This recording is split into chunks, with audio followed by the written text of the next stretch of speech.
The truth is, they're as dumb as they come. Sir? It's a house!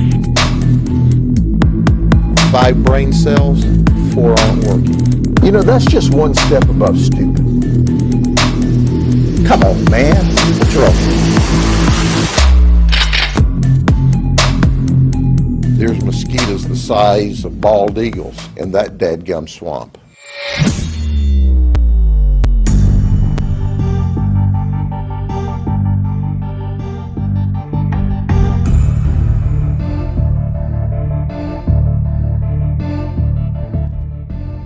Hello, freakazoids. Hey, how's it going? All right. There is something I got to fix from yesterday. I thought they said it in the courtroom that this was like in the evening. I don't know, but someone pointed out that it says 6:36.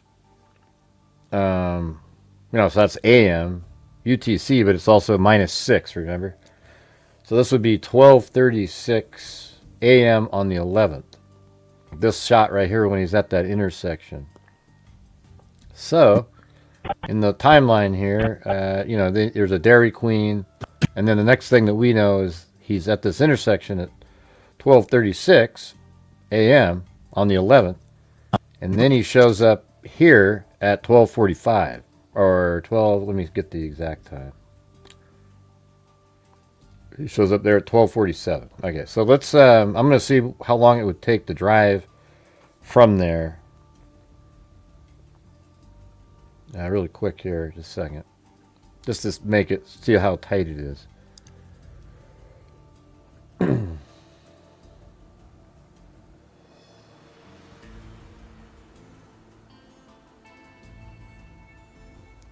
Alright, so that would have been this intersection right here. Direction. Alright, there. And then I'm going to have it go this way because he wouldn't have... Well, I guess he could have turned left there. But he... Well, no, he wouldn't have done that. It shouldn't take that long to get there. And he's facing... Yeah, so he would have gone to there and then...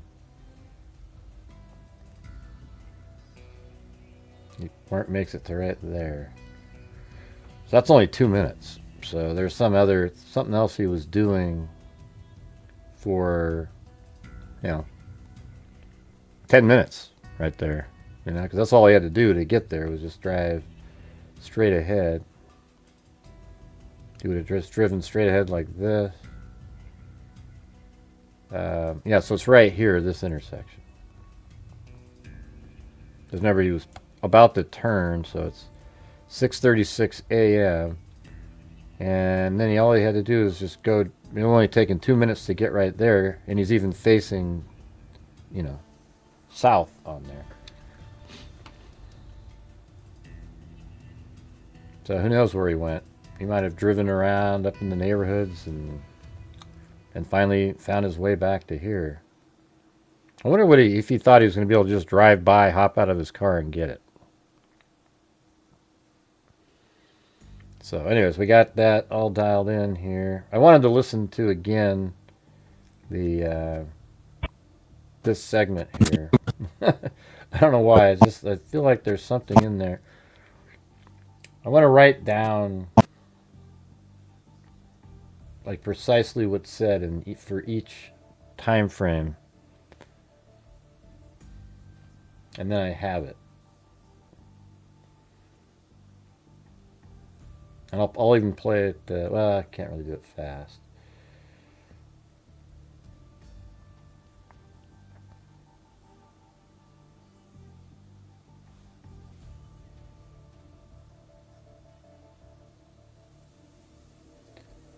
We're hearing... I did.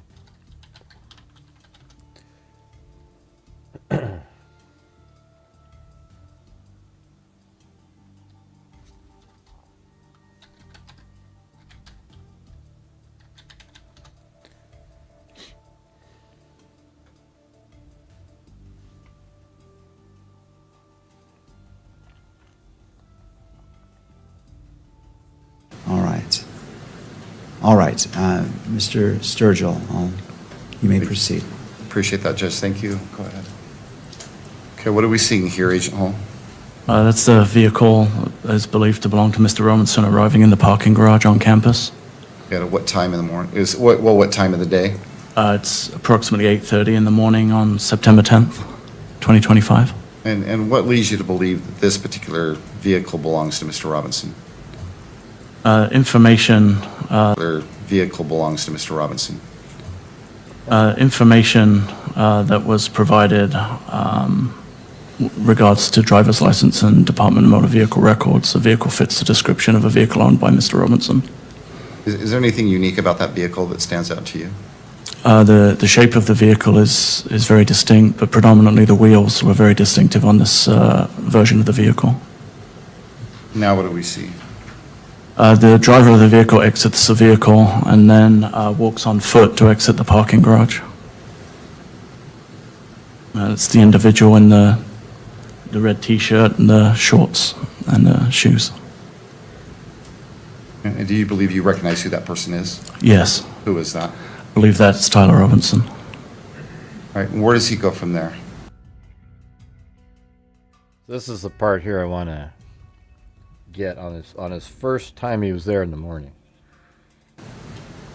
He heads out of the parking garage on foot into the campus and actually goes to the quad area of the campus. At that time, he makes contact with You actually talked to Turning Point USA people on the first one here.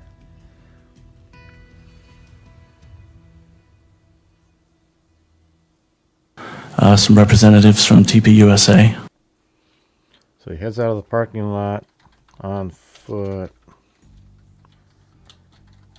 and then runs into TPUSA reps.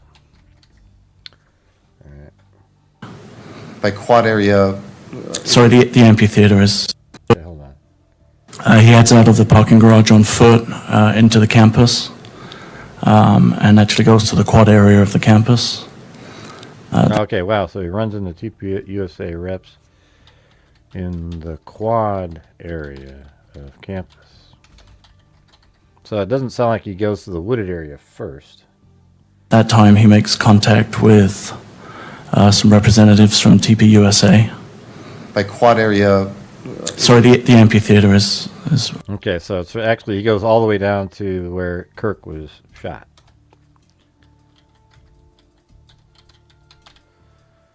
Okay. What I've previously referred it to.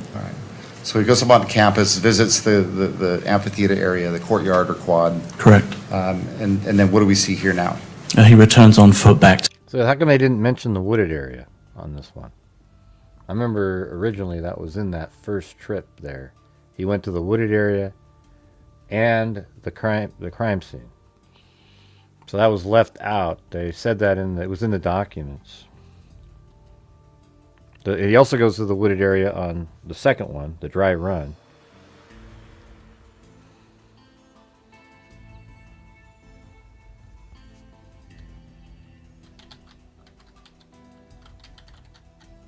Yeah, that's crazy to know that they talked to him. Like, you know, like he was there. Oh, that'll just add Candace Owens to go, see, look, they planned on more.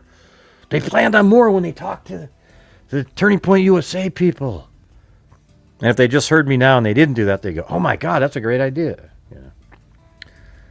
And then return to the parking garage. This is what we figured out last night on the video. Return to the parking garage. All right, you guys, who's going to help support the channel early in the morning here? We need to get some support mojo going on. Yesterday, every single day, it's gone down, down, down, down, and down. So let's see if we can get the support for the channel up today. We're at 0 currently. Return to the parking garage. Okay. To the same vehicle. And what time is he returning back to the vehicle? It's about 9:25 a.m.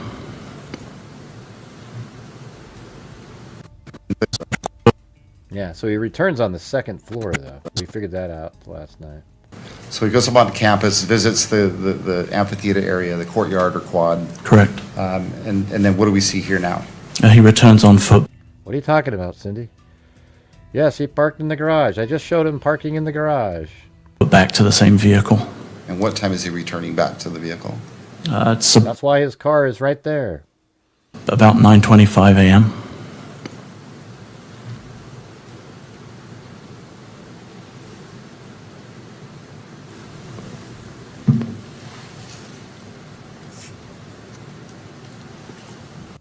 So yeah, he returned to the garage and then he left at 9:30 something.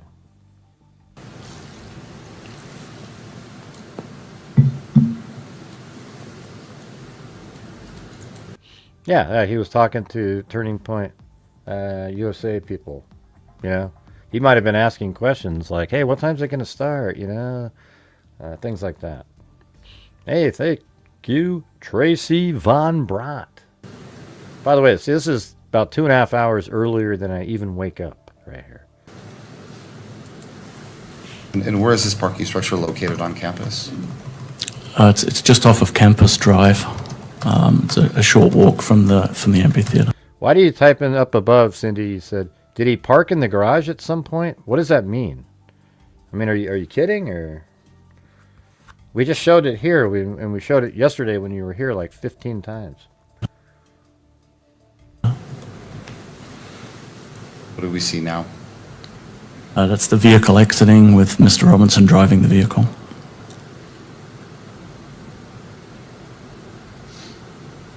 I'm hoping the judge has, after reflection, changes his mind on some stuff overnight here. He kind of let the defense attorney walk all over him. What the hell was that guy's name?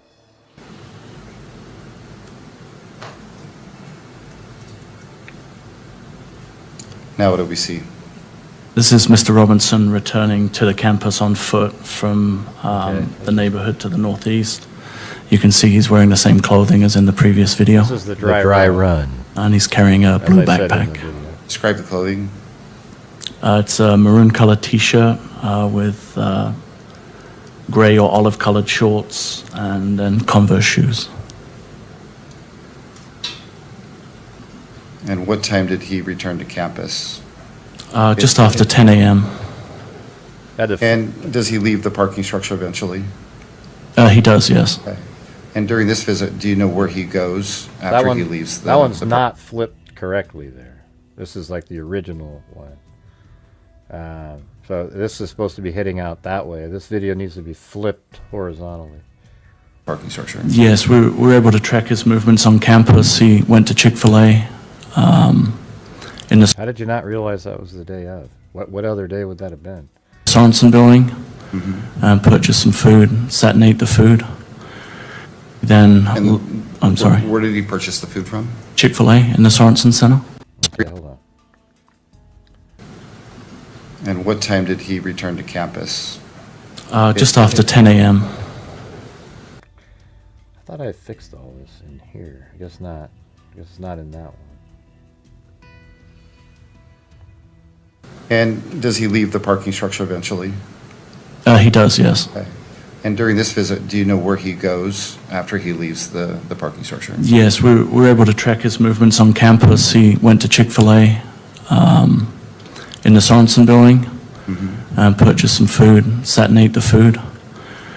Then, And I'm sorry, Where did he purchase the food from? Chick-fil-A in the Sorensen Center. And where is that in relation to the amphitheater or the courtyard? It's kind of on the northeast side of the amphitheater. It would be Right there. on the upper back edge of the In that building amphitheater, right there. furthest away from where the tent was that Mr. No Kirk back? was in. Okay. And from there, where does he go? From there, he moves across campus, out across Campus Drive, Yeah. into a wooded area on what would be kind of the northeast. Okay, so then he goes across Campus Drive. Then goes across Campus Drive to a wooded area.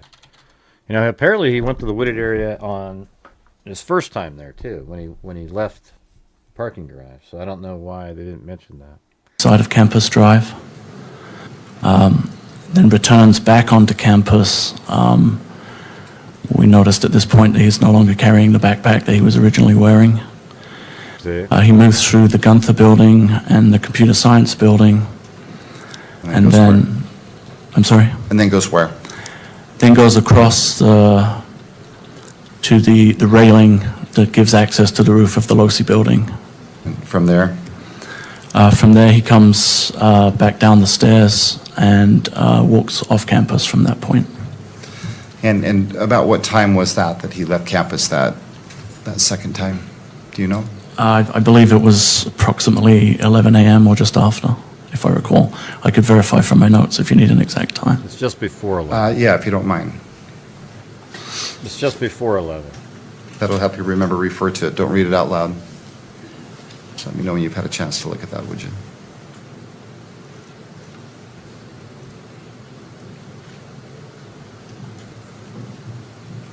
I don't know, Gary. Just the way it is.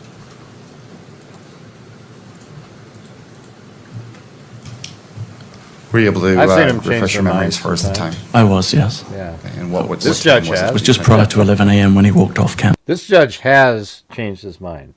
Like, he's actually said something and then a few minutes later go, okay, yeah, and he changes his mind. I like that. You know, but it's also, there's also something not good about it. You know, it's like, I don't know. I guess if it goes one way, it can go the other way. You love it when he changes his mind for transparency, but when he changes his mind to be less transparent, we get angry. But, you know, at least he has the ability to change his mind. Hey, it looks like Officer Tatum's even there today. Interesting. This happens or justice does not happen. Thank you for your time, sir. Thank you, brother.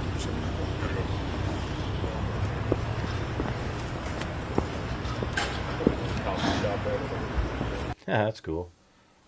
Officer Tatum's actually going to court. Good for him. I'd rather cover it, you know. It's hard to cover live trials if you're there, you know. You just sit there.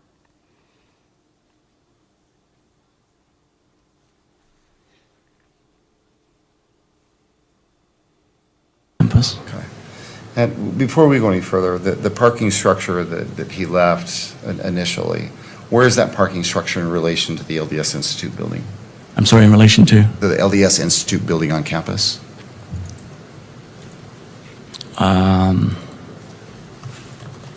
I think it would be just to the north of the LDS Institute building, if I recall. Do you recall whether it was adjacent to the LDS Institute? Yes, it is. Okay. All right. I don't know. What do I don't know what building we that see is. displayed here now? Go ahead. This is a video of Mr. Robinson returning back to campus the same way that he did previously on foot. And this takes just a moment. So that's later. Yeah, so we already know all that stuff. I just wanted to get that details in the...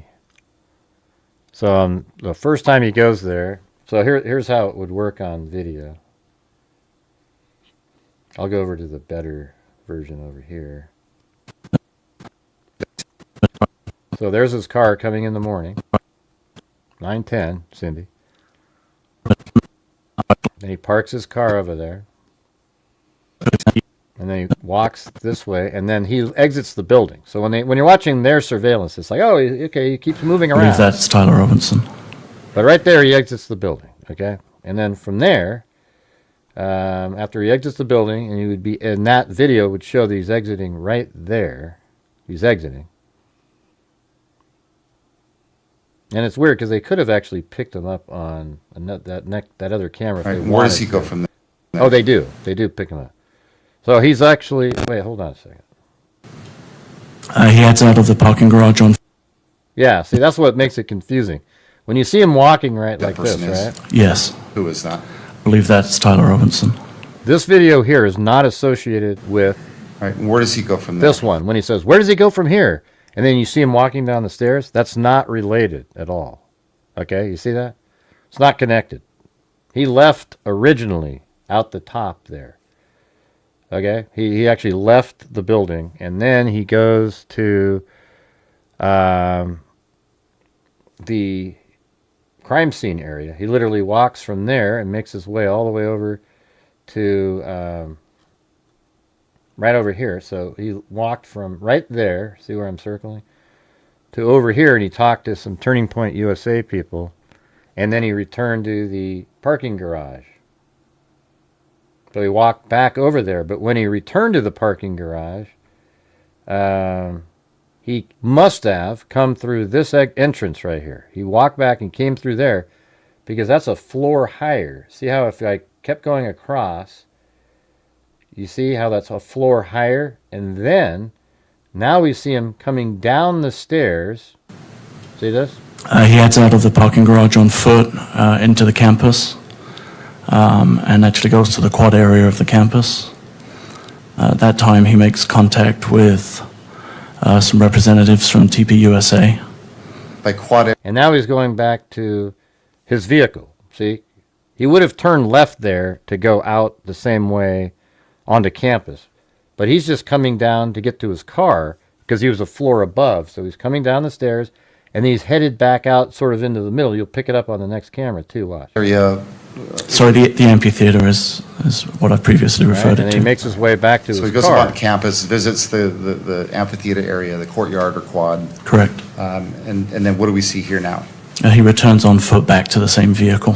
And what time is he returning So back this to all, the vehicle? you know, the video all makes sense now, but there was they have 3 videos that are flipped horizontally, and the timing of when they show stuff. What they need to do, I mean, I don't know why they don't. It's just so obvious, right? It's like show the video of him in the garage, and then break it up by putting a map on the screen, and then show from here. We think he went down this direction, and then he was over at the quad, and he started speaking to Turning Point USA people.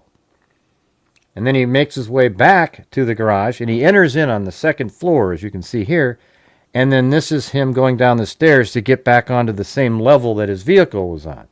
See, wouldn't that be amazing to just do it like that? Instead, they throw this other video in here with even wording, and he's exiting the garage. What? What do you mean? How's he going underground and then under? It just doesn't make any sense the way they presented it. So it's just really crappy.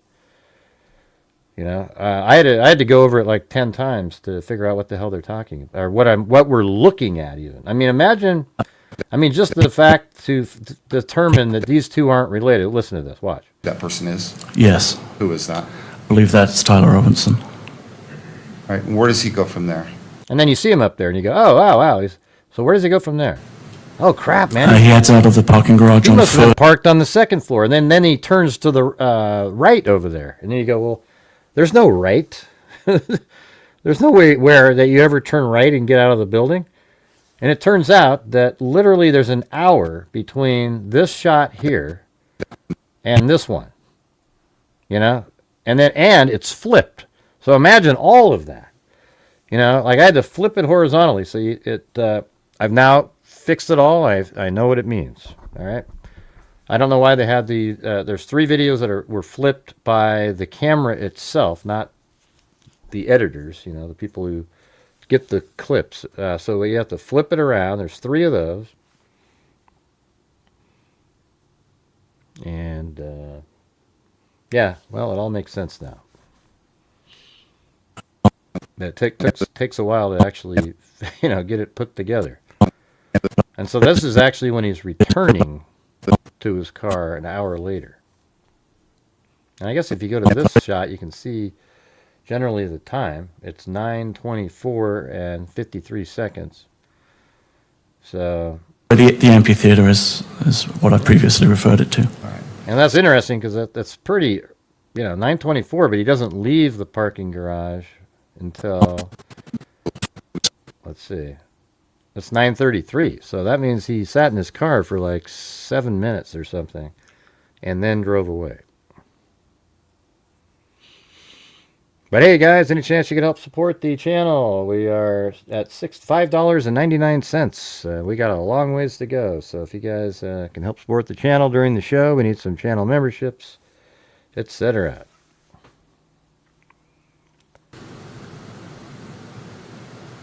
My channel relies on the people watching to support it since there is no ad revenue to speak of.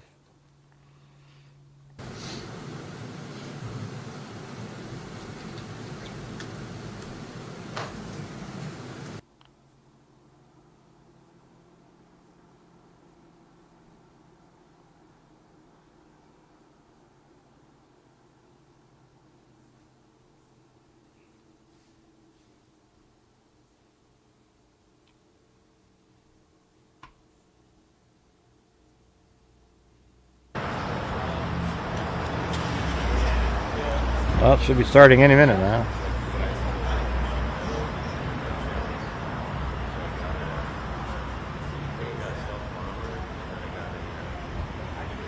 Guess not.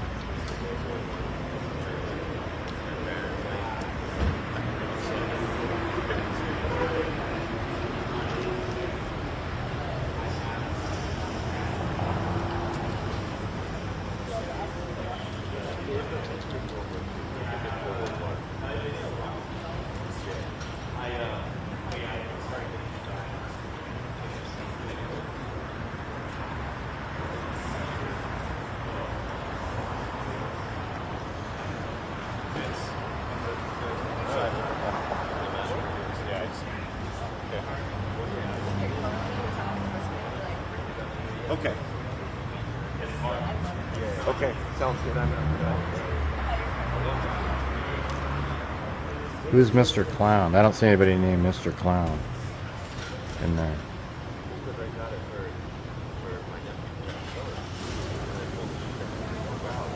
Now what do we see? This is Mr. Robinson returning to the campus on foot from Nova. the neighborhood to the northeast. You can see he's wearing the same clothing as in the previous video, The dry run. and he's carrying a blue backpack. Describe the clothing. It's a maroon colored t-shirt with gray or olive colored shorts and then Converse shoes.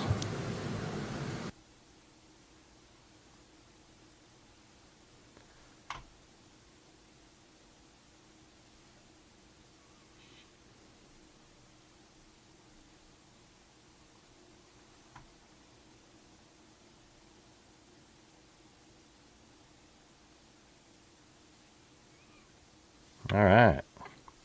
Hey, thank you, Megan Kelly. Good morning. Thanks for everything you do. Hey, no problem. Appreciate it.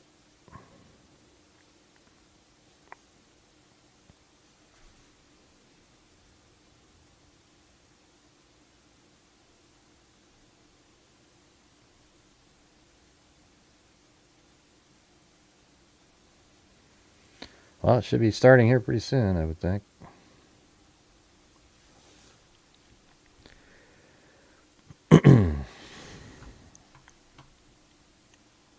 Anybody have any questions? If you've been watching the show, you should be just absolutely dialed in on everything. All of the whole timeline, etc. I just made a minor adjustment. Well, it's not really minor. It's just I had one part in the wrong time frame. It's just before you went and parked the car, trying to get the towel and the rifle out of the woods. I thought he described it as earlier in the evening. But I was thinking, was it dark at 6 something at the time, even then? But I never went back and revisited it. So, now that's dialed in too.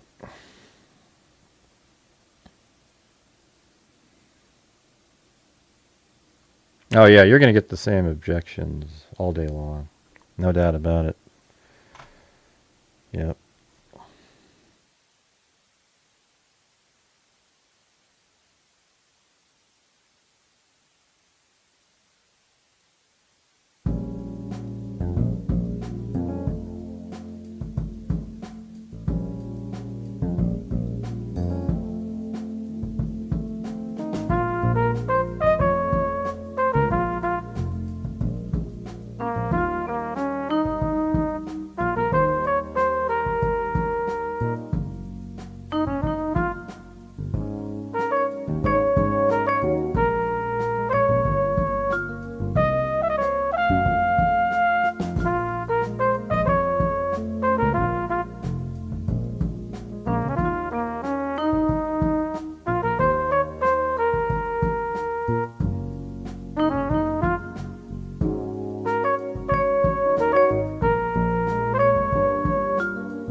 Yeah, we heard it. We did hear that he filed a motion. I thought her attorney, while it was cool that he tried to do it, wasn't very good. You know, he sort of just seemed to go in there firing away with no court data, no citing of any statutes or you know what I mean. Like he just sort of, I don't know. I was like, oh wow, cool, and then I was like, ugh, yeah. So I knew the judge wasn't going to rule with him. He also hadn't built a rapport with the judge yet to come out firing like that. It's like the first time you see somebody and they start like, okay, now and you just sort of get really adamant about something. It's like, yeah. So, of course, whenever you have a critique of somebody on the good team, people get angry about it. But you just got to be honest, you guys. I hate true crime is a place where everyone wants to pick sides. I pick sides after I look at the facts, etc. And then I don't really care if something, like for example, the surveillance video here, 3 clips are flipped horizontally. And it's presented in a ridiculous way. And I'm going to say it because it is. It's true. It's not like, well, I'm going to hide it. I'm going to talk about how great it is, and wow, this is so awesome that they flipped it. That's not how you do it. You got to be honest about everything. And I didn't think her attorney did well at all when he got up and I was happy that he was doing it. Somebody's saying what we all hope he realizes, but he didn't do it in the right way. It seemed like he was unprepared to make that argument. All right, cool. All right, excellent.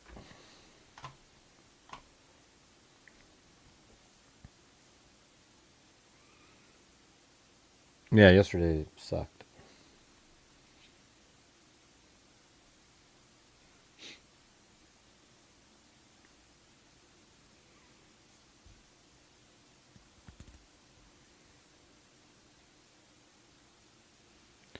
Well, I guess we'll see here in a minute. I mean, it should be starting because it's already... That was cool to see Tatum outside there just walking in. He had a jacket on, etc.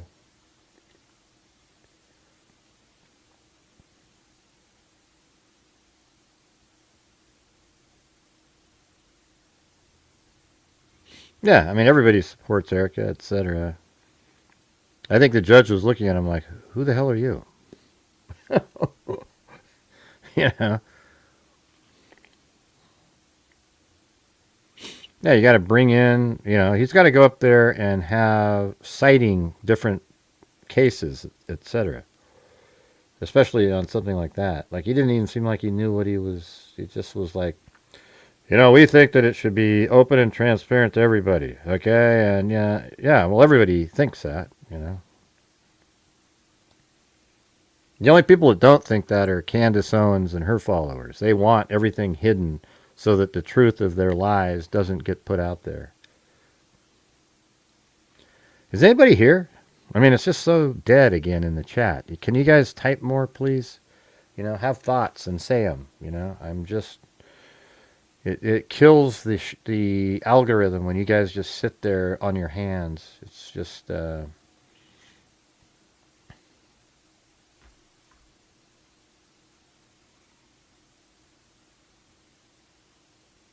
No, open mind. Your mind is not open. It's obliterated. Okay.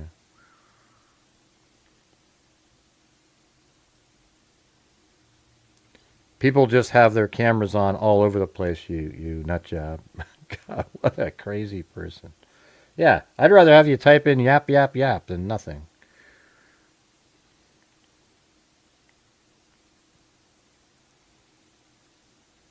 Yeah, don't worry about it. It doesn't matter to have the whole filing. Just know that that's what he's asking for, and let's see what the judge says. Don't waste your time.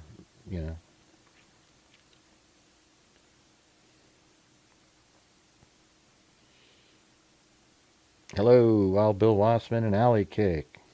Do you guys call each other up and say, "Hey, are you going on yet?" That's funny. yeah, he's not pled anything. That's what your preliminary hearing. After that is when I think there's a point where you're required to plead. You know, I guess we could type that in.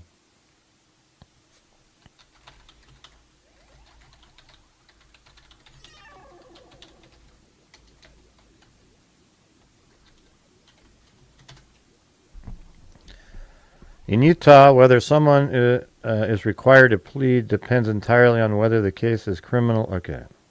Shit. Okay, it does say.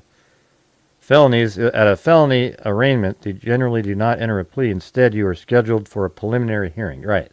So it's after the preliminary hearing. That's what I was just saying. That's when a plea is entered. Now, the evidence is so overwhelming. Here's the thing. Unless there's a deal with the prosecutors, they're going to have to plead not guilty and take a chance at trial and hope he doesn't get the death penalty. Because if the prosecution does not make a deal with him and he pleads guilty, he just gets the death penalty. So, I mean, obviously you're not going to want to have that. So basically he has nothing to lose if the prosecution doesn't cut a deal with him. So you might as well go to trial.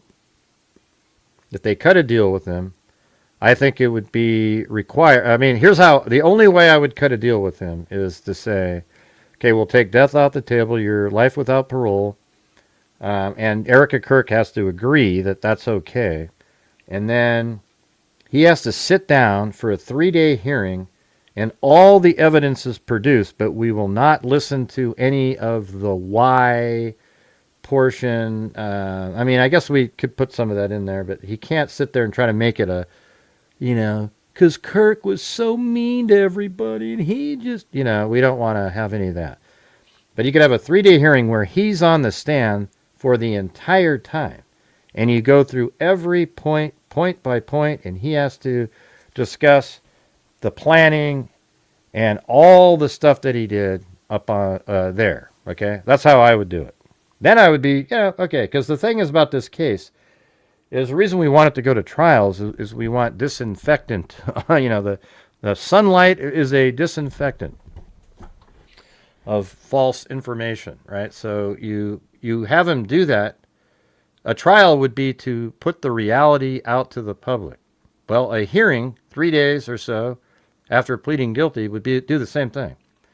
You could literally have a 3-day hearing, and I think it would even be clearer because then you'd have him filling in all the other information. So that's the only way that I would even consider it. If it's just, well, he pleads guilty, and then we just go, he gets life without parole, kind of like Koberger, forget it. This case requires there to be, that the public see all the information. Don't you guys agree with that? So it's like, this is a case that is absolutely somebody would plead guilty in, except he has the ultimate punishment. Okay? So it's kind of like, why would you plead guilty if there's no deal? And you wouldn't. So you go to trial. And I guess at trial, he could, that's where you can kind of, there's actually, I think pleading guilty and then just being assigned the death penalty is much, obviously that's 100% chance in that one. If you go to trial, the penalty phase, somebody might decide not to give him the death penalty. It might be 11, however that works there. I don't know if the judge, I guess we got to look that up. In Utah criminal cases, who decides the penalty? In Utah criminal cases, the judge. Okay, there you go. So, man, it comes down to the judge, and then it's like, so that's interesting. In like Arizona, for example, the jury decides on that. So once he's convicted, the judge decides on the penalty. So he'd probably be ready. There's probably then hearings.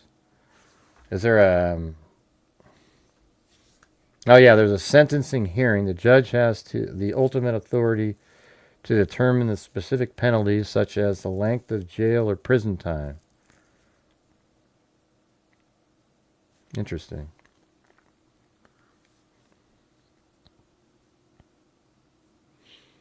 Yeah, you're only going to be allowed a few yaps.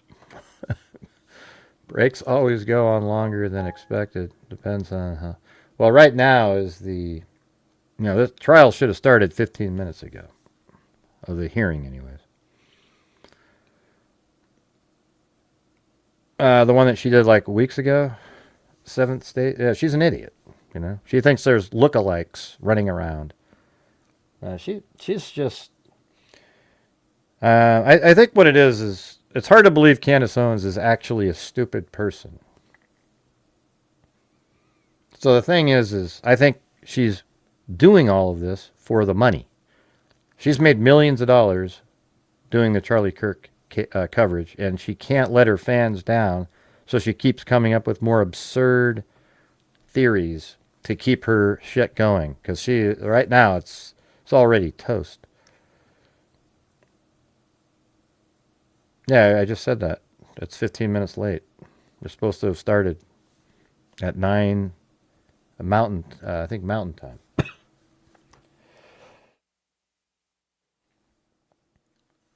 Oh, and thank you up there. Thank you up there to Born to Raise Hogs. Appreciate it.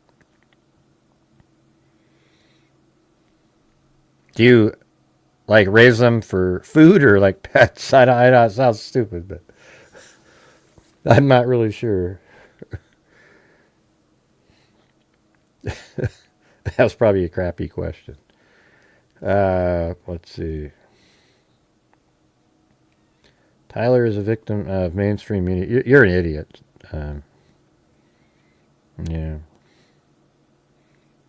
Let's see. Unless the DNA... I wasn't talking to you, Simon. I was looking at another comment up there. Tyler's a victim of the mainstream media propaganda. Yeah, he.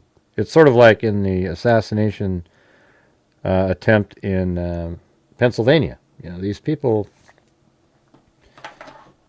just believe all this crap. I mean, it's amazing. I have a cousin who every day posts the memes that are being sent around, and they're just ridiculous. I mean, they're absolutely insane. They are, not even accurate, but they just think every single. That's where you get the TDS, Trump Derangement Syndrome. People just believe this crazy stuff. For example, the Epstein crap. Trump kicked Epstein out of Mar-a-Lago because he was creepy, and he thought, "Wow, what the hell is this guy doing?" And he's the one that wanted to release the files. But perhaps when you look in there and there's all these attempts by Epstein to try to, get something on Trump, and he never did, that's probably when Trump was like, man, he keeps my names mentioned, and he didn't want, he probably was a little bit, paranoid or whatever of putting that out there because, wow, his name's in there, but he didn't think his name was going to be in there when he originally said, let's release these things. It's crazy. All right, here, let's see if this starts coming up here. Gray, I didn't come here for politics. Hey, listen, this case right here is filled with it. That's what it is, all right? And I'm not talking about politics. I'm just telling you the truth. How do you straighten out a cousin?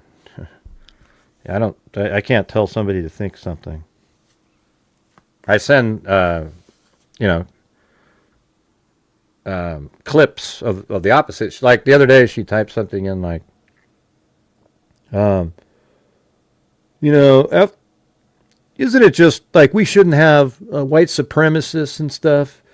Going on and on. And I go, yeah, you guys really need to clean your party. Because look at Grant Plattner, for example.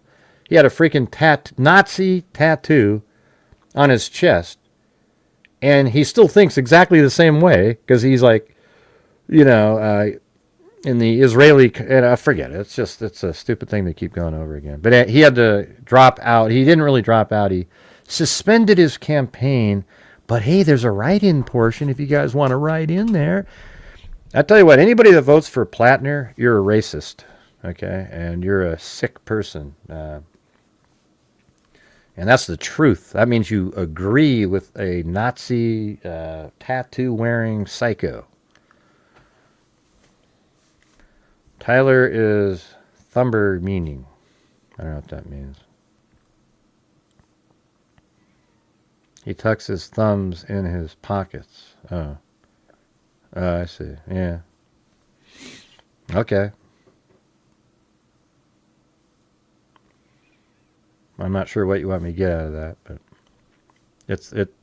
we don't need to have proof that each shot is Tyler Robinson. It just is. I mean, look at him. It's the same person. It follows everything that he's doing. I'd love to know where he parked the car during the dry run. And then I want to see, because I know I'm 100% certain currently. If you guys missed it yesterday, I want to show you this here. It's pretty amazing. So I was sent this information. There's an aerial photography going on. And look, this car right here is absolutely a 2013 Dodge Challenger. Look at this. So I put a 3D model of a Challenger with the same exact time frame and shadow system. Look at this. So boom, this right, and by the way, this right here, the car ends right there. That's a tree that makes it look like it extends out, but it isn't. The car ends right there. Look at the molding here, exactly the same. So I guarantee you that car right there is the 2013 Dodge Challenger. 100%, and the time is at 11. This is actually at 11:18 right here. But guess what? It wasn't there at 11:10 because there's another photograph of the same place at 11:10. So it's amazing. So he moved the car there just after his dry run. Is anybody out here doubt that this car right here is a Dodge Challenger? Anybody? Go ahead. Give me a challenge here. There's no way. It has the same molding on the top there. It is the car. All right. Now where that is look at this. Look how crazy this is. Right over here. This is the street where that surveillance is, where he's walking by, and you see the Challenger drive this way. But look at this. That's just right up the street. Right there. It was parked right between these two trees right there. You see that? Now, the odds of that being a different Dodge Challenger are, I would say, 1 in 1,000. Even less than that. I am certain that is Tyler Robinson's Dodge Challenger. And guess what? Nobody is talking about it. Nobody knows anything about it. I'm the only channel that brings it up. It's actually really important. So I think what he did was, after his dry run, his car may have been parked in this area, and then he wanted it down here because he was going to go walk by and sort of test out his little area where he can go down and get his rifle later. So he walks by on the dry run down here, and he never has to go by there again. He just wanted to do it on the dry run to check out all the spots one more time. And then he goes on, and then after the dry run, he apparently doesn't go back through the wooded area here, but his backpack is in there. So he probably goes around a different way. See, this, all I can do is speculate on this, but he goes back around through there and gets the backpack. Then he makes it over to his car that maybe is parked right over here or right there, facing north. Then he drives up here and parks there after 11:10, but before 11:18. And he parks there, and he's just going to wait now and get ready. Probably looking at his phone, doing all kinds of stuff. And then he exits his car here, and see, there's actually another photograph of 11:26. It's still parked there, and yet guess what? He's inside that car in that image. So when we're looking at this right here, Tyler Robinson is sitting in that car right now. He moved it there. He's sitting in it, and he's still there at 11:26, and then he gets out of the car probably at 11:35, and then he walks down this direction, turns, and then 11:45, he's walking really slow. 11:45, he walks by right there. Then he turns around, comes over here. Walks by there at 11:48. And then he enters the grassy area right there at like 11:51. Comes across, stands at the top over here at like 11:53. He looks at his phone. Then he goes in underneath the road there, goes up the set of stairs, comes out right there. Then he walks this direction. And to avoid going up as many steps as possible, right here he goes up a ramp. It's just a graded sidewalk. Then he goes up this one. And then he goes around through here and then comes out the front of the Losi Center building. This is when the camera that's right there picks him up. And then he walks on the sidewalk right where the red line is. Then he goes inside here. Now, I think he went over here and stood here and right in this position and watched and waited until Charlie Kirk. You can literally see the stage right through that little gap there. You can waited for him to get on the stage to talk because you want him to be still before you start planning anything. Because, you know, once Charlie Kirk sits, he sits in the same spot for his whole speech. All right, or whatever you call it, conversation. Then he comes up here, goes up the stairs at 12:15. Then he walks right over here, hops over the wall at 12:17. Then he gets up and he runs across right over here. And then he sort of cuts down and he sort of shimmies his way up here. And then he ends up firing at, you can see the angle here. I've actually got the tent exactly where the tent is in the scene. And so it's right there. Boom. That's where he did the shot.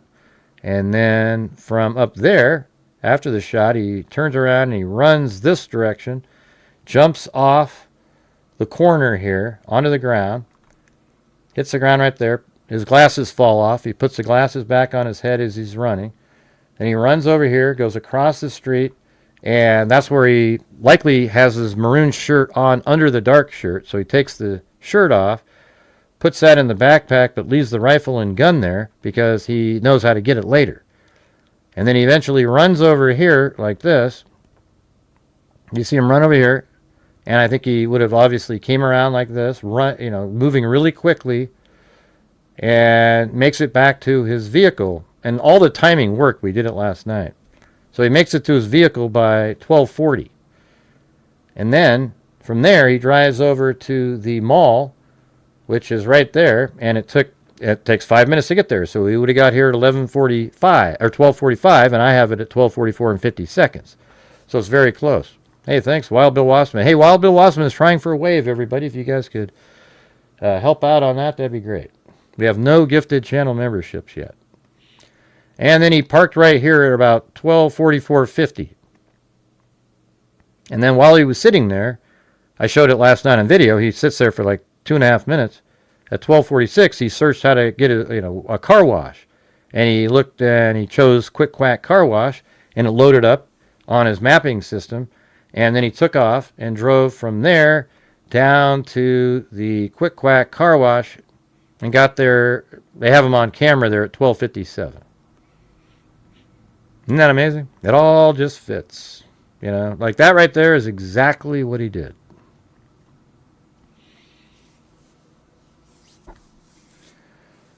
All right, let's go. It's not confusing. This case is not, it's not one of those ones where you go, I'm just not sure. Things just don't add up. You ever notice you get that sentence a lot from people? Now, it was not a 150-yard shot. You're incorrect. Yeah. We still get the same thing being said over and over and over. Anybody could make the shot, but it was even shorter than that. Right? I think it was like 140.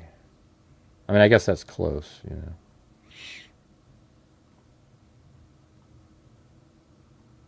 Yeah, 130. I remember that was like 138 or so. So it's even shorter than that, Simon. Or not Simon. Where'd it go? It already disappeared off the screen.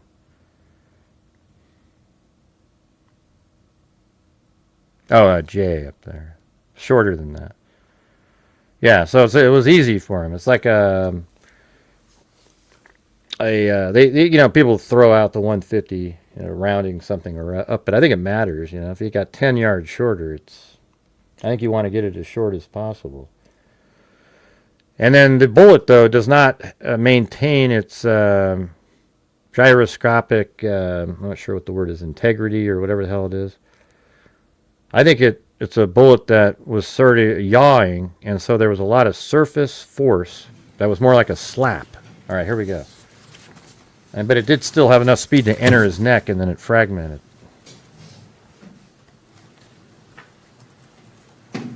No, well, thanks, Alley Cake, for the effort there.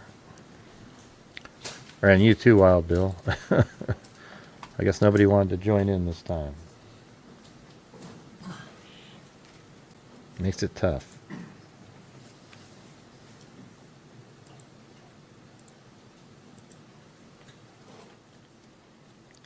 See, what were they talking about for 30 minutes? There had to have been an in-chambers conversation.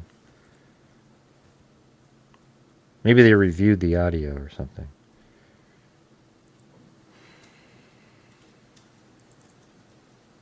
A sigh.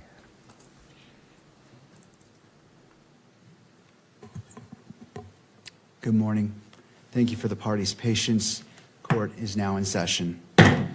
Calling case number 251-403-576, State of Utah versus Tyler James Robinson. Counsel, please enter your appearances. Chad Grunander, Ryan McBride, Lauren Hunt, David Sturgill, Chris Ballard. For the state, County Attorney Jeff Gray also present. Good morning.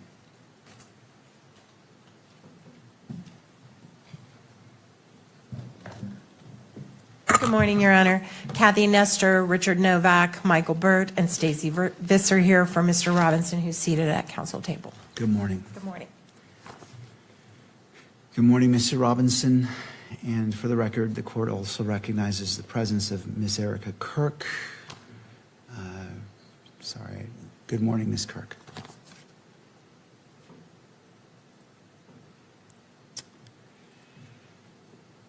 All right. As you've probably come to expect, I do need to read the following as it relates to today's preliminary hearing.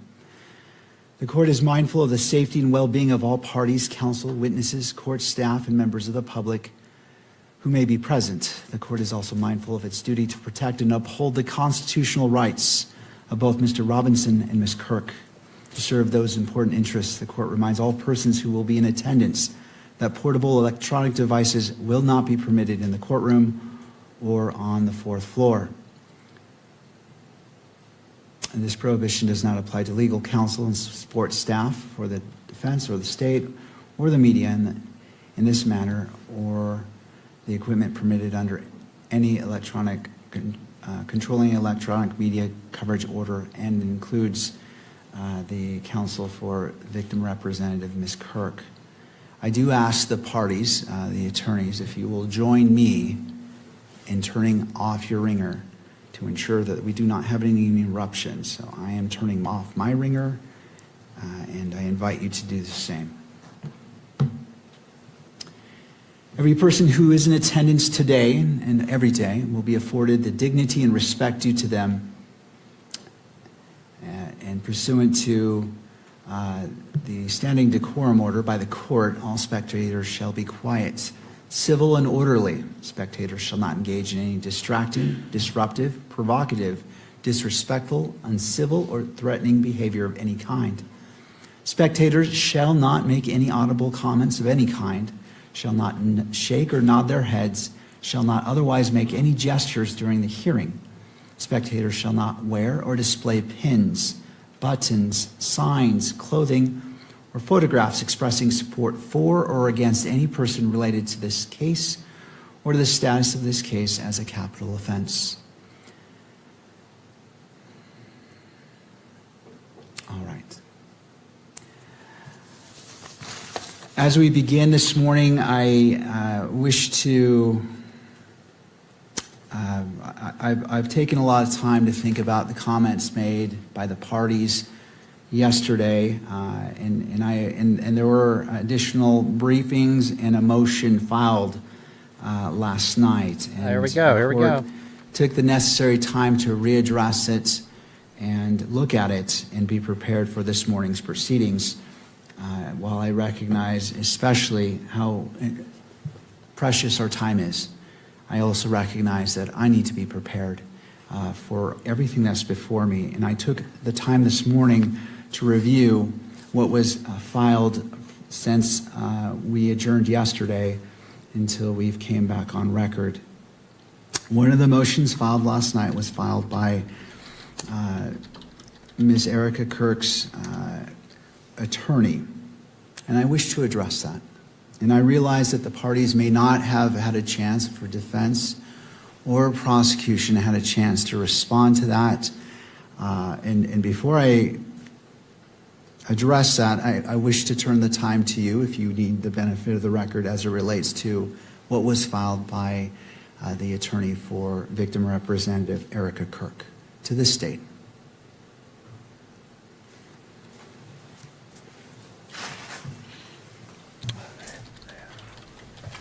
Good morning, Your Honor. Christopher Ballard on behalf of the state.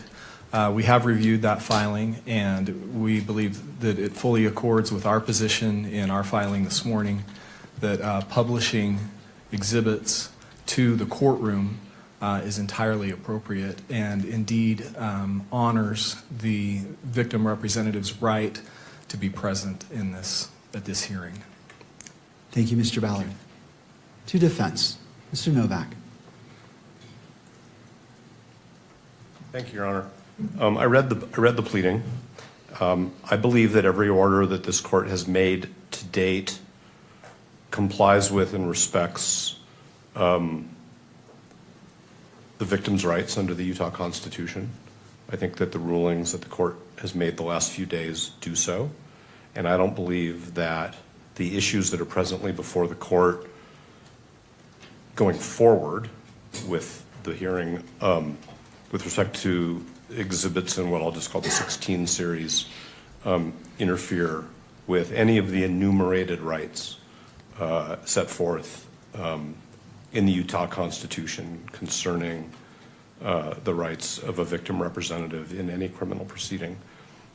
So that's our position. And I want to also be very mindful of timing issues because we spent a lot of time arguing without the court having the benefit of briefing yesterday. But we have witnesses we have to get to, including a defense witness who is not available after tonight. So I could, of course, as Your Honor knows, say much more, but the court has all the briefing, and I think we should move forward. Thank you. And as it relates to transparency and publication, does the news media wish to be heard on this issue?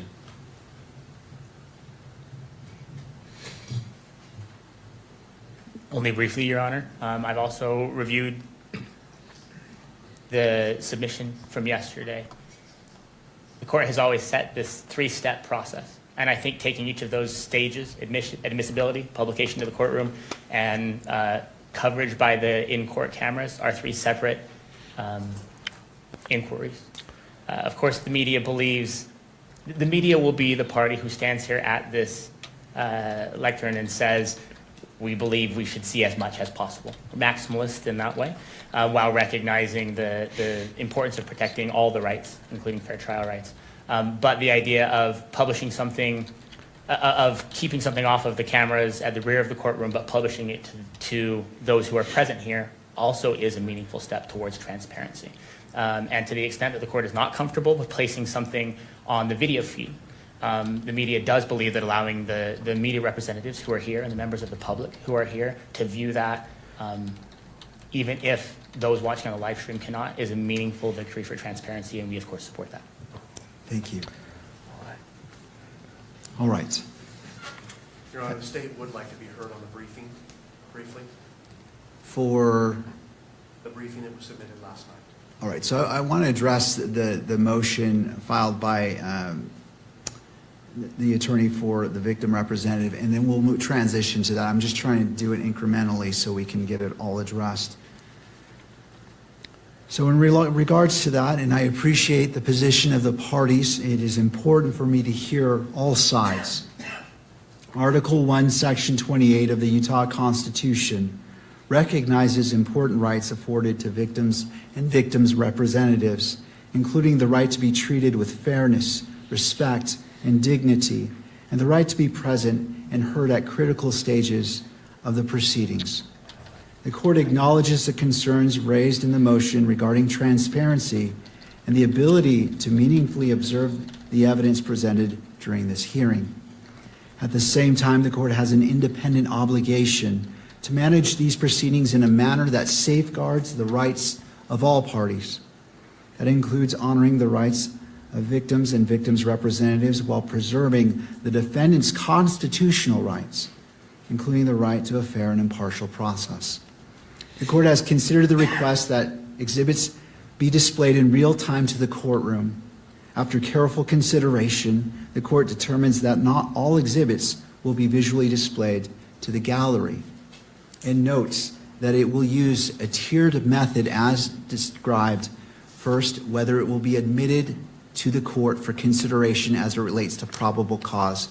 Second, whether it will be displayed only to the gallery. And third, if it will be published through the camera to the public at large.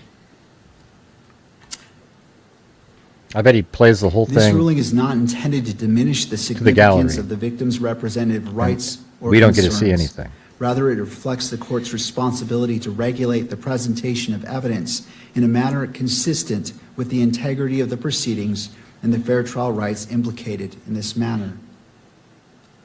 The manner in which evidence is displayed remains in the court's discretion. That discretion must be exercised in a manner that is appropriate and appropriately balances Mr. Robinson's constitutional rights, Ms. Kirk's rights as a victim representative, and the court's obligation to conduct the proceedings that are fair, orderly, and appropriately transparent. Transparency is an important principle, but it must be maintained in a manner consistent with the constitutional rights and protections afforded to all parties.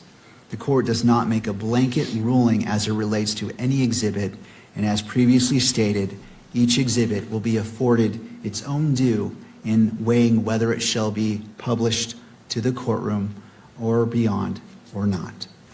And that concludes the court's ruling on that motion.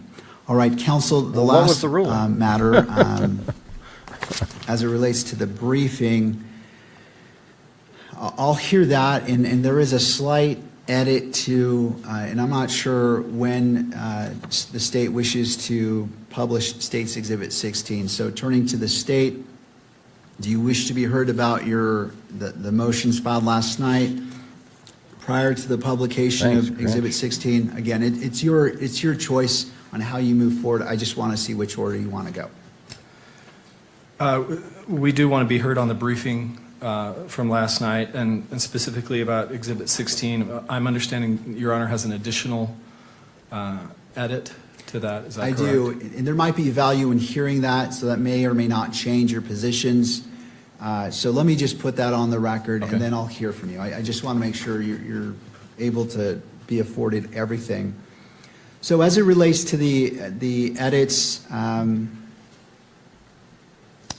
last night, I believe it was between 6 minutes and 57 seconds and 20 minutes and 29 seconds, which is not to be played, and then 32 minutes and 55 seconds to 35 minutes and 47 seconds, which is not to be played. And I believe that what I received reflects that. And is that the understanding of the parties?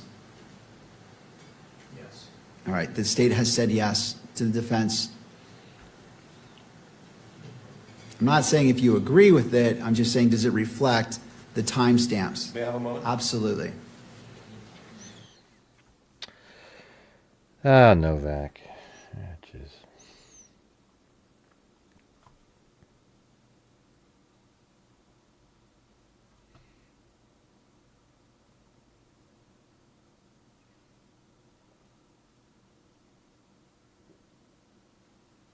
Go ahead, Judge. I think, Your Honor, and then Let's just see what the court is referring to. Well, I'm asking, did you receive a copy of the edited video? Okay, so I'll answer that question directly. The state sent us a copy of the edited video. The redactions of the audio were exactly as the court ordered, but we noticed that the video, which followed, ended up being inconsistent with the redactions of the audio. So I brought that to the state's attention last night. I believe that they ultimately forwarded to the court what I'll call version 2 of the redactions, which redacts the video that would have made the audio redactions sort of superfluous or ineffective. So that's sort of where we are. But we may be not communicating with each other about the same issue. I'm not sure. Well, okay, I just want to make sure that in regards to what was to be cut out comports with those timestamps I just gave. It does. Plus, the parties believe that additional video needed to be cut out to match the court's intentions with respect to the audio. Right, and this is where I'm going to next. Mr. Ballard? Yes, Your Honor. I think we're on the same page. We did, in conjunction with discussions with the defense, first of all, we prepared the redacted video as Your Honor ordered.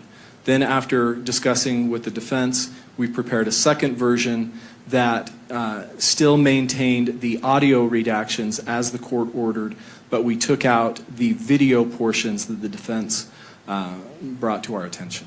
All right, and I didn't see that, but here, and this is the court's own independent finding after spending significant time last night reviewing it.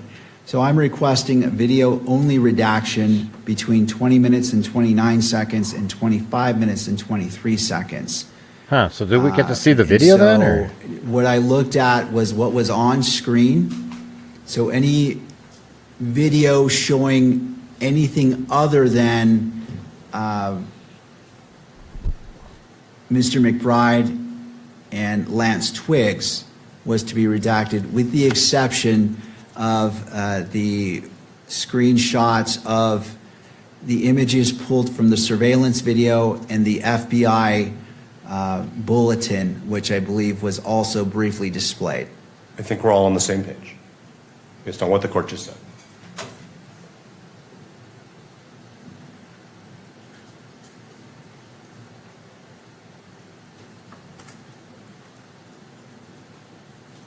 Your Honor, I think we have just a 1 second difference. Our timestamp is 25:22 of the additional edited version, but I think it still omits the video portion that we're discussing.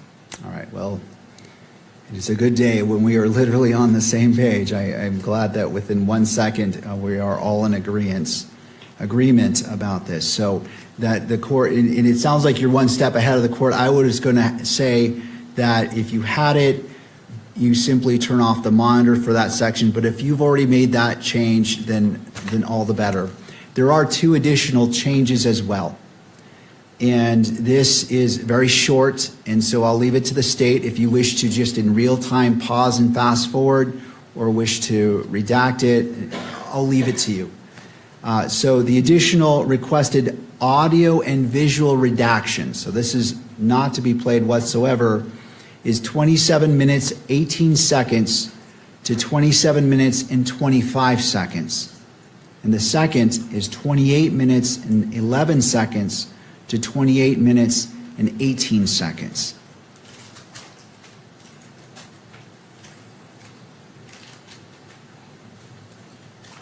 Your Honor, just to make sure that we've got that correct, the additional redactions would be 27 minutes and 18 seconds to 27 minutes and 25 seconds. Correct for the first one.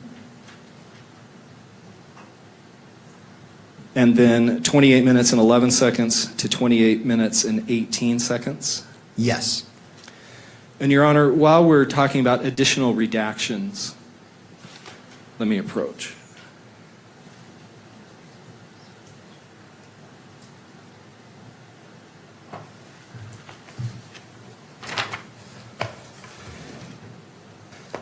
When Your Honor made his ruling yesterday afternoon, It wasn't entirely clear the basis for these redactions that the court proposed. The state's understanding was that those additional redactions were based on the potential that the video 1102 would be showing duplicative evidence and would be displaying evidence that would be duplicative of future exhibits, and then also potentially a concern about admissions by the defendant. Portions that the court has ordered to be redacted do not have any of those concerns as far as the state's view of that evidence, and I would like to be able to point the court to those. We've got two brief portions that we believe don't implicate those concerns and should not be redacted. All right. Does Your Honor have the transcript? I do. In front of you? Okay.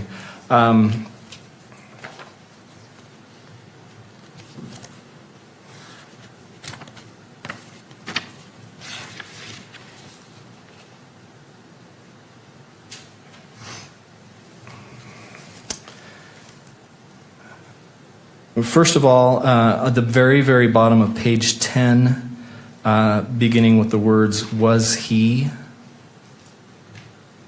and then over to page 11, down to timestamp 1646. That portion is not cumulative of additional exhibits, and it contains nothing that could be classified as an admission by the defendant. That's the first portion. So going back to page 10, I don't see "was he" at the bottom. Where are you? How many lines from the bottom up are you referring to? You may. Oh, I see. Right here. Okay, now I see what you're saying. I missed that. I was looking at the beginning of the line, but I see your point. Okay. So from "was he" on page 10 until 16, the timestamp 1646 on page 11. Okay. That's the first portion. And then the second portion that we would ask not be redacted is a small portion of page 19.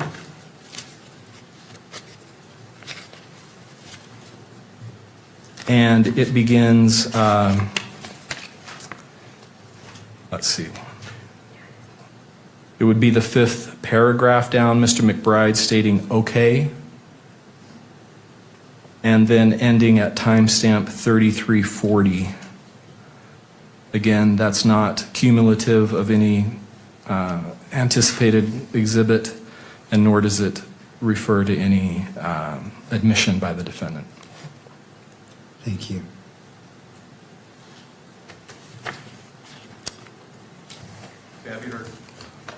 Yes, you may.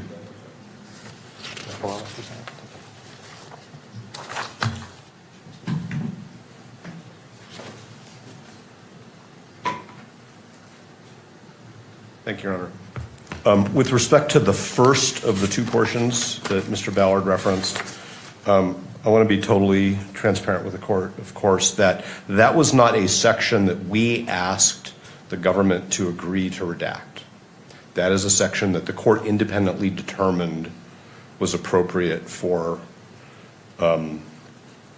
redaction under the various principles that the court has enunciated. So I just want to be transparent about that. Thank you. The second portion that Mr. Ballard addressed, which is on page 19, we did suggest, and it is in our highlighted, redacted transcript, and the court agreed with us. This is not relevant.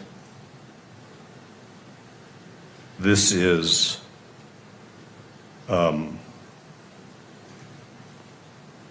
not admissible under 403. I don't understand how this questioning by Mr. McBride and the answers to these questions by Mr. Twiggs, and now I'm going to quote the Utah Rule of Evidence, has any tendency in reason to make a fact of consequence more or less true. That's the relevance question. So I understand that the court has said, I can make determinations of which portions of this transcript to rely upon, but from my perspective, what the state is asking the court to do is to broadcast a portion of the transcript, which we are saying is not relevant, and to the extent it has any relevance, is significantly outweighed by undue prejudice. All right. I am not Mr. Twiggs' representative, but I think as a witness who has counsel, there might be something that Mr. Twiggs' counsel would want to say about this as well. I don't know what it would be, but my firmly held belief is it would be consistent with what I'm saying, which is that it is neither relevant nor probative of anything of significance, especially in compared to the undue prejudice. Thank you, Your Honor. Thank you, Mr. Novak. Mr. Ballard. Thank you, Your Honors. Mr. Novak recognized Mr. Twiggs was represented during this statement. His counsel knew that this was being prepared to be produced in court, and his counsel made no objections to this part of the interview, and this is critically relevant. It provides important foundational information about Mr. Twiggs and identifying information about him, and then also it's very relevant to the enhancement that we have charged. All right. Thank you. Anything further before the court rules on these two requests? All right.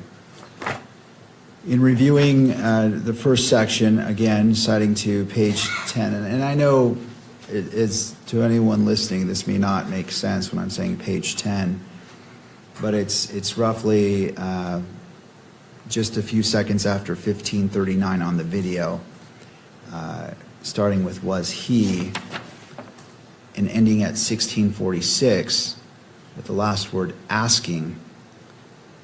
After hearing and considering what has been argued, the court agrees that this, in applying a balancing test and as it relates to transparency, to ensure the court is taking a very narrow approach in what is or is not published to the public, that this is permissible.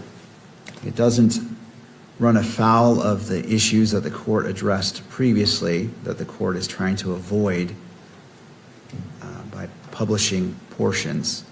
And in addition to that, independently of the court's decision-making, it appears that the parties also agree as it relates to the first requested edit to unredact or to allow in. So I am ruling that that may be played and published through all mediums in the courtroom and via video.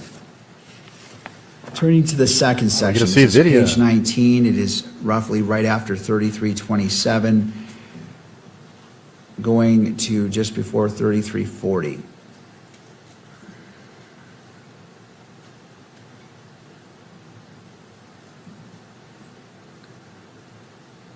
Sorry, Your Honor, just to clarify, what we asked was just before 3307.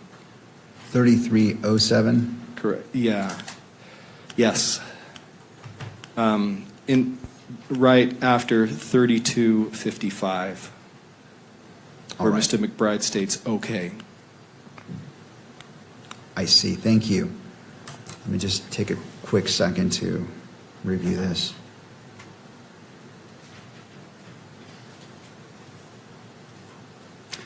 In relation to that request from right after 3255, starting with OK, is that the spot you're talking about, Mr. Ballard?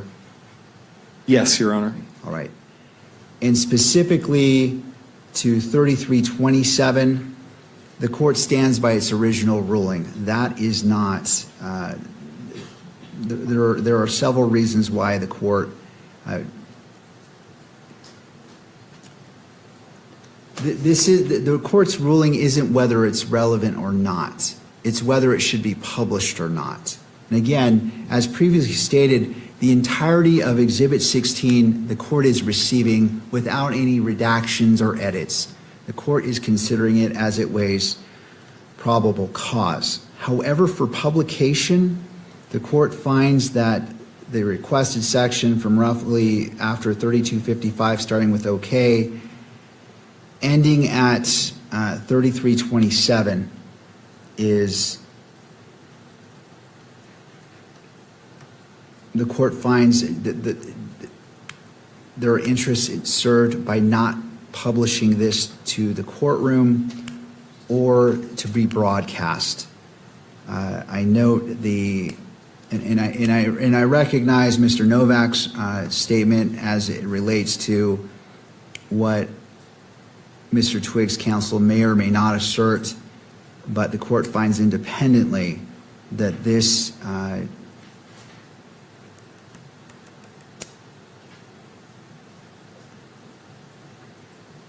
this portion shall not be transmitted into the courtroom because of certain statements made in there that do not serve the interests of justice for publication. However, the court finds from 3327, starting at OK, until just before 3340, I'm sorry, up to 3340 may be published. Did that notation make sense? Did to the state, Your Honor. All right, to defense. Understood. And so this is the appropriate balancing of being transparent while at the same time maintaining the constitutional rights or balancing the constitutional rights of all parties and what is appropriate for publication. And this may be published not only to the gallery, but to the media as well, that goes beyond the gallery itself. All right. Anything further on State's Exhibit 16? Not from the state, Your Honor. Thank you. All right. And I note the defense is nodding their head as well and not indicating any more is needed to be discussed at this point. All right. I think we've put State's Exhibit 16, we've addressed it. Turning to the state.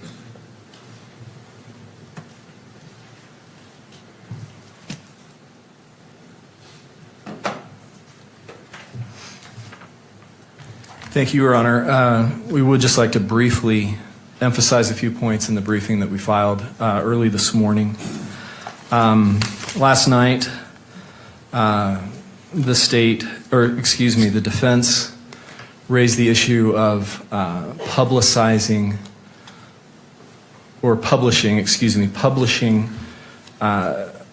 admissions by the defendant or confessions.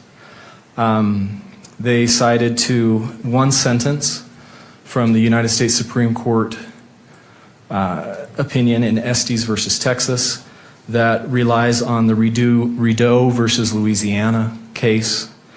And that one sentence in Estes has no precedential value on the issue that's before the court today. Estes cited to the dissenting opinion in Rideau, which is very curious because that dissenting opinion, Rideau was a change of venue case. And what the dissenting opinion held is that the court properly refused to change venue in that case, even though the defendant's confession had been televised multiple times. So it's puzzling that that's what the the Estes court would rely on as supposedly constructing some kind of rule about publishing a defendant's admissions. In addition to that, Estes has no analysis of that point from Rideau. Again, it's just one sentence, and Estes itself was a case about televising a trial. It wasn't about pretrial publicity of a defendant's admission or confession. And as we noted in the brief, subsequently, the Supreme Court has limited, although it hasn't expressly overruled Estes, it's limited that case to its very narrow facts. So it's difficult to see what precedential value that one sentence from Rideau could have on this issue before the court.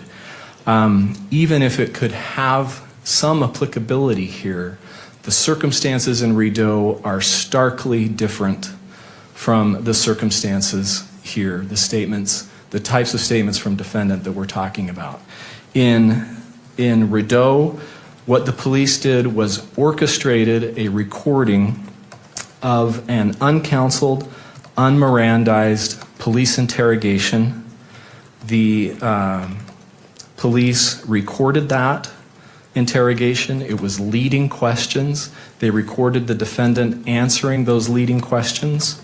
And then they immediately, it was the police that immediately released that recording to the press, who then publicized and televised that. The defendant confessing to police, answering the police's questions. That's not the types of statements that we're dealing with in this case. What we're dealing with are statements that defendant voluntarily made to close friends and associates of him and his roommate.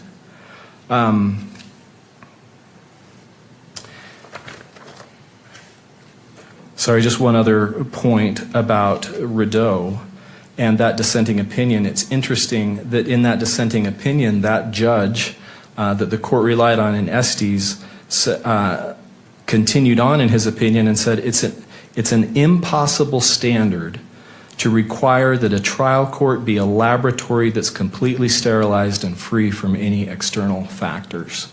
So again, it's hard to see how Rideau has any precedential value, and even if it did, the circumstances are completely different than from the types of statements that we're dealing with here.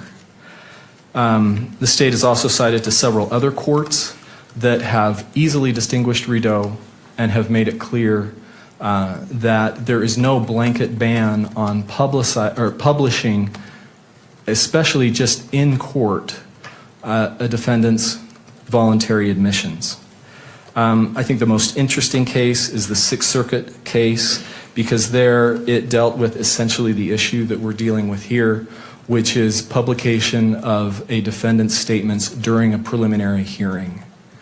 And that case is especially important, the DeLeslie case, because there that confession was ultimately held to be inadmissible.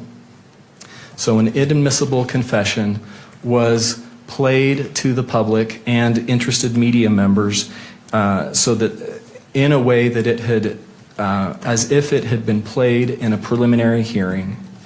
And even though that confession was subsequently publicized and ultimately held to be inadmissible at trial, the court did not hold that that was a violation of the defendant's fundamental rights there, that the court could deal with that through voir dire. It was not inherently prejudicial.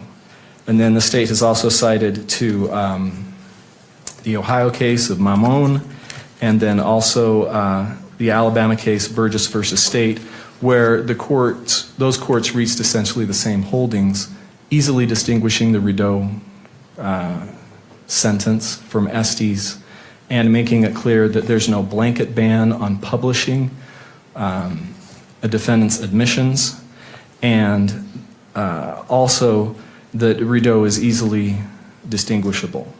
And the court, because the court can deal with those pretrial publicity issues in the way that we've discussed several times already through the tools that the court has available in selecting the jury.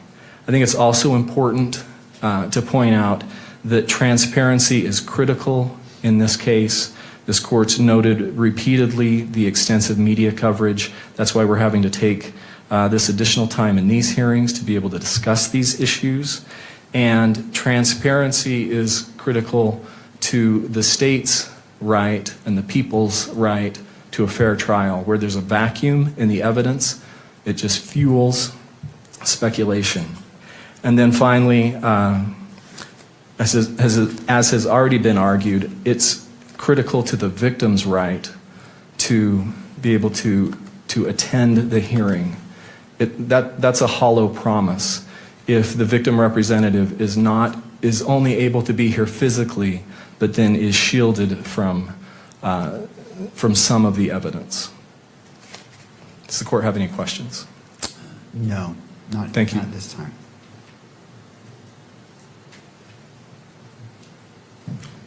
Mr. Novak. Thank you, Your Honor. The parallel between Mr. Robinson's case and the Rideau case is this. Mr. Rideau's confession was televised by an act of the state. It wasn't a confession broadcast through a courtroom. It was a confession made to law enforcement and then broadcast by action of the state. And that's what gives rise to the constitutional problem, which is its state action, which violated Mr. Rideau's right to a fair trial. This court has granted the media's request to electronically publish this entire proceeding. That's state action. And the state has supported the media's request over Mr. Robinson's objection. So that is also state action. So that's the parallel. If there were no cameras in this courtroom, we would not have a problem. And in fact, Ms. Kirk's attorney's briefing seeks a remedy which has nothing to do with the cameras in the courtroom. What Ms. Kirk's counsel seeks is the opportunity for people in the courtroom to see the evidence. So the state is going even further than Ms. Kirk's counsel. The state wants to publish what it calls confessions in the same way, essentially, that the state published Mr. Rideau's confession. Now, the only other thing I want to talk about is that Mr. Ballard's correct that the blanket rule that there is unrebuttable prejudice, it's stated in Rideau. We could talk about why dissenting judges say, oh my God, the court has established a rule and I don't like it. That's what's going on there.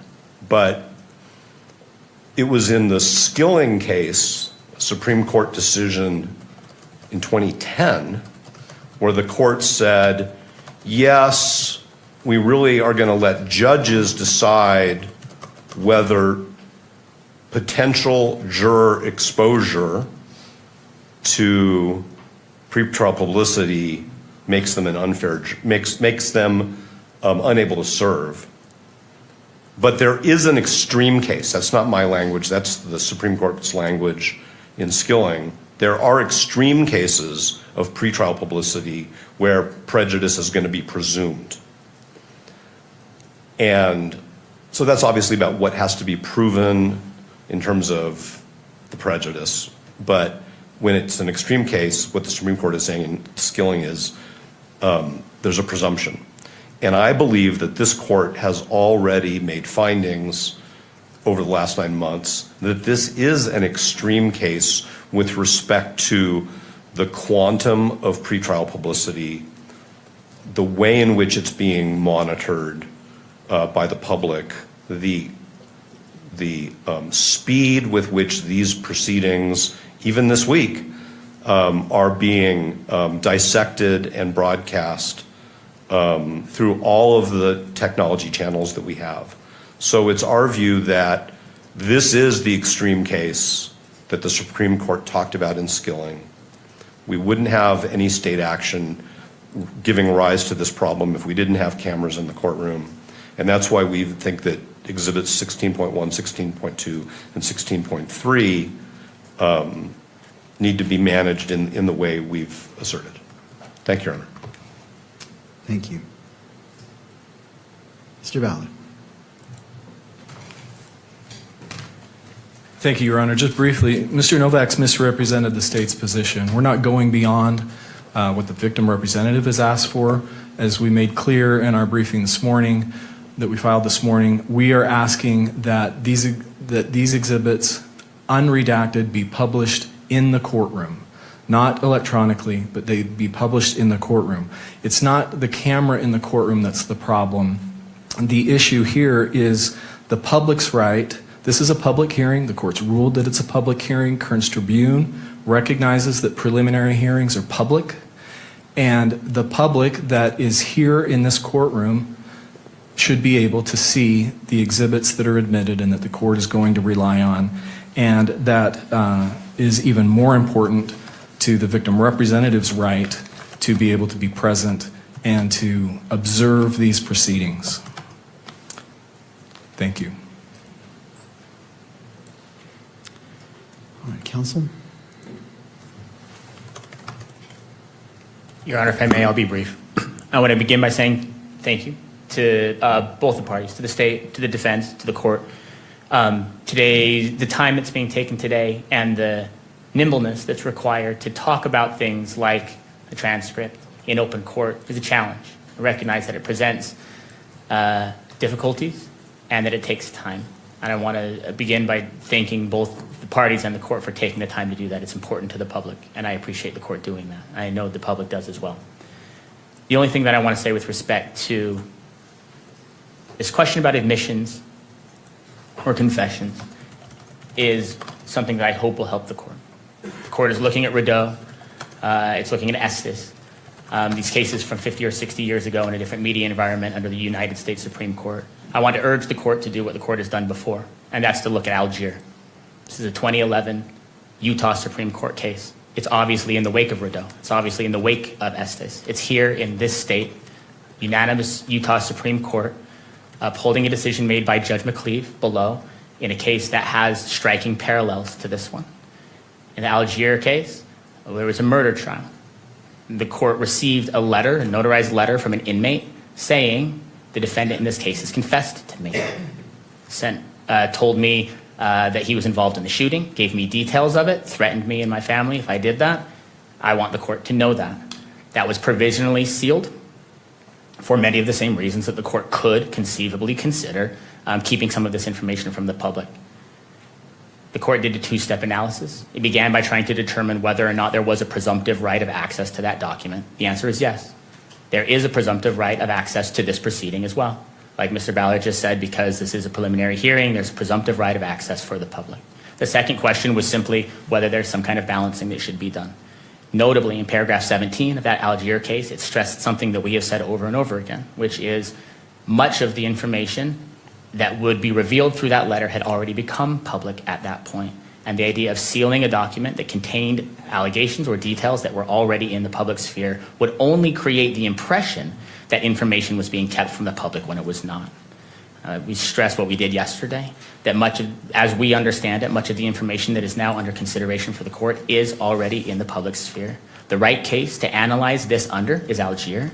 Algier would dictate in this case that the court recognized as a presumptive right of access to this material, and that the presumption, the balancing test that would be needed to overcome that presumption of access has not been satisfied here, particularly because so much of that information is already in the public sphere.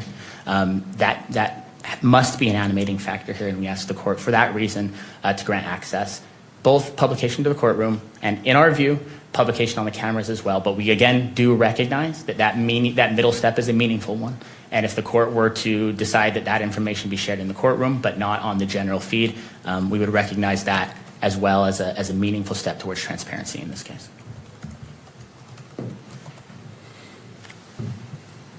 Counsel? Good morning, Your Honor. Jeffrey Nyman on behalf of the Kirk family. And we appreciate the court is trying to balance here, but the Kirk family's waited 10 months for this hearing. And they have a right to be here, and they have a right to hear the evidence.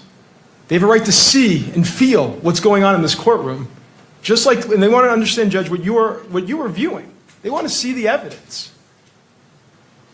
And we understand you have to balance. But at a minimum, this courtroom needs to be open for the evidence to be displayed openly in this courtroom, for them to see it. The Utah Constitution gives them the right to be here, and to be here and not to see the evidence, what's the point of being here? We ask you to let the evidence be seen in the courtroom, please. Thank you for your time. Thank you, counsel. Anything further as it relates to exhibits 16.1, 16.2, and 16.3 as it relates to what's been briefed or any other arguments? I just want to That guy's a little too over the top. make sure it has all been received before the court issues its ruling. I understand No, thank his you. frustration. Not from the state, Your Honor. Thank you. All right. And just to be clear, as it relates to the state's request, 16 point, well, six, so He didn't under even the respond three to that guy. factors, or the three levels, admission to the court, publication to the gallery, Thank you, and then apathetic. publication beyond the gallery. What is the request for each of these exhibits? We are asking, Hey, thanks, Wild Bill up there. Missed that one.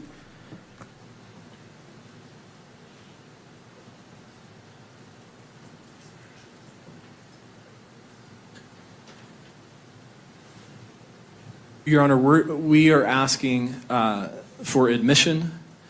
We are asking for publication within the courtroom, but not publication electronically on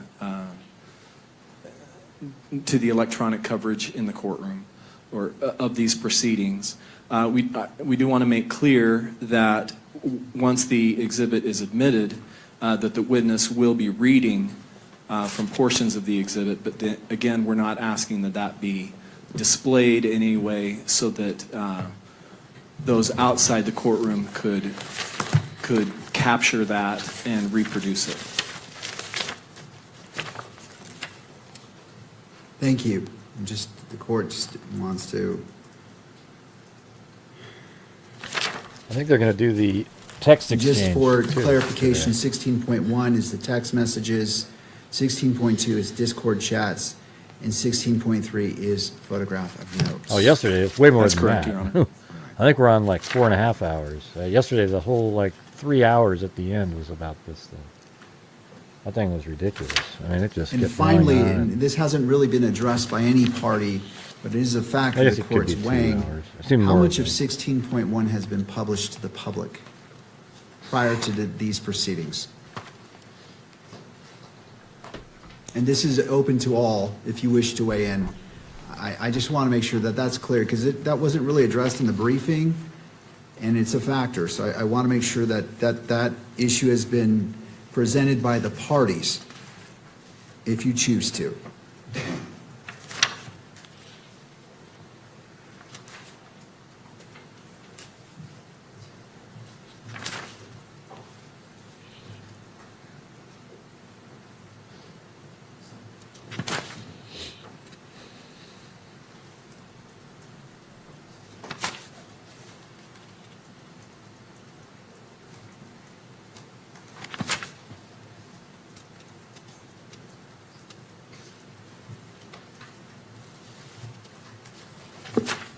Your Honor, with respect to Exhibit 16.1, some of those text messages do appear on pages 8 and 9.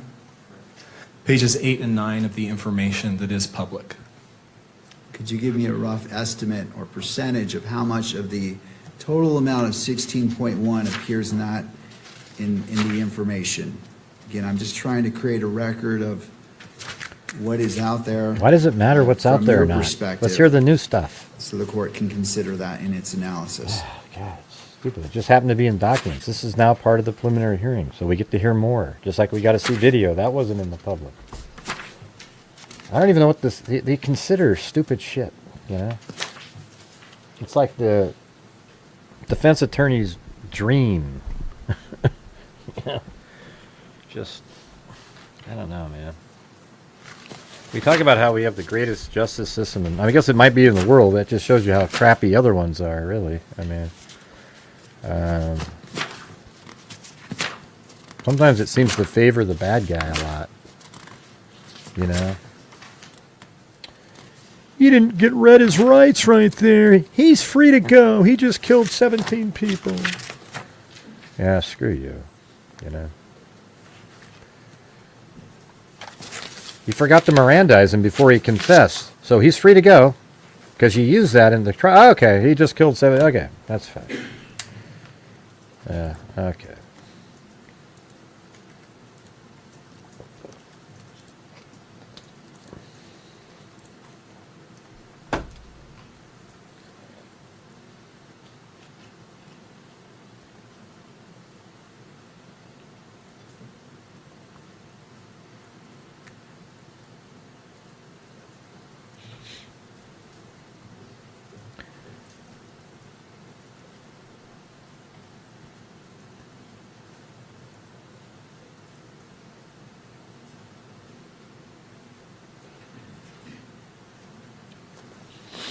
And then I guess one thing you could say is in the courts, though, like, you know, when somebody's arrested and they're on trial, I think the public, you know, we kind of assume that guilt, you know, that they've got something, right, every single time.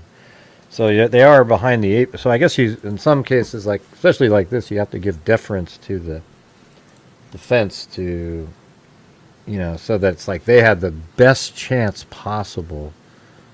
And it's still not going to work.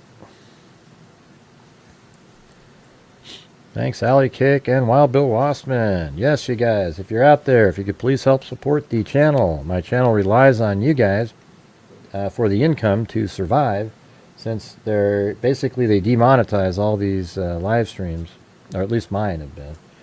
I don't know why. I'm not saying anything. And even if they were, it's just a small, like, you might make $35, $40 total on an 8-hour live stream like that. But so if you guys could help support the channel, maybe buy some channel memberships or, you know, whatever, I'd appreciate it. I think I do a good job here.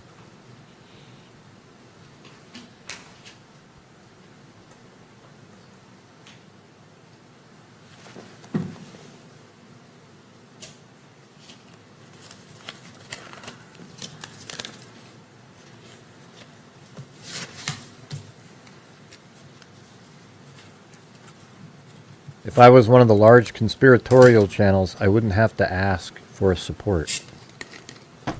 I'd be really good at selling conspiracies because I'm better than they are at showing data.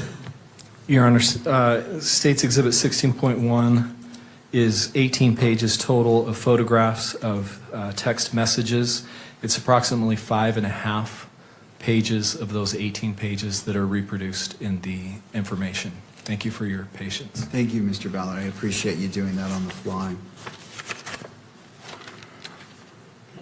Anything further from any party?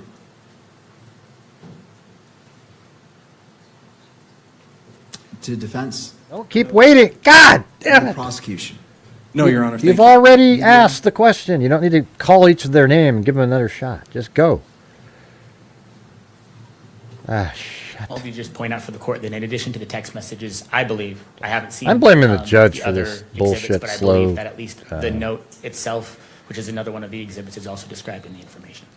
I guess nobody heard what I just said. I need the support from the people watching. The Ms. Kirk's victim representative attorney. Yeah, it's the judge's fault of all this slowness here. I wouldn't even blame Novak. This has not been easy, as you can imagine. And I think the family deserves This guy sounds to like he's see going to cry. the evidence that's been gathered in this investigation. They deserve to know what happened to Charlie. So we urge the court to please, again, display the evidence here in the courtroom.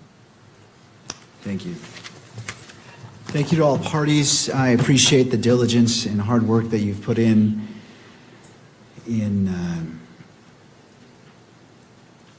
briefing, argument. These are important exhibits as it relates to what should be considered for, again, to be clear, these exhibits are being admitted to the court in its entirety. The question before the court is publication within the courtroom and beyond the courtroom. And so this is the ruling as it relates to the briefing, and I know it wasn't a formal motion, but I'm just trying to be thorough in my approach. What do you mean, here you go? This matter comes before the court on state's get it. request to publish exhibits 16.1, 16.2, and 16.3 during the preliminary hearing and defendant's objection to that request. The exhibits consist of text messages between Mr. Robinson and a witness, Discord messages between Mr. Robinson and others, and a written note. Thanks for the 9 months. The state attributes to Mr. Robinson.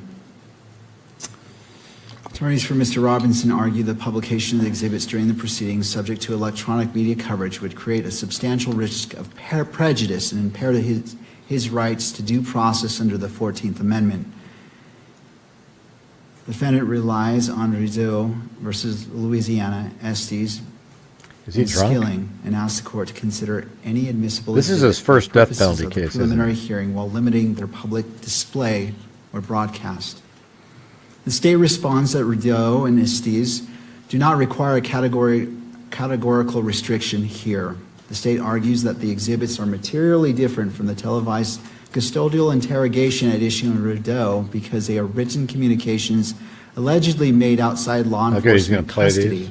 The state also argues that the potential prejudice can be addressed through trial management measures, including voir dire, and that the victim representative has an interest in being present for and able to follow important criminal proceedings. The court has considered the parties' arguments, the nature of the exhibits, and the procedural posture of this preliminary hearing, the defendant's due process interests, the public nature of the criminal proceedings, and the interests asserted by the state and victim representative. On the present record, the court is not persuaded that the publication of Exhibits 16.1, well, thanks, Juju. 16.2, You can figure it and out, that'd be great. 16.3 during the preliminary hearing creates the type of inherent or presumed prejudice that requires categorical restrictions under Rideau, Estes, and Skilling. Unlike the broadcast interrogation in Rideau, the exhibits at issue are written communications allegedly made outside police Do we have any money custody on how, if and are being Novak's going to offered say in the something after ordinary this? course of a judicial proceeding.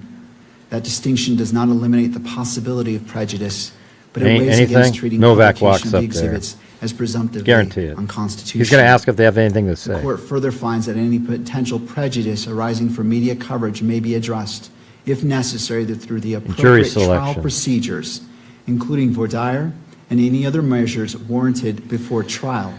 This ruling is limited to publication of the exhibits during the I'm about ready to preliminary play that hearing and clown does music not on this determine guy. their admissibility at trial, and I insert, if one occurs, or foreclose any later request for relief based on a more developed record. Accordingly, the defendant's objection is overruled. As it relates to He this seems preliminary nervous as hearing, hell, man. Overruled. the state may publish He has a hard time reading his own Exhibit writing. 16.1, I've noticed that. We 16.2, talked about that the other and day. 16.3, and the court is He authorizing can barely with read the his own exception writing. He struggles of with it. The third to It's like, last did he even write page it?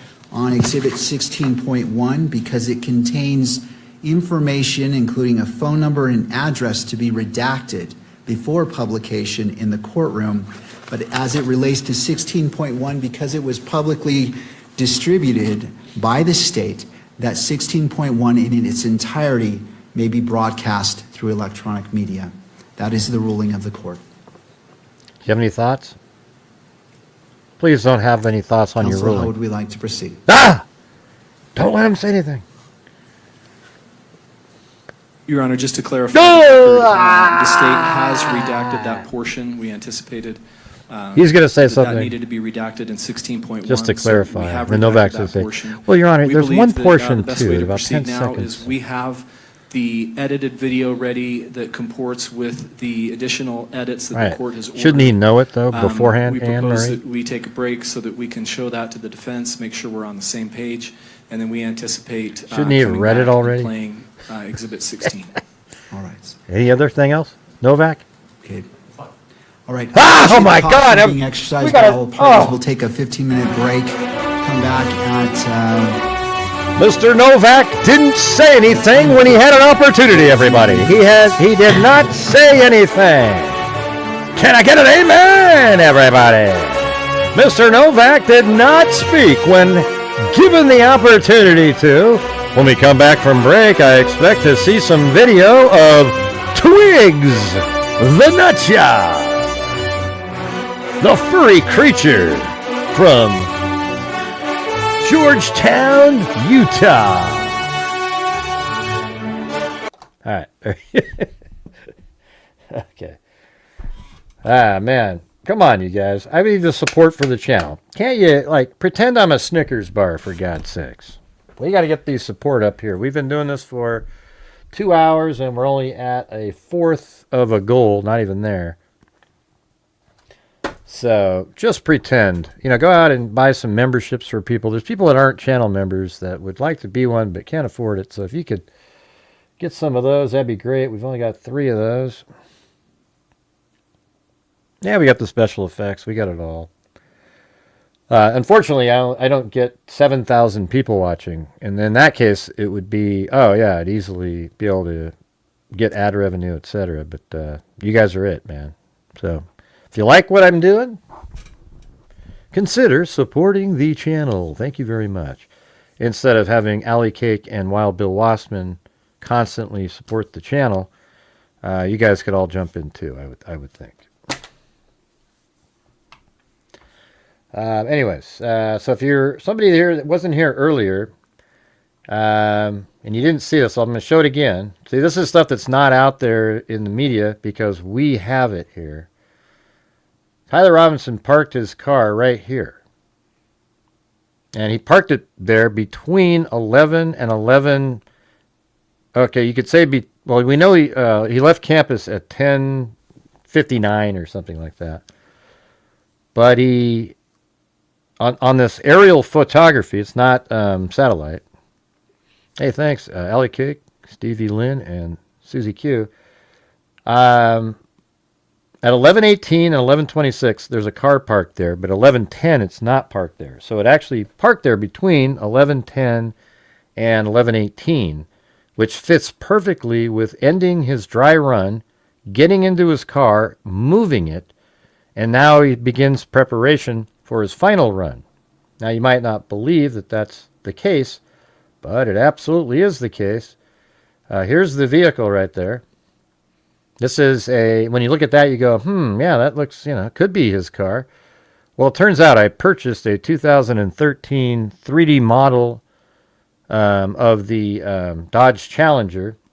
And then look at this. It even has the same, see the little molding right there? That's it.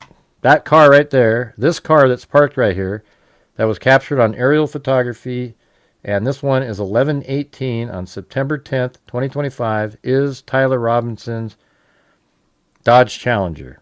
I have zero doubt. The odds of there being another 2013 Dodge Challenger in the area on at that exact time, specifically right on the same street that he was walking on, is almost zero. That is his car there. That means in this video here, he's still sitting. He's actually literally not in the actual image. He's sitting in the car right there. Then he gets out of the car maybe 20 minutes later, and he starts walking to the campus. What do you mean yelling? I'm not yelling. Hey, by the way, ACK, I'll do the show any way that I want to. If you don't like it, don't watch, okay? I hate when people come over and they tell you what to do. Hey, quit doing this. Hey, Gray, do this. Get the hell out of here, okay? Right. So the thing is I've been saying that this was the car. Now, when you look at it, you go, wow, look at the end of the car is there. That isn't the case. That's part of the tree that comes down. See how it just happens to line up where it looks like that? The end of the car is right there. And that would make more sense with the wheels and everything. And so you know, when you line up everything perfectly over the top, but mainly, look at that. There's no other car that has that exact molding. See that? All right.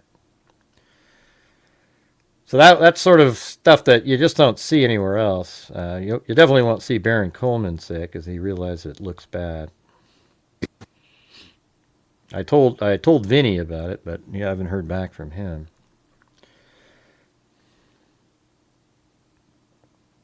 Seems like it's different there. They don't do the same kind of shows anymore on Court TV.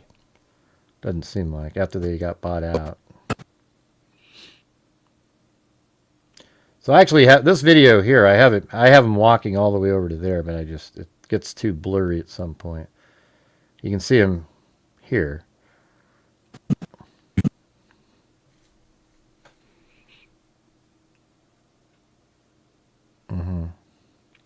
So that's it, you guys. Only those 3 people were all I got to when I'm saying, hey, you guys, we need the support for the channel.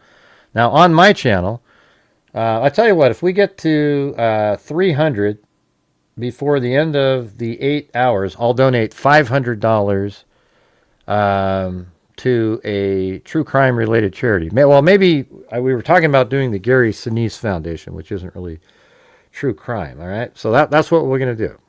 Will you guys be able to do that? So if you guys send in 300, that's only 210 to the channel, but I'll donate 500. We got to get something in at the beginning of the month here just to make sure that we have something. We've already donated $300,000 since January of 2020. Does it make any difference to any of you guys? It's just, man. Northeast. You can see he's wearing the same clothing as in the previous video. Yeah, so I have all the surveillance lined up now.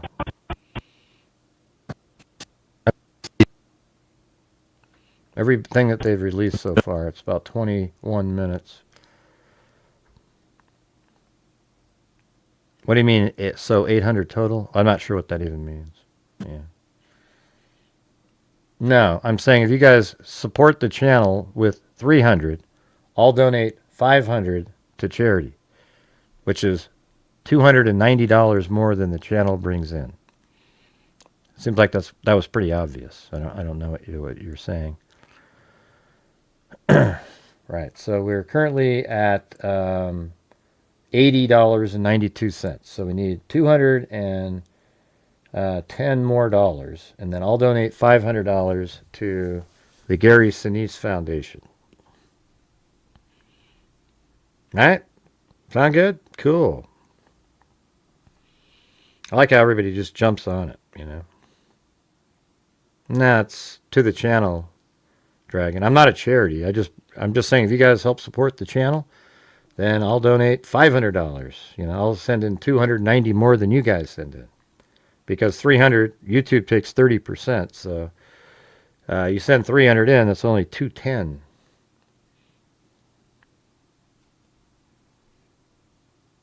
You guys seem really confused. It's weird. Hey, thanks, Southern Eek. Southern Eek. Thank you. Hey, wait. Oh, I could see it there. I wish I had the audio on. It would have went. All right, cool. Okay, there's now we're at 1:30. Yeah, I mean, if you're new here, let me show you something here. What? Look at this. Great foundation. Not that one. This one right here. Nope, that's not even it either. Man, how far have I moved this thing down the screen?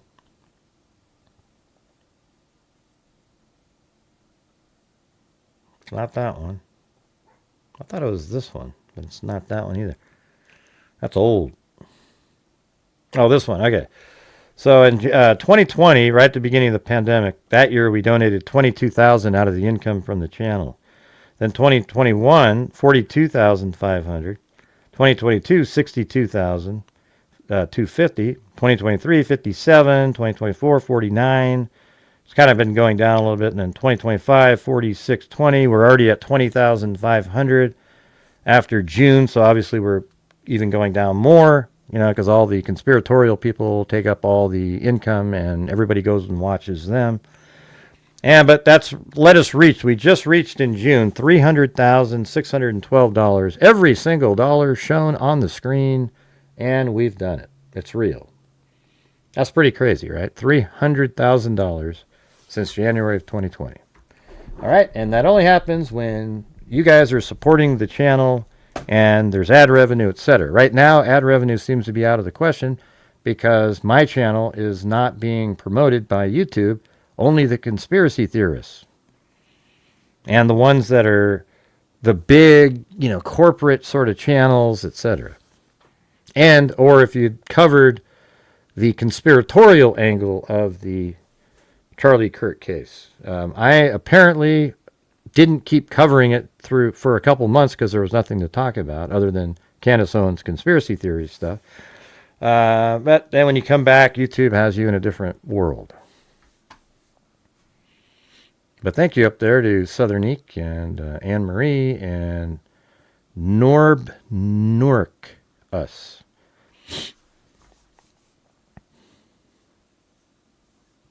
Right. All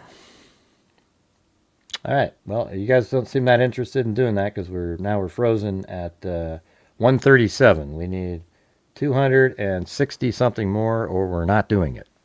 Okay. I'll have to wait till another time when we bring it in.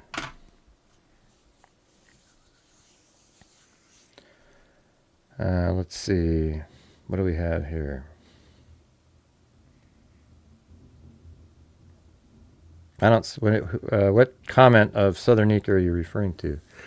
I don't see any comments. I see her super chat. Did she comment before that, or?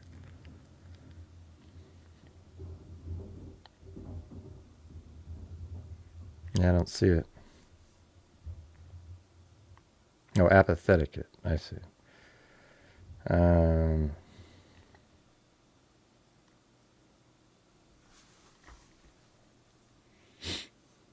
All right, guys, still trying to reach that goal. We got another 100 and something to go, and then I'll donate $500 right here on screen. You know, sometimes I post them on Twitter, you know. Basically, it doesn't seem to do any good, really. I could put it there again, but just doesn't do anything.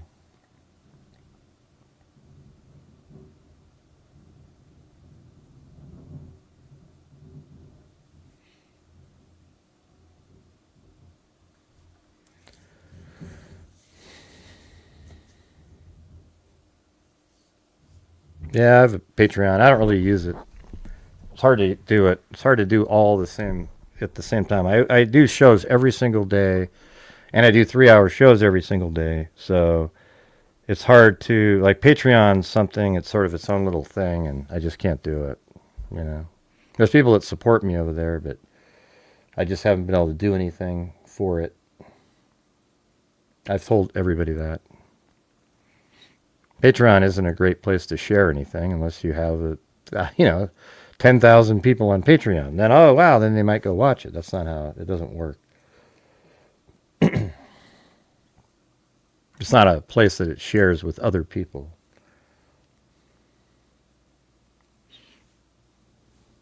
What I wish is I had a producer that really just did all the other stuff, and I just do the shows, you know, and put it all together. I like doing the research for like cold cases. I like that.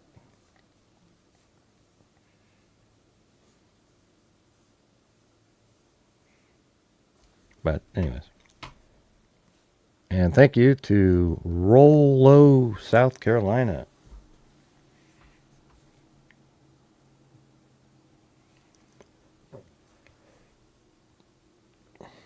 Yeah, I just want to watch this.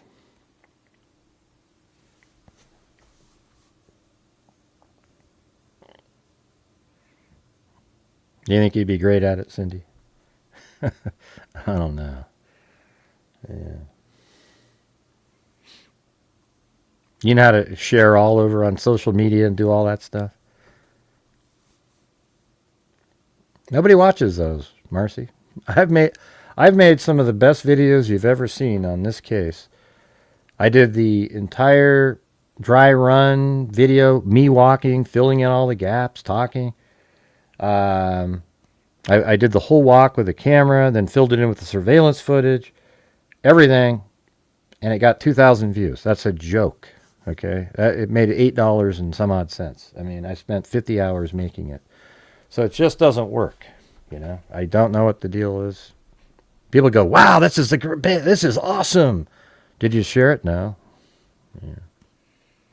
Yeah, so I really don't know. I can't tell you.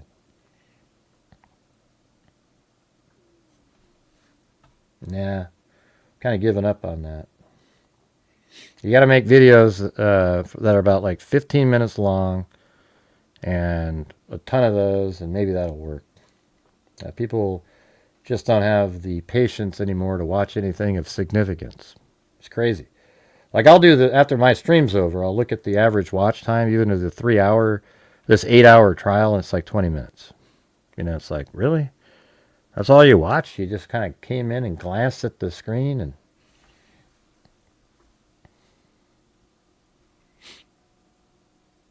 Well, I mean, they don't suppress other people. I mean, why don't they suppress Ashley Banfield or Nate Eaton or Brian Enton? Why don't they suppress any of them?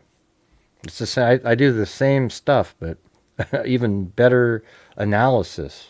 Okay, like I literally know exactly what's going. This case right here, I think I'm the only one covering it that knows it absolutely the way I know it.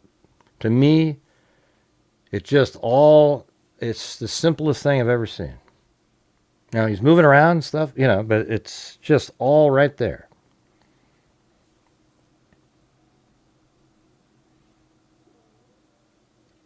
All right, we're at 147, you guys. So we need another 153. And there's 222 people watching, so that should be really simple. Like if all of you sent in 75 cents, we would actually get to that, but that doesn't happen.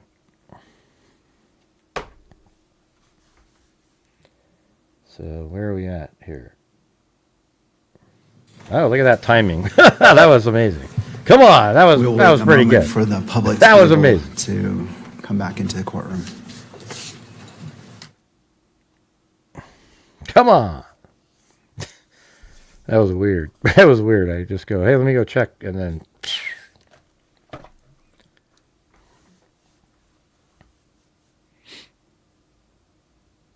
Yeah. $1 works, $2 works, anything works. It's something.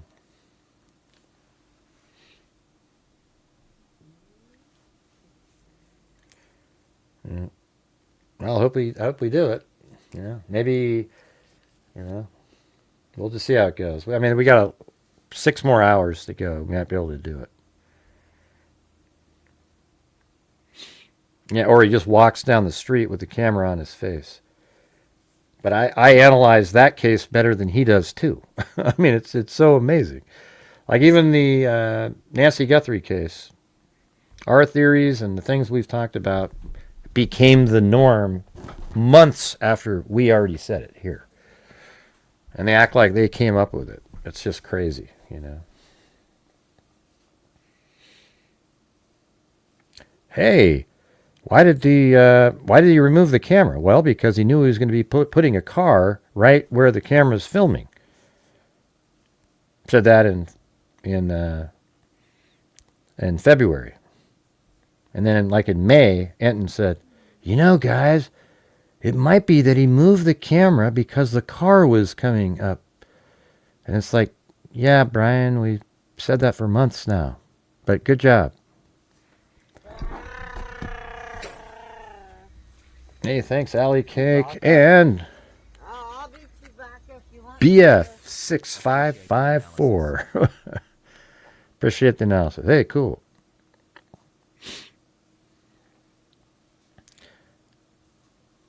Alley Cake, who knows? Maybe it'll happen later. Who knows? We'll just see. You don't have to keep. You're always so generous. You and Wild Bill Wassman.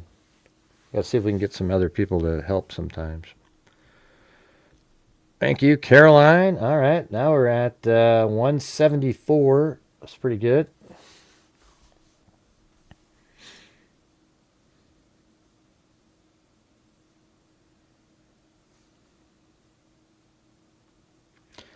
Yeah, so what it is people just support my channel, and then sometimes I do little, like a challenge or something, and I always donate more than they're supporting the channel. Like, it's never been, hey, you guys send in 500, and because I only get 350 of that, I'll send in 350.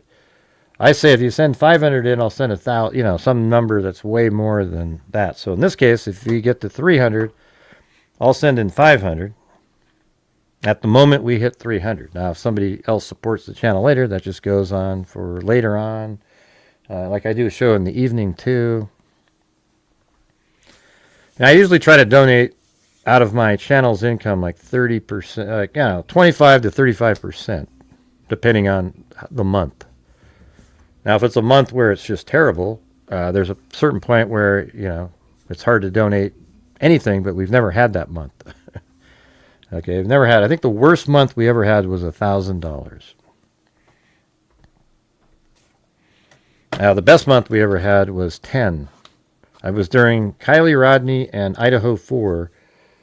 That was crazy, the ad revenue during there. So I just go, let me donate. So we donated 10,000 that month. 6,000 we've done a few times. But lately it's just been like 3 because there's just too many people doing true crime and too many people Back in session. just conspiratorial wins the Back. day. Turning to the state. Doesn't matter. I apologize, Judge. We were having computer technology issues, and we believe those have been sorted out, but we have not yet had the opportunity to show the final edited versions to the defense. All right. Well, Jesus. how much time do you need? Just as long as it takes to show the video, so maybe 10 minutes. All right. We'll go into... Shit. You got to be kidding Well, I me. want to make sure sufficient time is done to do that.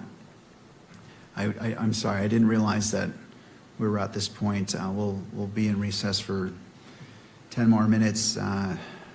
So by Jesus, you gotta 11:05 approximately. 11:06. That should work, and also we can inform the bailiff as soon as we're done. If Any money that they'll, I bet you Ladies and $1,000. gentlemen, I apologize. Well, I won't bet you really, but Proceed. I want to be respectful of all they will the not time, be in here at everyone's time, 10:05. but all at the same time, They'll keep be in this here at 10:15 minimum. Hearing okay? moving forward. So court is 20 in minutes. recess. Yeah, you can. He's getting frustrated too. But you know what, Judge? 90% of it's your fault. You're not running a tight ship. Make a decision. Stick with it. Don't give a shit what the argument is. Just move forward and say, I've ruled. We're moving forward. Boom. That's it. Instead, he keeps letting constant debate over and over and over again as if he's not the expert. The thing is, this judge is supposed to be the expert, right? Not the defense attorney. Where, like, the judge has already thought through something. Make your ruling, move forward. If you sit there and you make your decisions based on what the defense attorney said, well, now you're almost saying, hey, he's better than I am. I think there's no chance this is coming back at 10:05. It's coming back at 10:15. Hey, thanks, Timothy Cecil. Maybe this will help. And look at the judge's face. He does, man. He looks pissed off. He looks angry as hell is what he looks like. All right, here we go. I'm going to do this. I'm going to see as fast as I can do this. I'm going to do the whole recap here. Here we go. Let's see if we can do it as fast as possible. Here we go. All right, hold on. It's kind of, I'm going to just start over here. So here we have in the morning time. The Dodge Challenger drives by, and the Challenger drives by at 18:22, which is 8:22 in the morning, or excuse me, not 18, 8:22 in the morning. Right, drives by, and then right after that, it literally drives from this house. That's what it's driving by. Drives around, comes around the corner here, drives all the way down the street, turns into here, and pulls into the parking garage here at 8:32. It looks like. No, 8:28, excuse me. Pulls into the parking garage at 8:28. So that's, 5 or 6 minutes after drive. That takes about that time to drive there. So it drove right into the parking garage. And then when it drove into the parking garage, It actually goes up one level because the parking garage is the same level as the tunnel. So it goes up a level and parks on this level right here, right there inside the building. He parks right there. And then after that, let's see, he goes over the, I guess right from there, he walks all the way over to campus and goes down to this area right here where Kirk ends up being shot. And he talks to some TPUSA people. And then he returns to the parking garage. In the documents, it says he goes over to the wooded area during that initial first time as well. So I'm not sure if they just left that out. But he makes his way back to the parking garage. And we know for certain that he enters the parking garage right there. Because we have on camera, so let's go to here. Not that one, this one.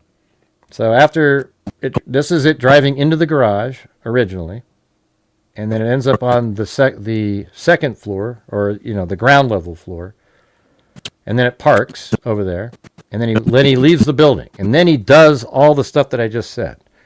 Then he comes back to the building, and he enters on the second floor, and that's why we see him right here going down the steps to get to the floor that the vehicle's on. So look, he goes down the steps, and then he sort of enters into the middle, and he walks over here to get to his car, and then he leaves right there. Boom, there it is, and then it exits the same way. And so that would be at 9:32 is when he exits. I think it's more like 9:33, but he exits right here, and I think he drives back over and goes to an area that's over here somewhere. And I think he maybe parked over here at 9:40 somewhere. And then from here, he walks by that surveillance camera at 9:57. We've seen it. He goes this direction, and then he walks right by the place where he eventually parks because he already knows that he's going to be putting his rifle and blanket right down there. He's figured it all out. He probably went down here one time on a previous trip there, walked up, and he knew that it came out right there. Then he walks around like this, and it takes 10 minutes. I walked that route. Takes 10 minutes. So then he walked by here at 10:07, 10:08. Originally it was 8:08 by Candace Owens, trying to trick everybody. And then right when he walks by there, this is his dry run. He goes over the bridge. And let me fast forward. You'll see those different things. Not fast forward it, but here we go. Through here. There he is walking all the way around, and there he is walking by that house, and then he walks over that little, this little bridge thing here. It's like just a piece of plywood, actually. And then he goes into the parking garage lot here, and then he goes through this tunnel right there. Now, that's where we're picked up on surveillance. There he is right there, walking through the tunnel, and then he goes up the stairs, and here he goes. And then look at this one. See, this is that same video. And by the way, law enforcement has it in their video backwards horizontally. This is what it's supposed to look like. See how the words are backwards now? Because I had to reverse it. This is what it's supposed to look like. And then here he goes. When you watch it the correct way, when he comes up from the lower level. Visit, do you know where he goes? He goes after left he leaves here. The parking structure. Okay, now watch. I know that it's correct because he goes through there, right? Then he goes up the stairs, and when he comes, when he goes up the stairs, he turns left to go out, and that's right where that is. If he was right, then he would go over here. That's why it was confusing originally watching that video. And then from there, on his dry run, he went to Chick-fil-A, which is, here's the Losi Center building, and he went to this building right here that has the Chick-fil-A inside there. It's actually inside the building there. I walked by it. All right, so he went there, and then he goes to Campus Drive after eating. He sat down and ate food, and then he went over to Campus Drive. He crossed over, and he went to the wooded area. And he went into the wooded area, but when he exited the wooded area, he did not have his backpack on anymore. He left it there intentionally. And then it says he moves through the Gunther and Computer Science building. So after he did that, he went back onto campus, and then he ends up somehow in this building over here. Like in this building, and then he walks over this little bridge area inside. I'm sure inside of there he walked through. And then he came out, and then he went on to this little area here, which is basically, there's a bush right there, but he put his backpack there too just to test it out. So all he'd have to do is walk right here, and then get it, and then walk out, and then he would probably walk back to his vehicle. These are all stuff I'm just guessing at. But he walks back to where his vehicle was parked over here, and he would have made it there probably by like 11, 06 or 7 or 8, whatever, something like that, 11:08, right? Maybe 11:10. And then he drives the vehicle right to here to prepare for his final run, and that's why it shows up here at 11:18 and 11:26, but was not there at 11:10. So that's where he parks the vehicle facing that direction. And then probably right around 11:36 or so, or 37, he gets out, and he starts doing his limp walk all the way down. He's changed into the dark clothing that he has. Walks this direction, and then he passes right here at 11:45. That's the sawtooth fence. So we can go back to the video here. Move it forward. There it is. There's I call it like sawtooth fence right there. And there he is walking. He has the limp. And by the way, that same aerial photography has these two cars parked there. This car was there when I went there in October even. So that car must often park there. Then he keeps walking this direction, then comes around the corner, and then he's picked up on two cameras. The first camera is this one right here, and the second camera is this one. And here we go. We'll pick that up right there. He goes, walks away, and then this is the TMZ camera. Actually, you can go back a little further. It's like this.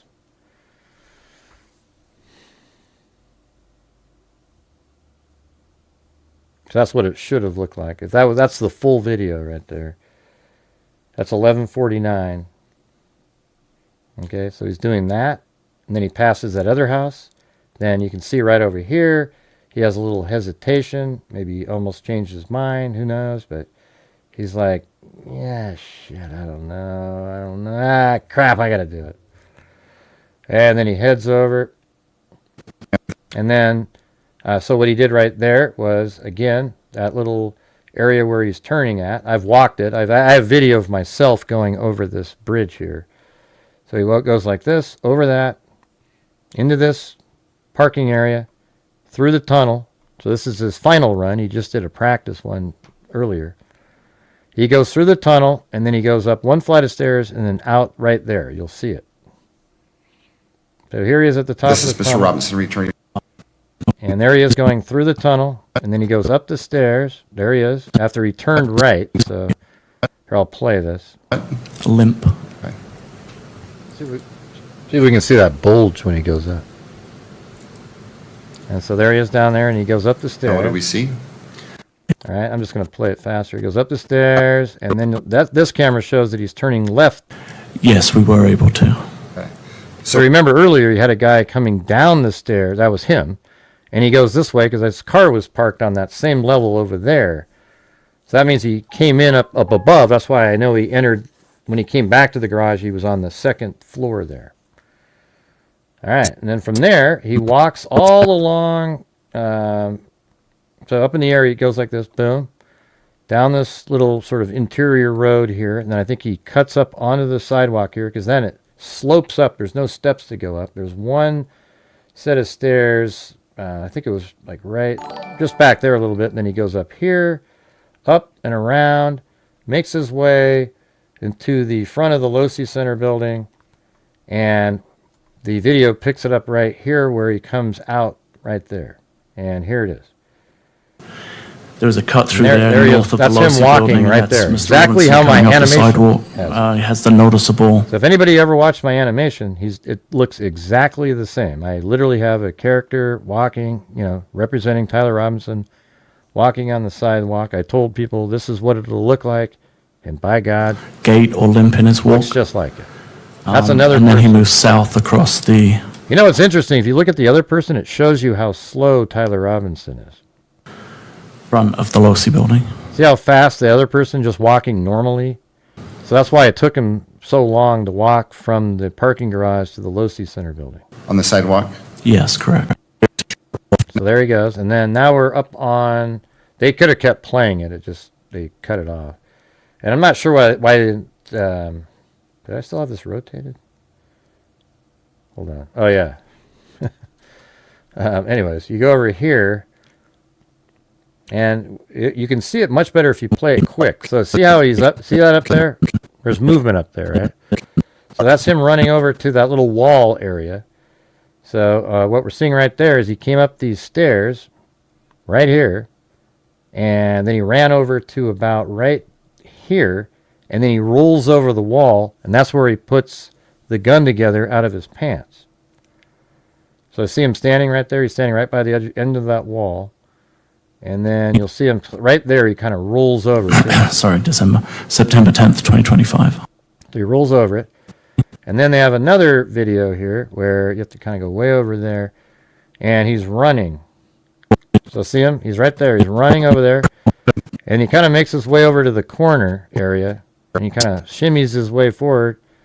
And then he shoots. Now I cut it over to the better video here. And you can see him right there as he's running after the shooting that took place at 12, 23, and 28 seconds. And then you can see him running through the glass there. See that? Right there. Then he comes out. I guess those people that made this AI really thought through it, huh? Put him even through the glass there. It's crazy. And then right here, he steps down. And when he steps down, his foot hits there, his hand hits there, and then he lets himself drop. And all of those fingerprints, etc., I captured when I was there. They obviously got it too because there's markers up there. And then he goes running across over here. You can see he's got the rifle with wrapped in a towel. Look at right there. He's swinging it along with his leg. Why would you do that with a towel? That'd be weird to swing a towel along with your leg. You can just hold the towel. He must have been hiding something. And then he's right there. And then it cuts over to the crappy video here in a second. It sounds like we're Court is getting back back in session, right. noting the presence of the parties, all being present.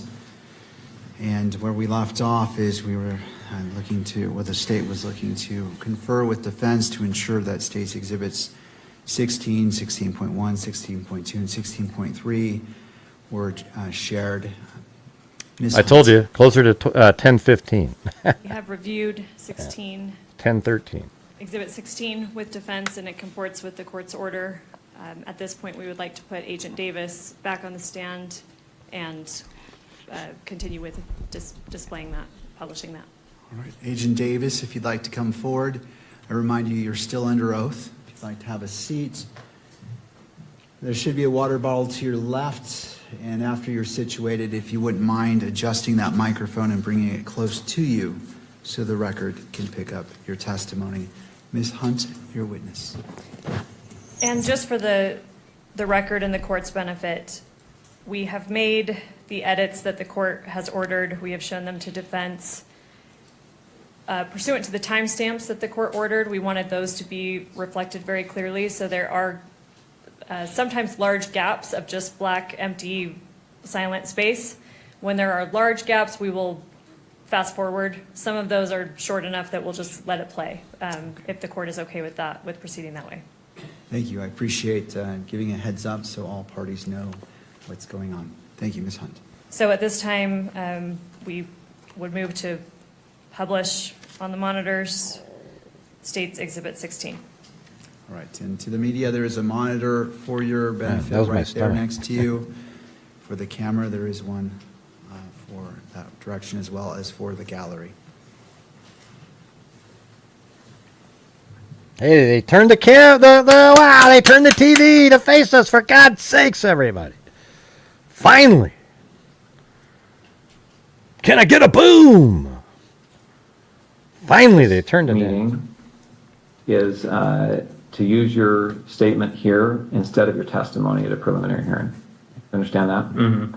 Okay, so in order to do that, I need to place you under oath and also give you an admonition about false statements, okay? First, you do solemnly swear or affirm that the evidence you shall give in this issue shall be the truth, the whole truth, and nothing but the truth, so help you God? Yes. I also need to notify you that you are notified that statements you are about to make may be presented to a magistrate or a judge in lieu of your sworn testimony at a preliminary examination. Any false statement you make and that you do not believe to be true may subject you to criminal punishment as a Class A misdemeanor. You understand that? Yes. It potentially could be used as for punishment as a higher offense as obstruction of justice. In addition, I just want to make sure that our recording here is clear that you've also been given a federal agreement and a state agreement granting you immunity from prosecution for materials that you discuss now. Do you understand that? Mm-hmm. Okay. First, we're going to cover some of the things that you've already talked about, but to make it as part of this record. First, what's your name? Full name with middle name or just first and last? First and last is fine. Okay, my name is Lance Twiggs. And do you know Tyler Robinson? Yes, I do. Yeah, I do. And this is the same Tyler Robinson that's been charged with the shooting of Charlie Kirk? Yes. And would you say when you first met Tyler? I think it was 2023. I've known him longer than that, though. That was, I think, the first time I met him in person. Okay. And will you describe your relationship with Tyler when you first met him anyway? When I first met him, I didn't know him super well. He was just a new roommate, so I knew he knew my friend group, and I knew he liked playing games, but that's about it when we first, when he first moved in. Okay. Before we go on, I realized my mic was muted at the outset. Was yours on, your microphone? Okay. I'm going to repeat those admonitions just to make sure we've got it recorded. Okay, so again, I placed you under oath. Just to make a record, I'm going to do it again. You do solemnly swear that the evidence you shall give in this issue shall be the truth, the whole truth, and nothing but the truth, so help you God. Yes. And again, I'm going to give you the false statement admonition. Sorry, hold on. They're saying that it's echoing, so I think this one's mic is on. Okay, sorry. Okay, you know I'll mute my mic. That's fine. Okay. Okay, so we should be good. All right.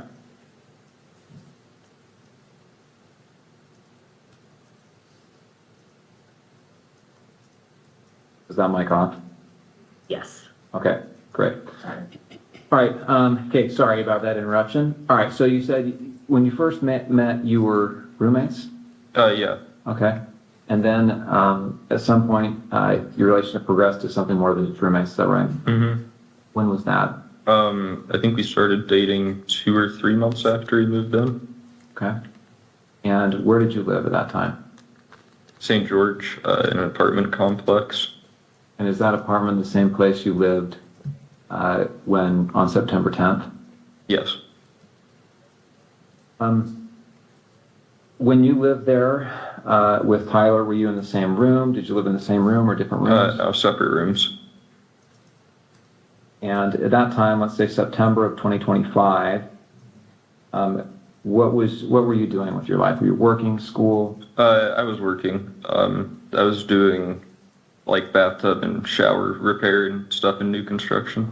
Okay. How about Tyler? I think he was both working. I think he was working for an electrician company then, and he was also in a trade school for being I don't know, higher like ranking electrician. I'm not sure how the trade system works for that. Okay. But yeah, I think he was both.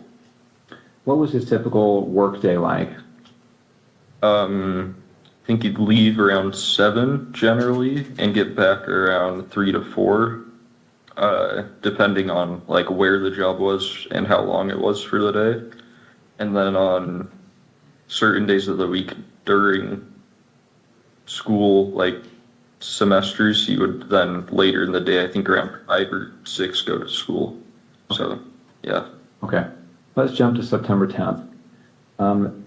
Did he spend the night in the apartment the night of September 9th into September 10th? Into September 10th. Yeah, he did.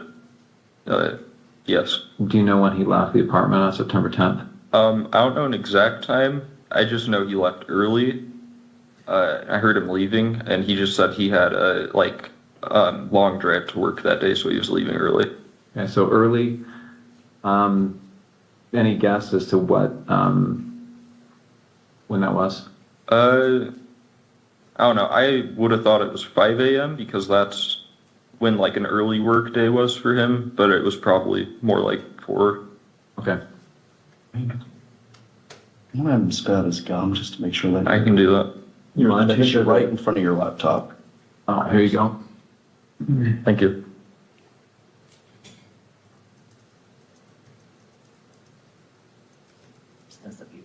Thank you.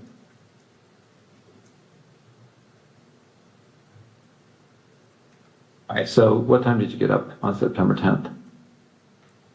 Probably like 12 to 1 p.m. You didn't have to work that day? No. And did you hear from Tyler? Did he call or text you before then? No, he sent that message in the group chat I mentioned, but he didn't message me directly at all that day. Okay. When did you first hear from him on September 10th?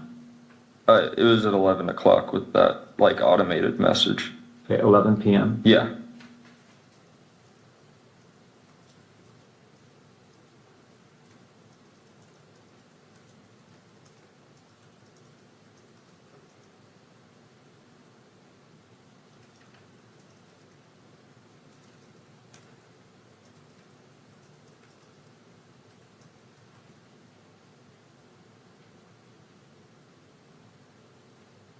What about, he asks you here, remember how I was engraving bullets? Was he engraving bullets before this? Yeah, I don't remember exactly when, but he had said he was planning to go hunting with his family. And he asked me for if we had a Dremel because he said he wanted to engrave messages on bullets. And I just told him where our Dremel was and told him to make sure he doesn't set off a bullet on accident in the house. But I didn't really think about it until then. How long before September 10th was this that he asked about the Dremel? I don't remember because he'd been talking about the hunting/camping trip for a couple months, but I don't remember when he was specifically asking to engrave the bullets. So are we talking like a year before? Oh no, not that long. It would have been I'd say at most a month before this was when he was asking. Okay.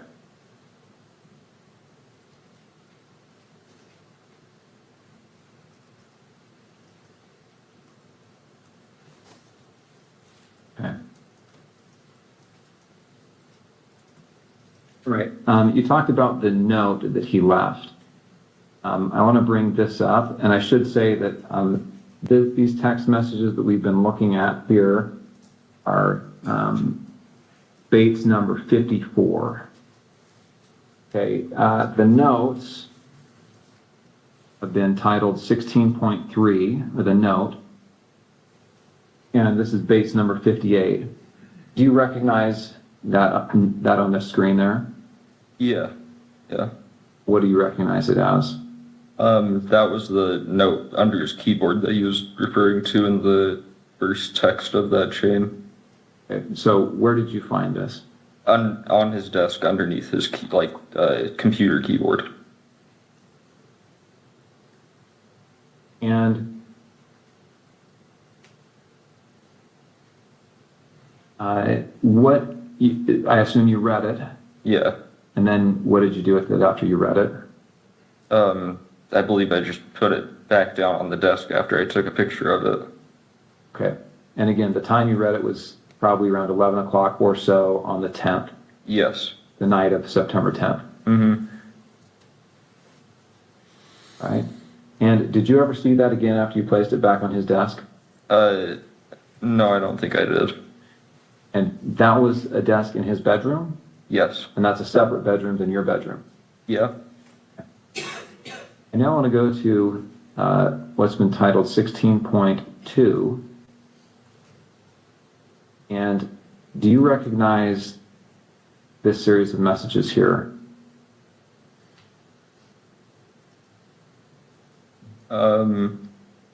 Yeah, that was the server of like his friend that I was mentioning.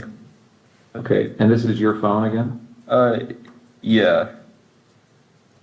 And I'm assuming you recognize it because the big crack up at the top. Mm-hmm. And so this is a server. Is this Discord? Yeah, this is Discord. And who are members of this server? I don't want names, just generally. Who are these people? Members of this is his friend group. They played D&D together every week. Okay. And I just want to scroll through this to make sure that you get a chance to take a look at it. Or go to the next page. Mm-hmm. Or yes.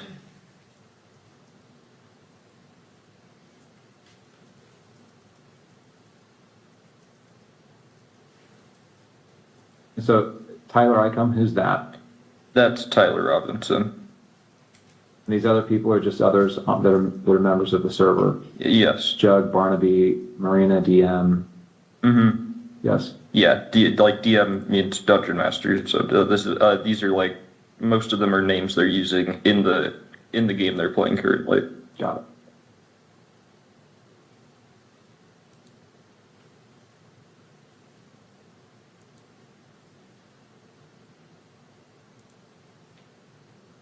Yeah, it looks like the last text from Tyler looks like it's 8 p.m. And do you know what day this would have been? 8 p.m. on the 10th or the 11th? I would think that would be the 11th.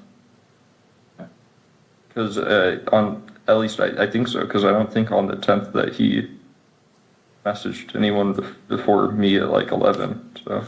And he turned himself in on the 11th, right? I thought so, yeah. So again, we're just going to go through this so that we have a record of the messages.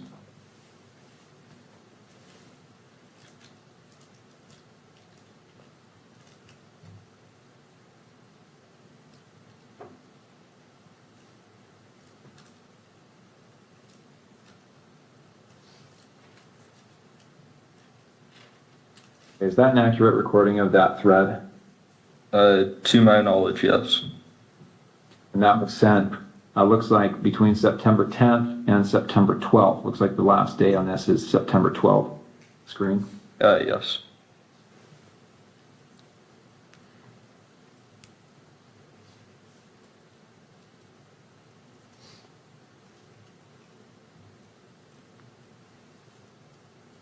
Okay.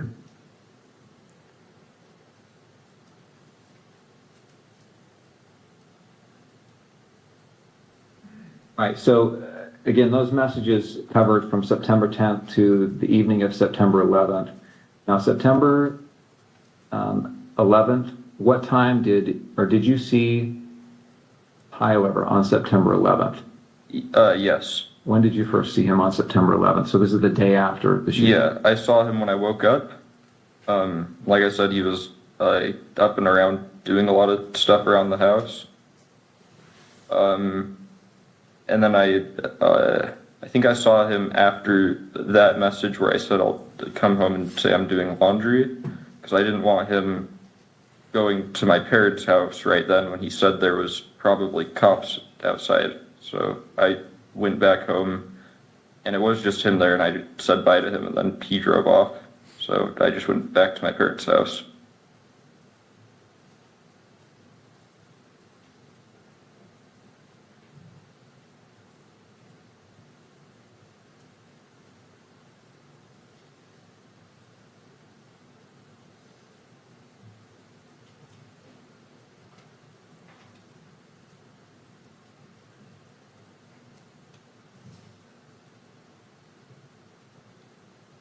So he acted erratically. Was he pacing? Was he just sitting down, relaxing? No, he was walking around a lot. Right, and that's within the home? Mm-hmm. And did he talk about what he had done? Didn't go into detail. I just asked him in person if what he said was true the night before, and he said it was. I started crying a little bit and said he wishes he hadn't done it. And then kept going around and just doing stuff, I think, to keep himself busy or distracted or something. Okay. Did he talk about what he was going to do next? And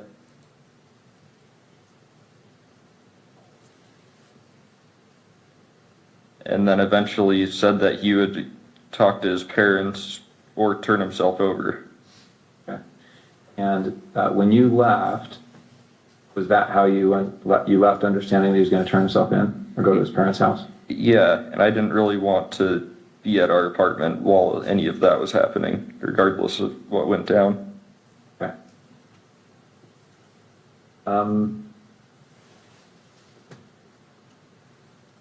Okay, before he came home, had you seen the press releases, any of the media on this? I'd seen one Instagram link a friend of mine had sent in our group chat, but I hadn't really looked into it at all. And had you seen the images that were released of the suspect? I did the next day. I don't think I saw any on the 10th. I'm going to show you a couple of those images.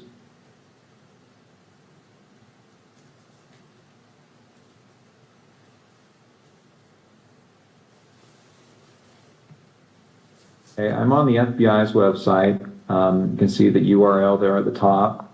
This is some press release about this event. And here on the screen, you see these, looks like there's 2 rows of 3 images. Mm-hmm. Do you recognize the person in these images? I wouldn't say it with 100% certainty just because of camera quality, but that looks like him in terms of the shoes he's wearing, the sunglasses. I don't think I'd specifically seen him wearing that hat, but he was usually wearing a hat, and then jeans. So it definitely, especially the bottom, the last 2, definitely do look like him. Oh, they do look like Tyler Robinson. And you talked about that with your friends, right? This looks like him. Yeah, his friends. Yeah, I don't know if I don't remember if I talked about it with any of my friends. And then since I didn't have my phone after that for a while, and I still am not using social media, I don't know on my friends' end. Okay.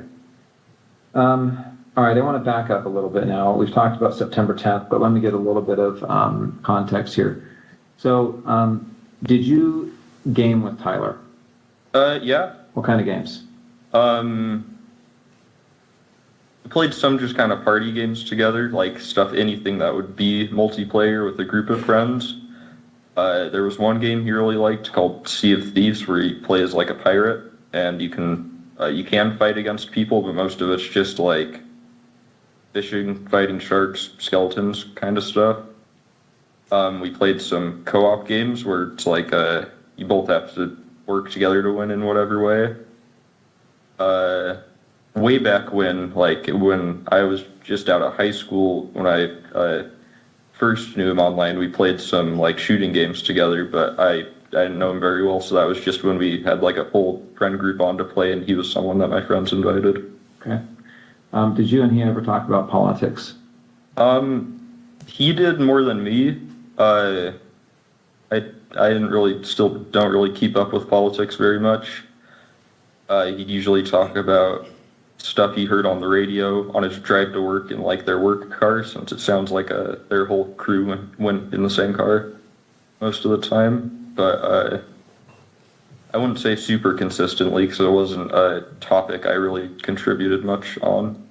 What about Charlie Kirk? Did you ever talk about Charlie Kirk? I personally had never heard him talk about Charlie Kirk before specifically. Okay. How about political issues? So did you ever talk about gender identity issues and LGBTQ rights? No, not really.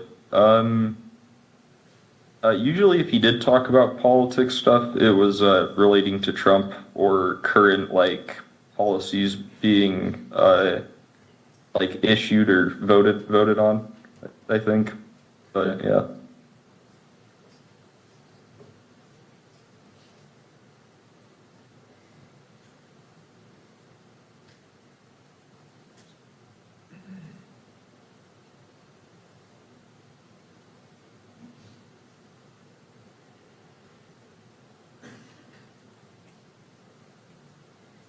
Okay, so before that you have been?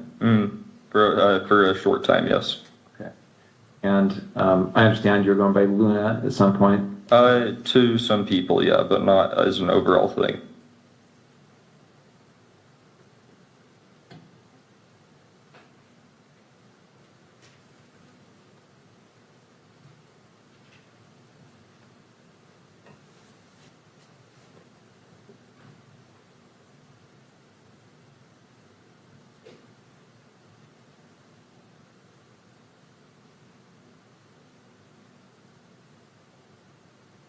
Okay.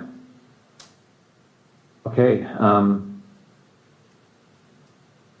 I think that's all the questions I have for this portion. Let me check and see if I've missed anything.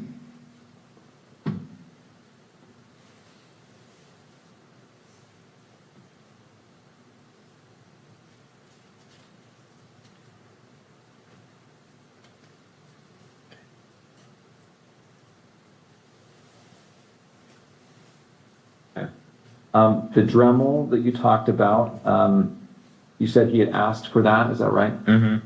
And had he told you it was to inscribe bullets? Yeah. And so did you have a Dremel then? Yeah.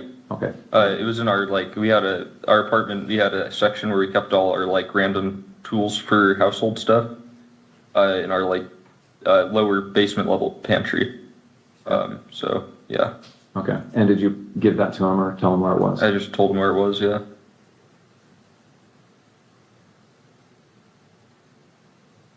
Okay, I'm going to go ahead and end the recording for the 1102 purposes.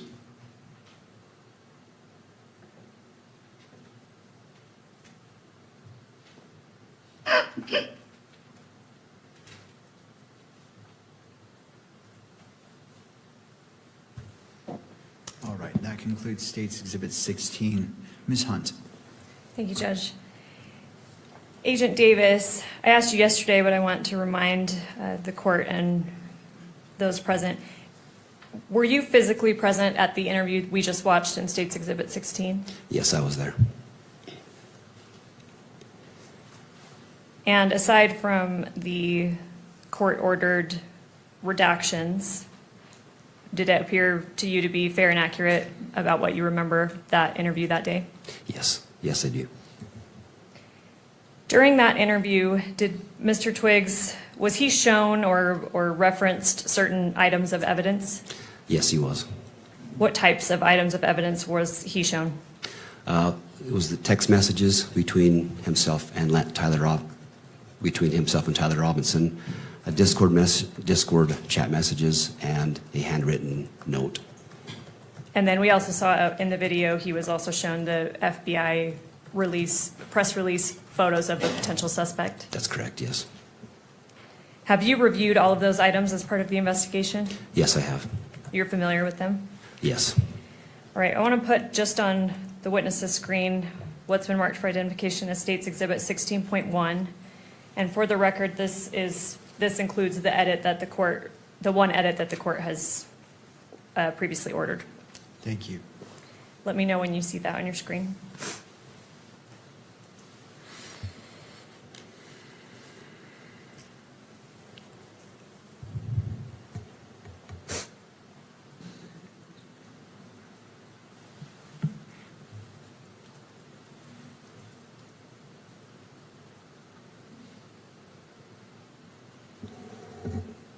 I see it. I see it now. Do you recognize this? Yes, I do. What is it? This is a photograph of screenshots of text messages between Tyler Robinson and Lance Twiggs. This is a photograph of Lance's phone. So sorry, you said photograph, you also said screenshot. Can you differentiate or clarify there? Sorry. These are photographs directly from Lance's phone. How do you know that? In Lance's first interview, he's showing the FBI agents these text messages, describes them to the agents, and at that time, his phone was photographed. And you testified, I believe yesterday, that Mr. Twiggs' first interview was the morning of September 12th, 2025. Is that correct? That's correct, yes. Were you physically present at that interview? No, I was not there. Have you spoken with the officers or agents that were? Yes, I've spoken to one of those agents that was there.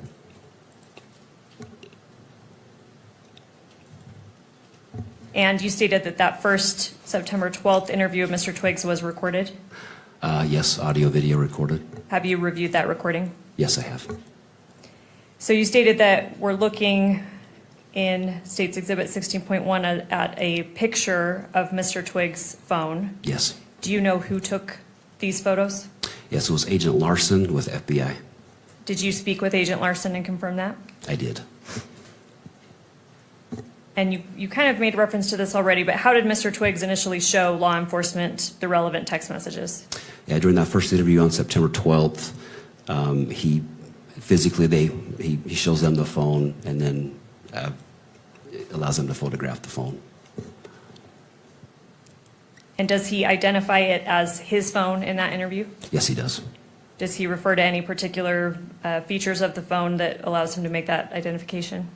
I believe the second interview, he refers to the large crack in the upper left screen.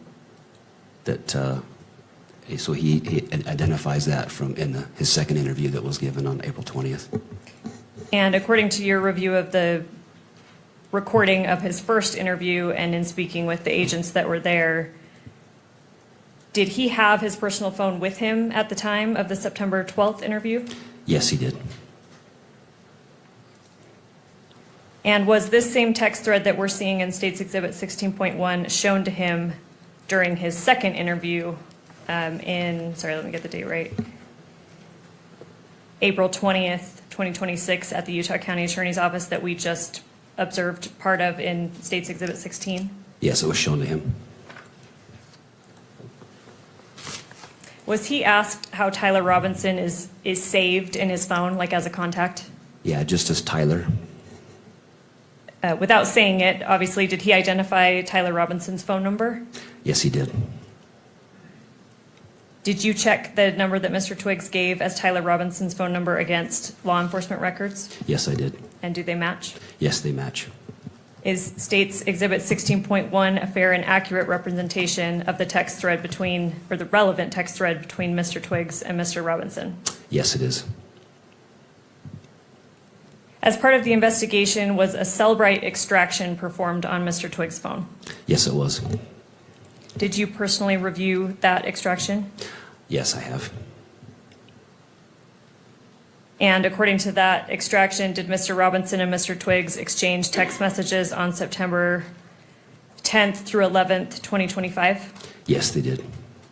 What time was that first text sent according to the Cellbrite extraction? The first text was September 10th at 11 p.m. All right, Judge, I would move to admit State's Exhibit 16.1, and then pursuant to court order, I would move to publish it to the monitors. Mr. Novak. We have no further objections beyond those that the court, of course, is very familiar with at this point in time. All right, I'll note the standing objections made by defense. Those objections are overruled. This 16.1 is admitted into evidence and may be published to the gallery as well as electronically distributed through the camera. All right, Agent, I'm not going to go through every single message, but I do want to have you read aloud certain portions of them. And I apologize to counsel, these are not actually given a page number. I have page numbers, but I'm happy to confer that we're on the same page as we go. So here we're looking at page 1 of State's Exhibit 16.1. If you could read a little more than halfway down where it begins Wednesday, 11 p.m. Will you start reading underneath that? Yes. So this would have been from Tyler. It says, drop what you're doing, look under your keyboard. And I apologize. Let me stop you there. How do you know that that message would have been from Tyler Robinson? That's just, so any of the messages in gray would be from Tyler, and messages in blue would be from Lance. It's just the way the iPhone distinguishes the messages. And also Lance in his interview also acknowledges that, who was saying what. And up at the top, who do we see that this thread is between? Tyler. All right, sorry to interrupt you. So read that again, starting from look under the keyboard. So after that, then Lance responds, he says, what? And then he says, you're joking, right? And then Tyler says, fuck, I tried to delete that. If we could scroll down to page 2. And if you can continue reading along. Okay. And Tyler says, I'm still okay, my love, but I'm stuck in Orem for a little while longer yet. Shouldn't be long until I can come home, but gotta grab my rifle still. To be honest, I had hoped to keep this secret till I died of old age. I am sorry to involve you. And then Lance replies, you weren't the one who did it, right? And Tyler says, I am, I'm sorry. Lance says, I thought they caught the person. And then Tyler says, no, they grabbed some crazy old dude and interrogated someone in similar clothing. I had planned to grab my rifle from the drop point shortly after, but most of that side of town got locked down. It's quiet, almost enough to get out, but there's one vehicle lingering. If we could scroll down to page 3. Continue reading. Lance says, why? And Tyler says, why did I do it? And Lance says, yeah. Tyler says, I had enough of his hatred. Some hate can't be negotiated out. If I'm able to grab my rifle unseen, I will have left no evidence. Going to attempt to retrieve it again. Hopefully they have moved on. I haven't seen anything in the news about them finding it. We'll update you shortly, or sorry, we'll update you by midnight. And then Lance says, all right, stay safe. How long have you been planning this? Scroll down a little bit, please, Kimberly. And Tyler replies, a bit over a week, I believe. I can get close to it, but there is a squad car parked right by it. I think they already swept that spot, but I don't want to chance it. We can scroll down to page 4 and continue reading about halfway down. I'll stop you about halfway down. This is while they were spot, but I don't want to chance it while they were parked there. If they'd found it, I imagine there would be more commotion. Again, I'm sorry for roping you into all of this. You shouldn't have to worry about this. And Lance replies, does anyone else know? Tyler says, not to my knowledge. All right, I'll stop you there. Let's move to page 5. So this should be page 4, so just scroll down 1, please, Kimberly. And if you could read starting,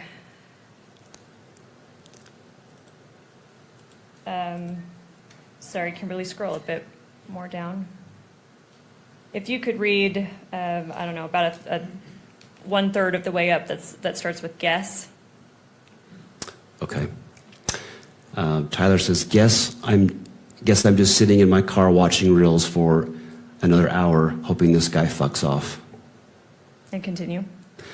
And Lance says, are you okay still? And Tyler says, yes, check and spot again now. Will. Sorry, now we're on page 6. Continue reading. We'll update soon. He continues, the squad car was moved further away enough that I should be able to move in.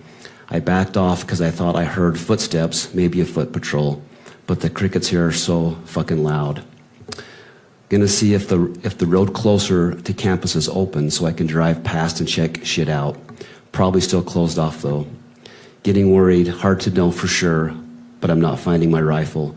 Could be in the wrong spot. Lance says, do you think they found it? And Tyler says, dunno, they haven't published anything if they have.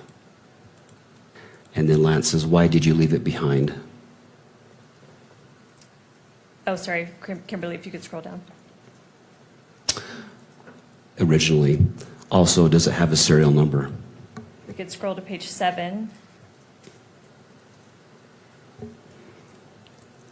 And I'll continue reading. I'll stop you on this page in a little bit. Okay. So Tyler continues, IDEK, if I had a serial number, but it wouldn't trace to me, I worry about prints. I had to leave it in a bush where I changed outfits, didn't have the ability or time to bring it with. And stop there, please. And then if we could go to the next page, page 8. And if you could start at the top. Okay, so Lance says, was your change of clothes there or was that also gone? Or did you bring those with you originally? Anyway, you could replace the gun or would he notice? Then Tyler says, only thing I left was the rifle wrapped in a towel. I'll bet that canine sniffed it out. Little snitching bastard. Replace it unlikely. I don't fully know what the gun was because it was old as shit and Gramps did some modifying. There was a 4-digit serial on it. God only knows who it's registered to. Hopefully some dead guy who gave it to Grandpa. And he continues, remember how I was engraving bullets? The fucking messages are mostly a big meme. If I see notices bulge UWU on Fox News, I might have a stroke. And then continue. I'll stop you in a moment. He says, all right, I'm going to have to leave it. That really fucking sucks. And let me stop you there. And then if we could go on to the next page, page 9. And do you see the first blue message we see on page 9? Can you start there? Yes. So Lance says, do you need it for hunting? And Tyler says, no, my dad wanted to use a high caliber for the rifle hunt. Judging from today, I say Gramps' gun does just fine. IDK. I think that was a 2K scope. Lance says, geez. And then Tyler says, OMW home 3.5 hours. Lance says, drive safe. And then Tyler says, delete this exchange. And I'll stop you right there. And then, sorry, we're on page 9. If we can scroll to page 15.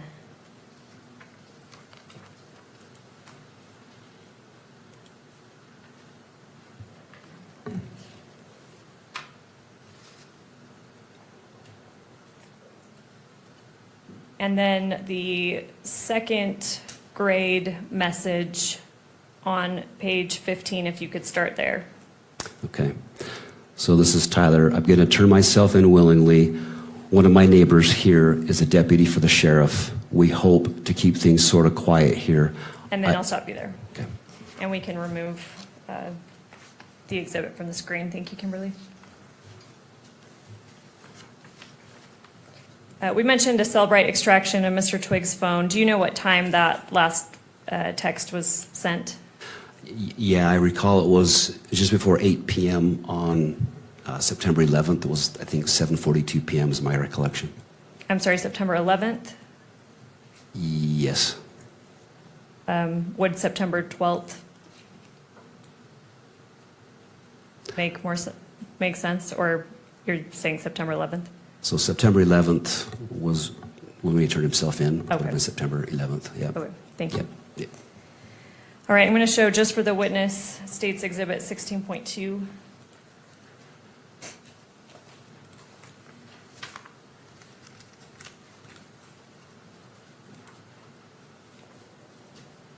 Let me know when you see that.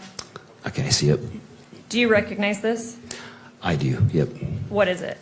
This is just more photos of Lance's phone. And How these do you- are, these are the Sorry, I had to sorry, go with your question, please. I'm just asking what it is. So you said it's a photo of Lance's phone. Do you know if that's from the same time period as the exhibit we just looked at? Yes. And what is it of? These are the Discord messages that Lance had talked about. How do you know that? So Lance, in the first interview with FBI, shows the phone. The photos are taken by Agent Larson, and then these images are shown to Lance during a second interview, and he confirms that these are those same messages, and this is photos of Lance's phone. You mentioned an Agent Larson took the photos. Do you know if he's the same agent that took the photos of this exhibit 16.2? Yes, same agent. And you spoke with him to confirm that?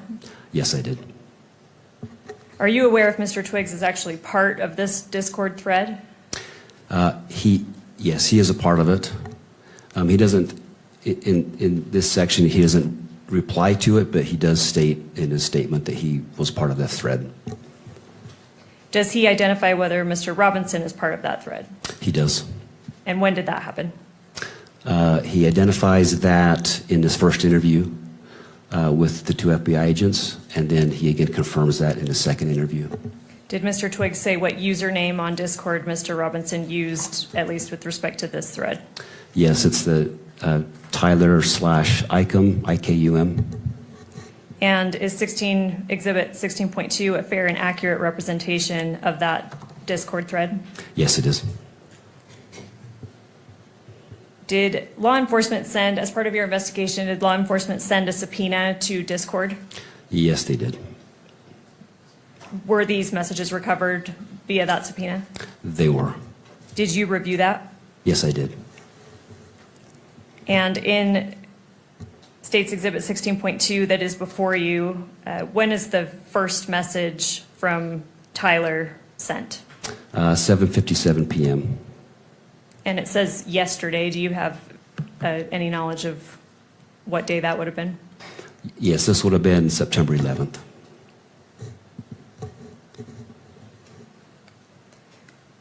So Tyler sends the first message that you're seeing on Exhibit 16.2, September 11th at 7:57 p.m. Yes, that's correct. You testified earlier that Mr. Robinson arrived at the Washington County Sheriff's Office approximately at 9 p.m. Is that right? Yes, that's correct. And although you weren't physically present there yet because you were flying down, how do you know that he arrived approximately around 9 p.m.? Just based on the police reports I reviewed and then go back and look at the video and such.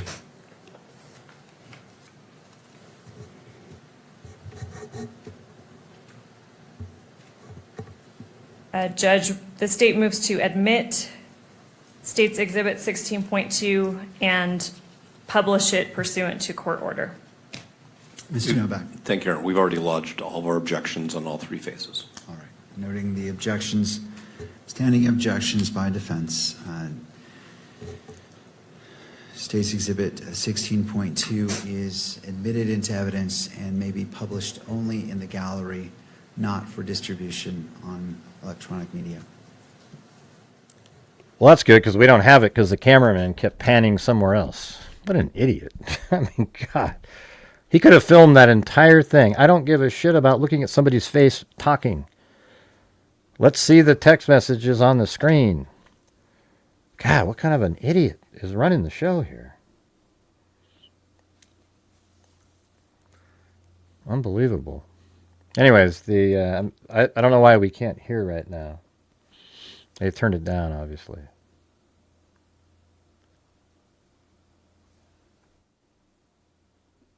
You got there isn't sound coming in from anywhere else, right? It just sort of went dead. I don't care if they read it. They did read it. So what's going on right now? Did he say he was turning off the camera or what? Let me go back. Do that? Yes. Phases. All right. Noting the objections, standing objections by defense. State's Exhibit 16.2 is admitted into evidence and may be published only in the gallery, not for distribution on electronic media. Oh, I see. I see. Yeah, they're actually, everybody in the gallery is playing the other portion. That's what I was telling you that they were going to do.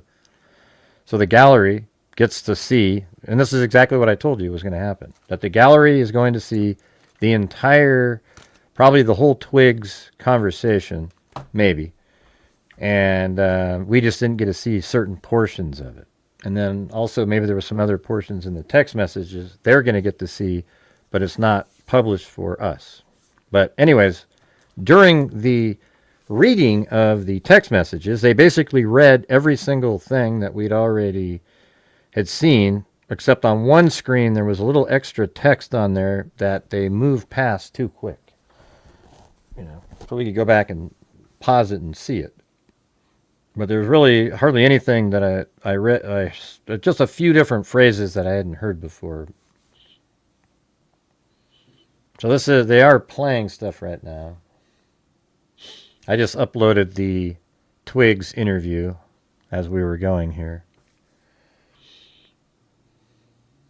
I don't know if anybody's going to watch it, but I see it. Do you recognize this? I do. What is this? This is a handwritten note or letter from Tyler to Lance. How do you know that? In Lance's first interview with FBI, he tells them about this letter note he found under Tyler's keyboard per a text message he received. He states from 11 p.m. on September 10th. And so at that point, Lance finds this. This is the letter he finds under that keyboard. Okay, so to clarify, he did say, "Damn, I wish I didn't send that." Mr. Twiggs gets a text from Mr. Robinson around 11 p.m. on September 10th, telling him to look under his keyboard. Yes, correct. And this is what Mr. Twiggs represented was underneath the keyboard. Yes, yes.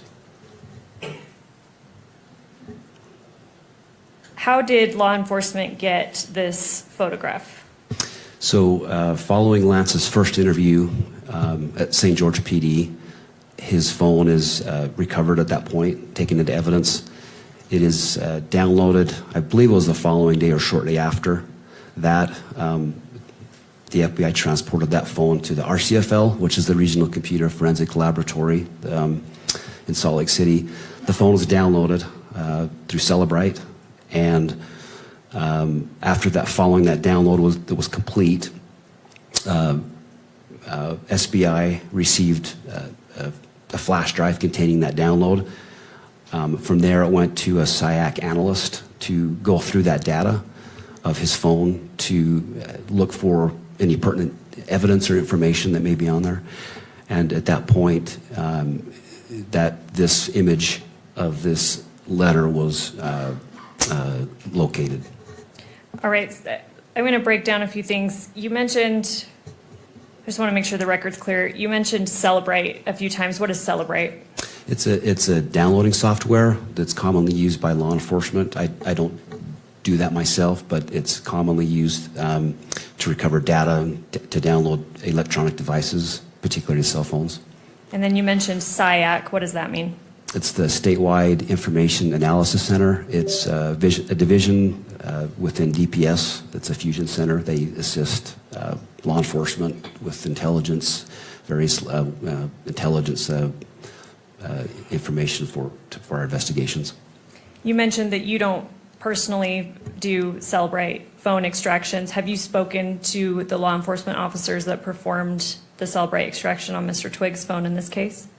I don't believe I specifically talked to those individuals, the RCFL, that did that. But they, yeah, that was then provided to SBI.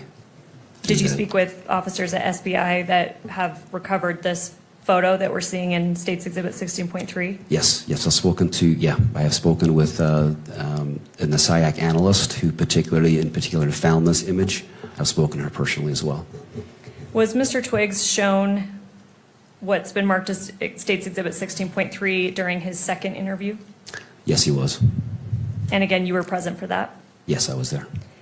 Is Exhibit 16.3 a fair and accurate representation of the photo law enforcement obtained from Mr. Twiggs' phone and that he was subsequently shown in the second interview? Yes, it's fair and accurate. Your Honor, the state would move to admit Exhibit 16.3 and then also publish pursuant to court order. Mr. Novak. Just noting the objections that have previously been made, and I think that the court's order is that it may be published in the courtroom only. Thank you. Noting the standing objection by defense, 16.3, correct? Correct. Is admitted into evidence and may be published only in the courtroom and not be shown or videoed.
I do.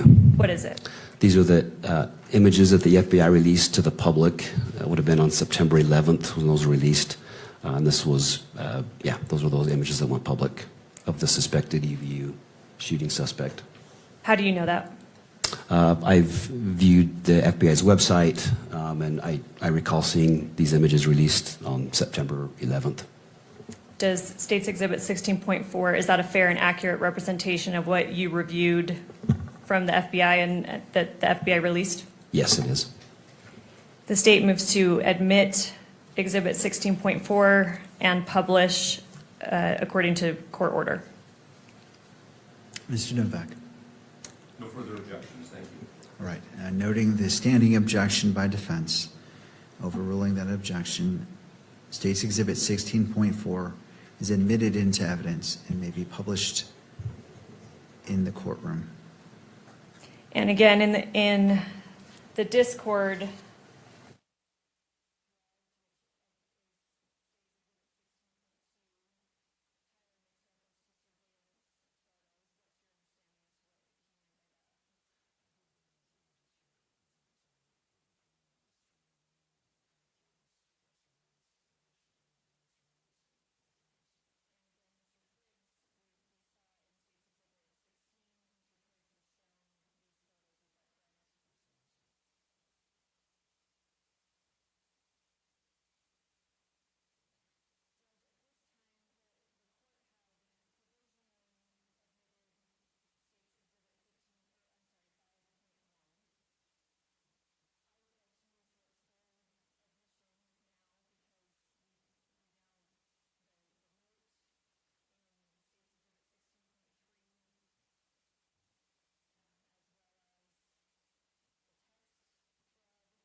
As it relates to 5.1, the court previously, the day that I did it, I believe it's day 2, perhaps, That sounds correct. the court provisionally admitted it, contingent on additional foundation being laid, whether through testimony or through evidence. And the court notes that such foundation and testimony has been laid in order for the foundation to be laid for 5.1 to be admitted into evidence for full consideration by this court. And so that is received. As it relates to publication and taking in consideration the argument by Mr. Novak, well, first noting the objection, the standing objections by defense, that is overruled as it relates to the admission to 5.1. But going to the publication, the court understands the argument made by defense that this is going toward perhaps religion, and that the enhancement, and let me just read that from the information, victim targeting enhancement in violation of Utah Code annotated 76-3-203.14 sub 2. Tyler James Robinson intentionally selected Charlie Kirk because Tyler James Robinson's belief or perception regarding Charlie Kirk's political expression, and that was also noted as an enhancement for count 2 and count 7. The court is not going to engage, the court can weigh how this is applied, but it finds it relevant, how it relates to the enhancement is for the court to weigh as it looks at the bind-over decision, and it's not engaging in that decision-making today, but finds that it is relevant, it is admissible to the court, and is publishable to the gallery as well as to the public. And so if the state wishes to publish State's Exhibit 5.1, it may do so at this time. Thank you. Yes, we do.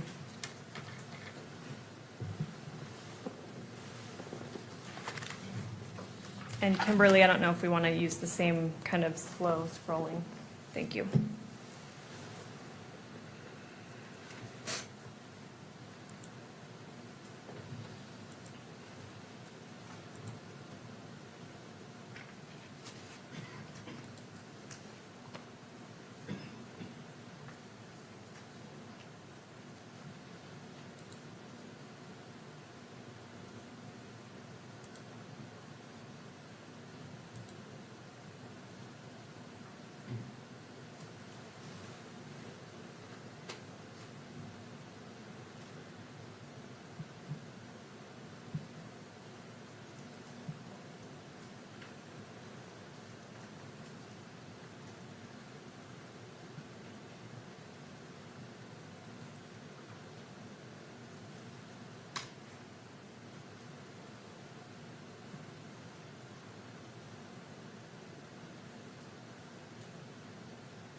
All right, I believe that should be sufficient.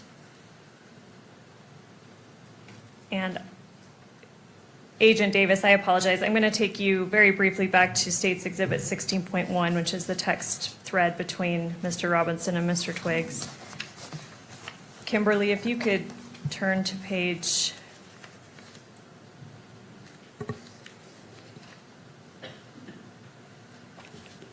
17.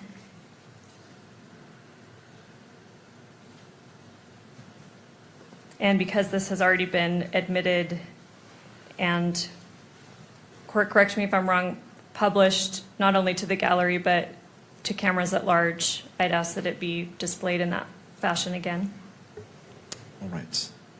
Any input from any other party on that request? No. All right, thank you. It may be published, and the media may pick this up as well. Agent Davis, if I can direct you to the very last message on that page, starting with "if any," if you could read that out loud. Okay. This is Tyler. He says, if any police ask you questions, sorry, let me start over. If any police ask you questions, ask for a lawyer and stay silent. My lawyer should be Doug Terry. I'll see if he can reach out to you and make sure the police follow. Okay, thank you. That's all I need from that exhibit.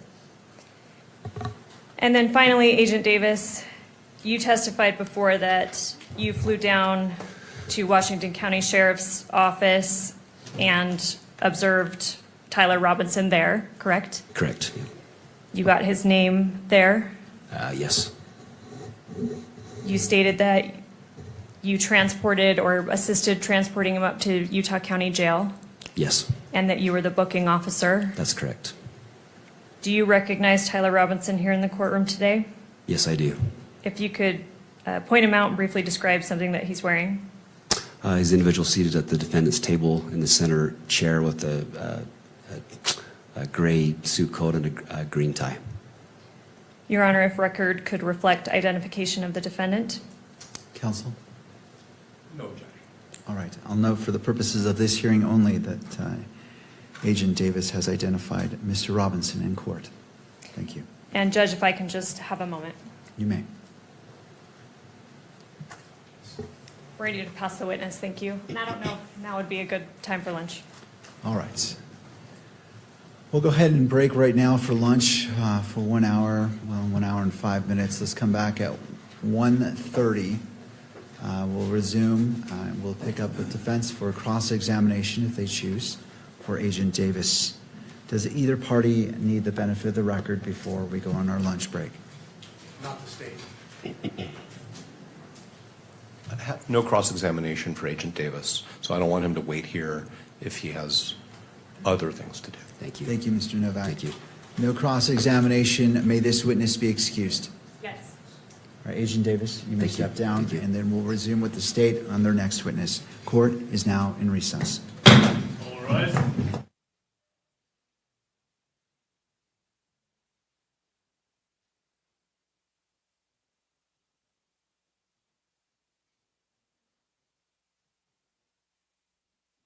All right. Shit. Well, I guess we'll have to be on break. All right, so we'll see you guys. This is lunchtime, right? What time are they coming back? An hour? 12:30, is that what they said? I'm waiting on hold. I got to make a doctor's appointment.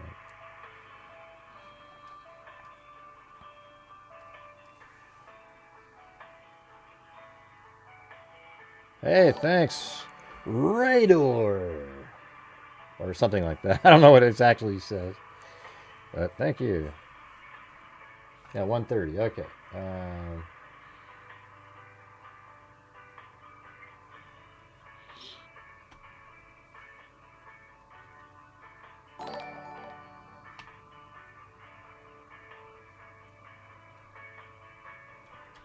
I'll just let you guys look at this. I gotta do my walk.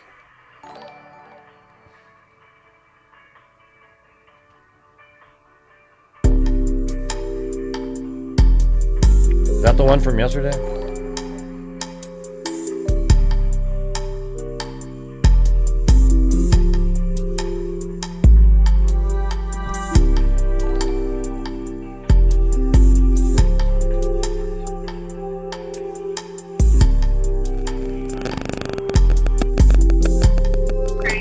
Yep, I'm here.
There should be a water bottle to your left, and after you're situated, if you wouldn't mind adjusting that microphone and bringing it close to you so the record can pick up your testimony.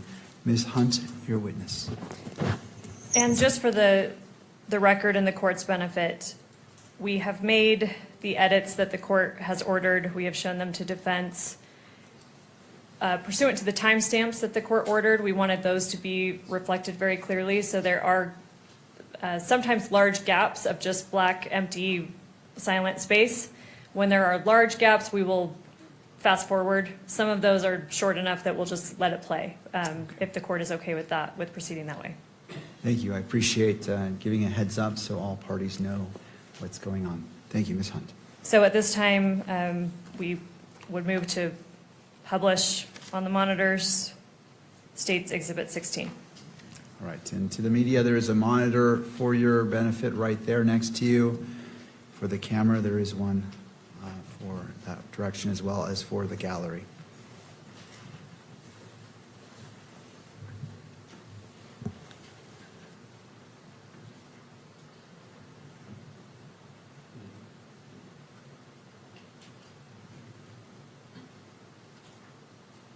This meeting is to use your statement here instead of your testimony at a preliminary hearing. You understand that? Mm-hmm. Okay, so in order to do that, I need to place you under oath and also give you an admonition about false statements, okay? First, you do solemnly swear or affirm that the evidence you shall give in this issue shall be the truth, the whole truth, and nothing but the truth, so help you God? Yes. I also need to notify you that you are notified that statements you are about to make may be presented to a magistrate or a judge in lieu of your sworn testimony at a preliminary examination. Any false statement you make and that you do not believe to be true may subject you to criminal punishment as a Class A misdemeanor. You understand that? Yes. It potentially could be used as for punishment as a higher offense as obstruction of justice. In addition, I just want to make sure that our recording here is clear that you've also been given a federal agreement and a state agreement granting you immunity from prosecution for materials that you discuss now. Do you understand that? Mm-hmm. Okay. First, we're going to cover some of the things that you've already talked about, but to make it as part of this record. First, what's your name? Full name with middle name or just first and last? First and last is fine. Okay, my name is Lance Twiggs. And do you know Tyler Robinson? Yes, I do. Yeah, I do. And this is the same Tyler Robinson that's been charged with the shooting of Charlie Kirk? Yes. And would you say when you first met Tyler? I think it was 2023. I've known him longer than that, though. That was, I think, the first time I met him in person. Okay. And will you describe your relationship with Tyler when you first met him anyway? When I first met him, I didn't know him super well. He was just a new roommate, so I knew he knew my friend group, and I knew he liked playing games, but that's about it when we first, when he first moved in. Okay. Before we go on, I realized my mic was muted at the outset. Was yours on, your microphone? No, Okay. I'm going to repeat those admonitions just to make sure we got it recorded. Okay, so again, I placed you under oath. Just to make a record, I'm going to do it again. You do solemnly swear that the evidence you shall give in this issue shall be the truth, the whole truth, and nothing but the truth, so help you God? Yes. And again, I'm going to give you the false statement admonition. Sorry, hold on. If they're saying that it's echoing, so I think this one's mic is on. Okay, sorry. Okay, you're not on my mic. That's fine. Okay. Okay, so we should be good. All right.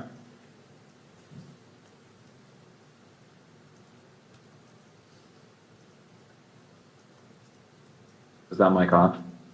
Yes. Okay, great. Sorry. All right, okay, sorry about that interruption. All right, so you said when you first met you were roommates? Yeah. Okay. And then at some point, your relationship progressed to something more than just roommates, is that right? Mm-hmm. When was that? I think we started dating 2 or 3 months after he moved in. Okay. And where did you live at that time? St. George, in an apartment complex. And is that apartment the same place you lived when on September 10th? Yes. When you lived there with Tyler, were you in the same room? Did you live in the same room or different rooms? No, separate rooms. And at that time, let's say September of 2025, what were you doing with your life? Were you working, school? I was working. I was doing like bathtub and shower repair and stuff in new construction. Okay. How about Tyler? I think he was both working. I think he was working for an electrician company then, and he was also in a trade school for being I don't know, higher like ranking electrician. I'm not sure how the trade system works for that. Okay. But yeah, I think he was both. What was his typical work day like? I think he'd leave around 7 generally and get back around 3 to 4, depending on like where the job was and how long it was for the day. And then on certain days of the week during school, like semesters, he would then later in the day, I think around 5 or 6, go to school. So, yeah. Okay. Let's jump to September 10th. Did he spend the night in the apartment the night of September 9th into September 10th? Into September 10th. Yeah, he did. Yes. Do you know when he left the apartment on September 10th? I don't know an exact time. I just know he left early. I heard him leaving, and he just said he had a long drive to work that day, so he was leaving early. Okay, so early. Any guess as to what when that was? I don't know. I would have thought it was 5 a.m. because that's when like an early work day was for him, but it was probably more like 4. Okay. I'm gonna spat his gum just to make sure that I can do that. You mind? I should right in front of your laptop. Oh, here you go. Thank you.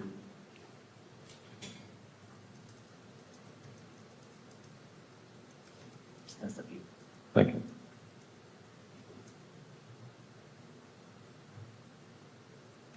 All right, so what time did you get up on September 10th? Probably like 12 to 1 p.m. You didn't have to work that day? No. And did you hear from Tyler? Did he call or text you before then? No, he sent that message in the group chat I mentioned, but he didn't message me directly at all that day. Okay.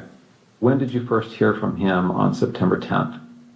It was at 11 o'clock with that like automated message. Okay, 11 p.m.? Yeah.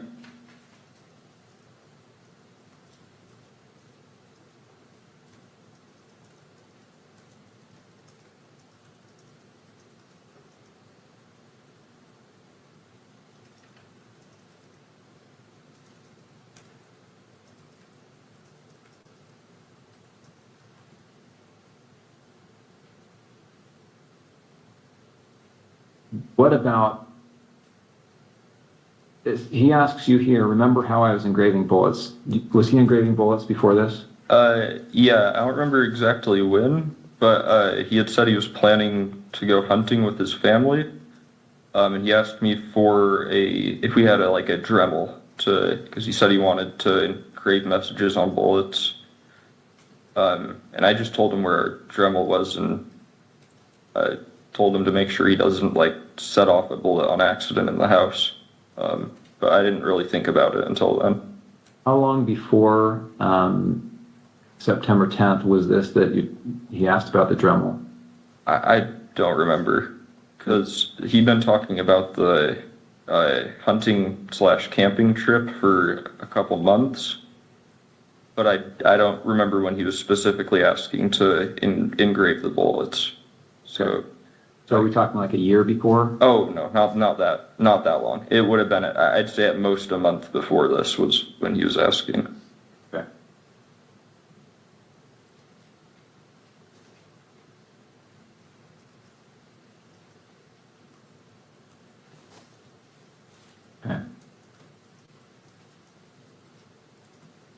Right.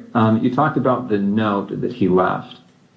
I want to bring this up, and I should say that these text messages that we've been looking at here are Bates number 54. Okay, the notes have been titled 16.3 with a note, and this is Bates number 58. Do you recognize that on the screen there? Yeah. What do you recognize it as? That was the note under his keyboard that he was referring to in the first text of that chain. Okay, so where did you find this? On his desk underneath his computer keyboard. And I assume you read it. Yeah. And then what did you do with it after you read it? I believe I just put it back down on the desk after I took a picture of it. Okay.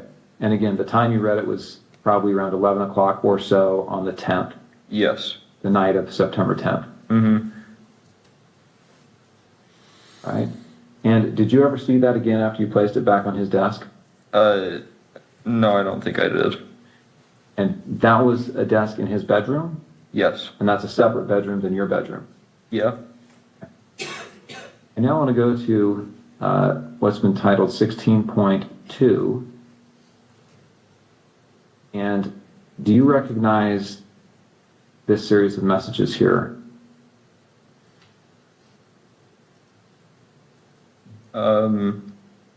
Yeah, that was the server, like his friend that I was mentioning. Okay, and this is your phone again? Yeah.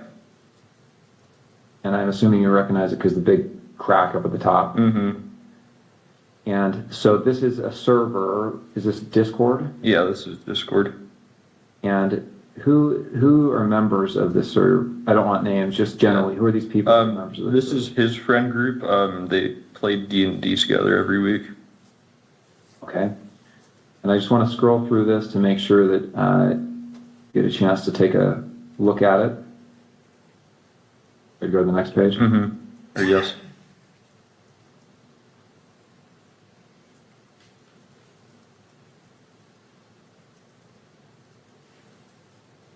So, Tyler Icom, who's that? That's Tyler Robinson. And these other people are just others that are members of the server? Yes. Jug, Barnaby, Marina, DM. Mm-hmm. Yes. Yeah, like DM means Dungeon Master. So this is these are like most of them are names they're using in the game they're playing currently. Got it.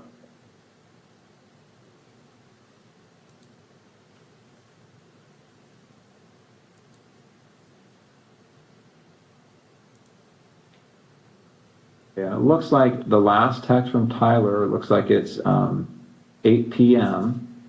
And do you know what day this would have been? 8 p.m. on the 10th or the 11th? I would think that would be the 11th. Because at least I think so, because I don't think on the 10th that he messaged anyone before me at like 11. So. And he turned himself in on the 11th, right? I thought so, yeah. Okay. So again, we're just going to go through this so that we have a record of the messages.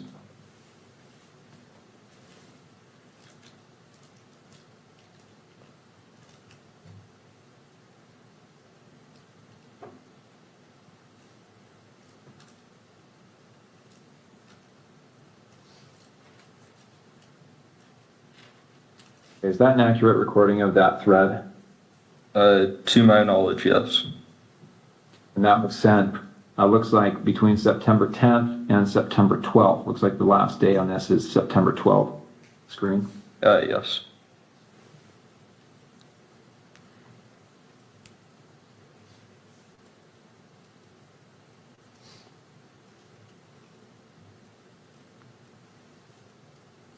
Okay.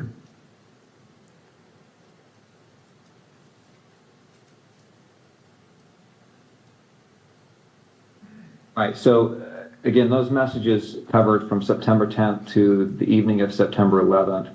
Now, September 11th, what time did you see Tyler on September 11th? Yes. When did you first see him on September 11th? So this is the day after the shooting? Yeah, I saw him when I woke up.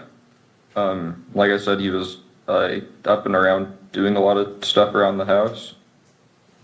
And then I think I saw him after that message where I said I'll come home and say I'm doing laundry, because I didn't want him going to my parents' house right then when he said there was probably cops outside. So I went back home, and it was just him there, and I said bye to him, and then he drove off. So I just went back to my parents' house.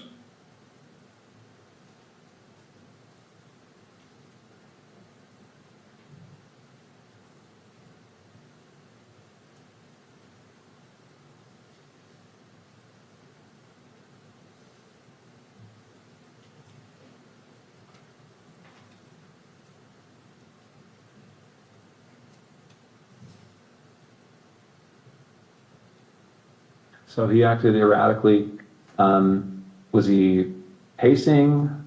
Was he just sitting down, relaxing? No, he was walking around a lot. Right, and that's within the home? Mm-hmm. And did he talk about what he had done? Didn't go into detail. I just asked him in person if what he said was true the night before, and he said it was. He started crying a little bit and said he wishes he hadn't done it, and then kept going around and just doing stuff, I think, to keep himself busy or distracted or something. Okay. Did he talk about what he was going to do next? And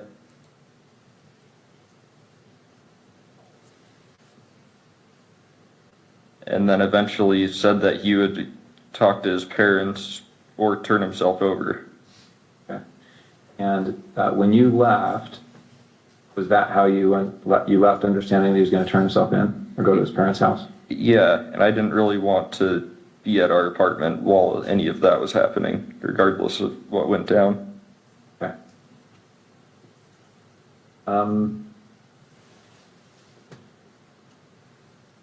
Okay, before he came home, had you seen the press releases, any of the media on this? I'd seen one Instagram link a friend of mine had sent in our group chat, okay, but I hadn't really looked into it at all.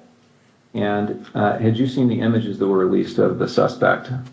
I did the next day. I don't think I saw any on the 10th. I'm going to show you a couple of those images.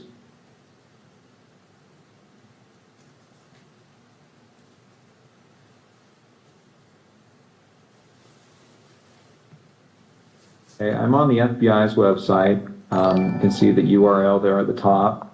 This is some press release about this event. And here on the screen, you see these, looks like there's 2 rows of 3 images. Mm-hmm. Do you recognize the person in these images? I wouldn't say it with 100% certainty just because of camera quality, but that looks like him in terms of the shoes he's wearing, the sunglasses. I don't think I'd specifically seen him wearing that hat, but he was usually wearing a hat, and then jeans. So it definitely, especially the bottom, the last 2, definitely do look like him. Oh, they do look like Tyler Robinson. And you talked about that with your friends, right? This looks like him. Yeah, his friends. Yeah, I don't know if I don't remember if I talked about it with any of my friends. And then since I didn't have my phone after that for a while, and I still am not using social media, I don't know on my friends' end. Okay. All right, I want to back up a little bit now. We've talked about September 10th, but let me get a little bit of context here. So, did you game with Tyler? Yeah. What kind of games? We played some just kind of party games together, like anything that would be multiplayer with a group of friends. There was one game he really liked called Sea of Thieves where he plays like a pirate, and you can fight against people, but most of it's just like fishing, fighting sharks, skeletons kind of stuff. We played some co-op games where it's like you both have to work together to win in whatever way. Way back when I was just out of high school, when I first knew him online, we played some like shooting games together, but I didn't know him very well, so that was just when we had like a whole friend group on to play, and he was someone that my friends invited. Okay. Did you and he ever talk about politics? He did more than me. I don't really keep up with politics very much. He'd usually talk about stuff he heard on the radio on his drive to work in like their work car, since it sounds like their whole crew went in the same car most of the time. But I wouldn't say super consistently, because it wasn't a topic I really contributed much on. What about Charlie Kirk? Did you ever talk about Charlie Kirk? I personally had never heard him talk about Charlie Kirk before specifically. Okay. How about political issues? So did you ever talk about gender identity issues and LGBTQ rights? No, not really. Usually if he did talk about politics stuff, it was relating to Trump or current like policies being like issued or voted on, I think. But yeah.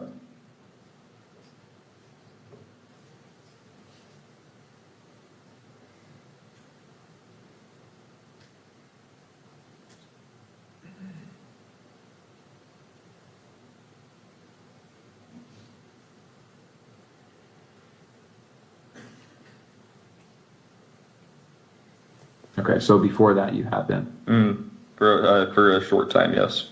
Okay. And I understand you're going by Luna at some point? To some people, yeah, but not as an overall thing.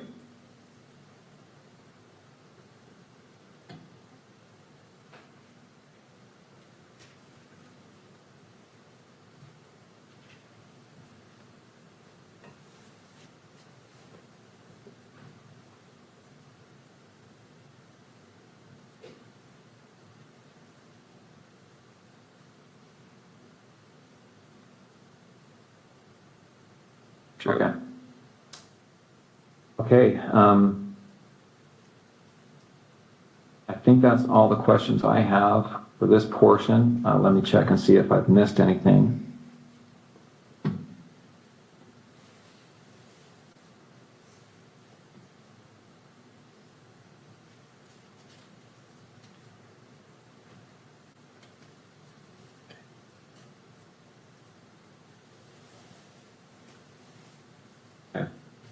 The Dremel that you talked about, you said he had asked for that, is that right? Mm-hmm.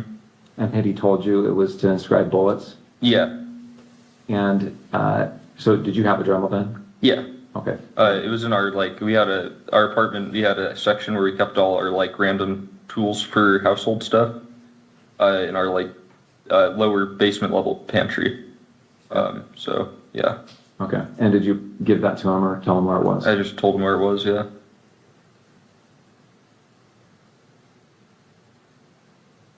Okay, I'm going to go ahead and end the recording for the 11:02 purposes.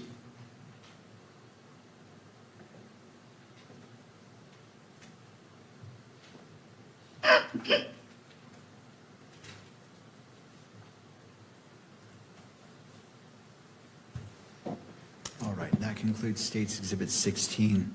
Ms. Hunt. Thank you, Judge.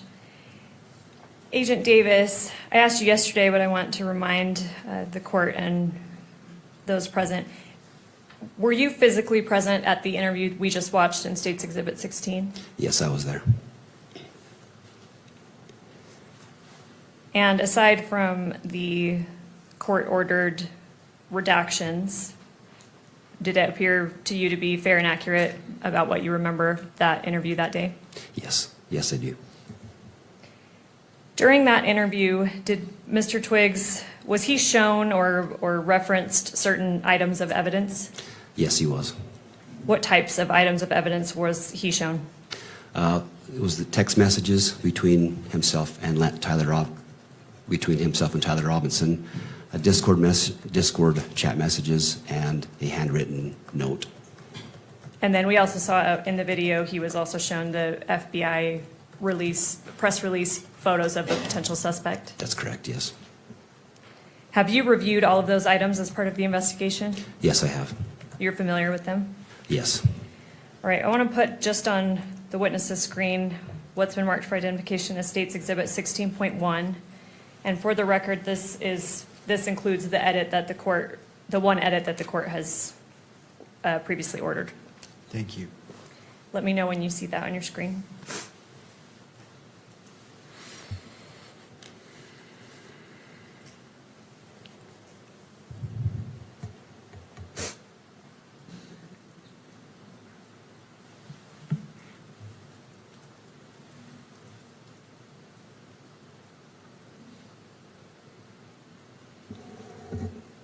I see it. I see it now.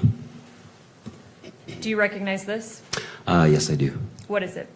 This is a photograph of screenshots of text messages between Tyler Robinson and Lance Twiggs. This is a photograph of Lance's phone. So sorry, you said photograph, you also said screenshot. Can you differentiate or clarify there? Sorry. These are photographs directly from Lance's phone. How do you know that? In Lance's first interview, he's showing the FBI agents these text messages, describes them to the agents, and at that time, his phone was photographed. And you testified, I believe yesterday, that Mr. Twiggs' first interview was the morning of September 12th, 2025. Is that correct? That's correct, yes.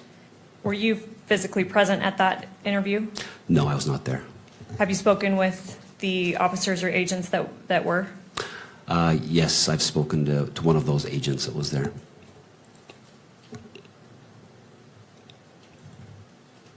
And you stated that first September 12th interview of Mr. Twiggs was recorded? Yes, audio, video recorded. Have you reviewed that recording? Yes, I have. So you stated that we're looking in State's Exhibit 16.1 at a picture of Mr. Twiggs' phone. Yes. Do you know who took these photos? Yes, it was Agent Larson with FBI. Did you speak with Agent Larson and confirm that? I did. And you kind of made reference to this already, but how did Mr. Twiggs initially show law enforcement the relevant text messages? Yeah, during that first interview on September 12th, he shows them the phone and then allows them to photograph the phone. And does he identify it as his phone in that interview? Yes, he does. Does he refer to any particular features of the phone that allows him to make that identification? I believe the second interview, he refers to the large crack in the upper left screen. So he identifies that from his second interview that was given on April 20th. And according to your review of the recording of his first interview and in speaking with the agents that were there, did he have his personal phone with him at the time of the September 12th interview? Yes, he did. And was this same text thread that we're seeing in State's Exhibit 16.1 shown to him during his second interview sorry, let me get the date right, April 20th, 2026 at the Utah County Attorney's Office that we just... Lance in his interview also acknowledges that, who was saying what. And I had planned to grab my rifle from the drop point shortly after, but most of that side of town got locked down. It's quiet, almost enough to get out, but there's one vehicle lingering. If we could scroll down to page 3. Continue reading. Lance says, why? And Tyler says, why did I do it? And Lance says, yeah. Tyler says, I had enough. We're on page 9. If we can scroll to page 15.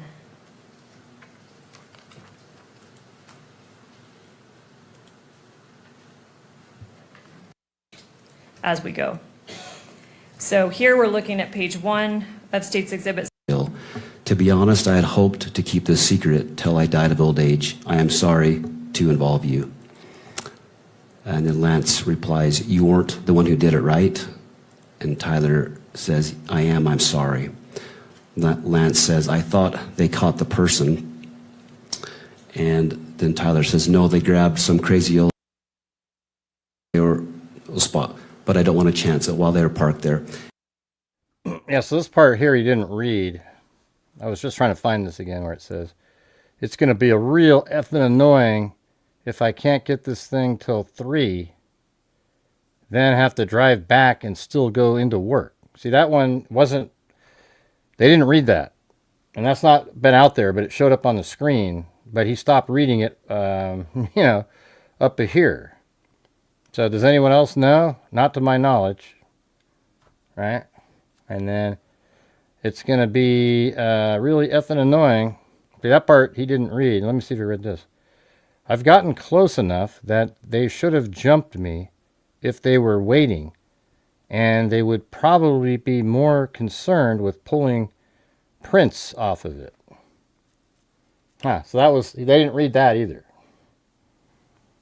So that's kind of, you know, that was something I noticed they skipped over. You know, it's sort of interesting.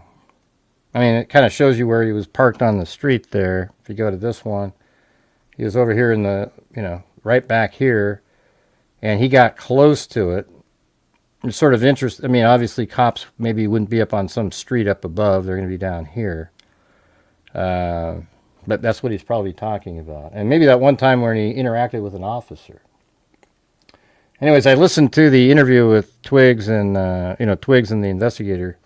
And to me, it just sounded like, you know, stuff we already knew, really. The part that was, you know, mildly interesting. You know, it's like Tyler Robinson had a great path that he was on. You know, it sounds like he was in an apprentice school for being an electrician, and he just sort of threw it all away. But I'd also say that there was a comment that Twiggs made that sort of kind of helped sort of validate my thoughts on this portion right here. So you see him where he walks, and then he's like, it looks like he almost trying to sort of change his mind right there. And then he's like, ah, shit, I'm going to do it. You know, and then in that interview, Twiggs said that when Tyler was at home in that morning or whatever, he was crying. He was cried a little bit, and he said he wished he hadn't done it. And so, to me, that sort of matches what we're seeing right here. Now, you might the way it works in true crime, though, is every time that there's the bad person, you can't discuss anything else that has sort of a, you know, that implies something other than just complete evilness, right? Like he deserves the death penalty. He went and did it. He went through with it. But right there, it seemed like he almost changed his mind, and then he went. And then it was said later, you know, Twiggs said that. Now, you might say Twiggs said it to help him out later. I don't know, man. That's like, is there anything that we can ever believe in anything? It's crazy. I don't know what you're talking about, YouTube handle. You just keep doing the same little weird little innuendo comments. Nobody knows what you're referring to. Tyler never stood a chance around him. Yeah, I think Twiggs, you know, there was just kind of a weird world they're in. The Dungeons and Dragons, crazy crap like that. Yeah, like, I don't think Tyler Robinson's like Koberger. You know? I think it's possible he did feel bad. And then he was like, shit, I wish I didn't do this. And I think that's exactly what we're seeing here. I've been here. There's no reason to turn around there for any reason at all. You know? So it looked like he was like, and look how he's sort of almost as like a pensive kind of. Like he's right there and he's like, yeah, I don't know. Shit, okay. You know, like there he's going to go do it. That was the moment that was the decision point right there. The moment he steps off of that street, he's on school property right there. So I think that matches what Twiggs said. Now you can all sit there and go, "Ah, that's bullshit, Gray. That's bullshit, man." You know, because that's how it always works. It just doesn't matter. Let me see if I can go. They're still outside. They're not in the. I think they're. Yeah, there they are. So they just switched over to this. All right. Sweet.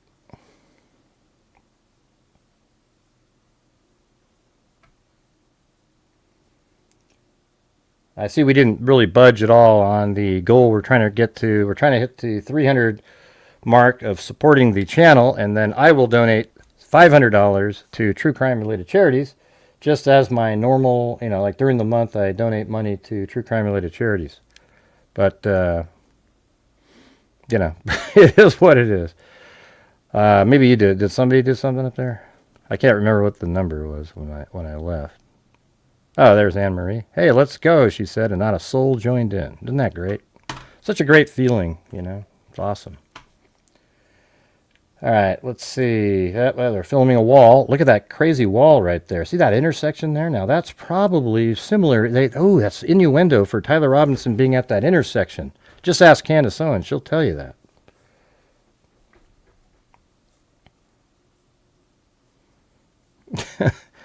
You guys left Anne Marie hanging up there. Man, that's sad.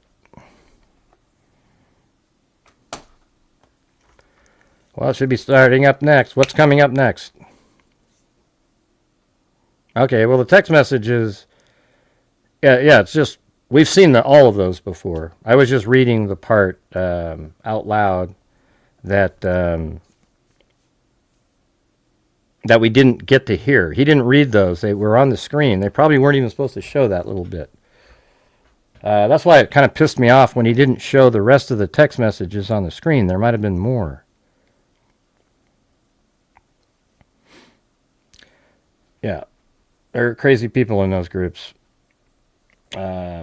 Discord, Reddit, all those places are, you know, crazy places where nut jobs flourish. You know, that's where they live. Please be seated. Court is back in session, noting the presence of counsel and all parties. We left off with Agent Davis being excused from the stand, no cross-examination, and turning to the state. Are you ready to proceed? His gavel sounds like this. All right. If you wouldn't mind coming forward and being brought into the courtroom.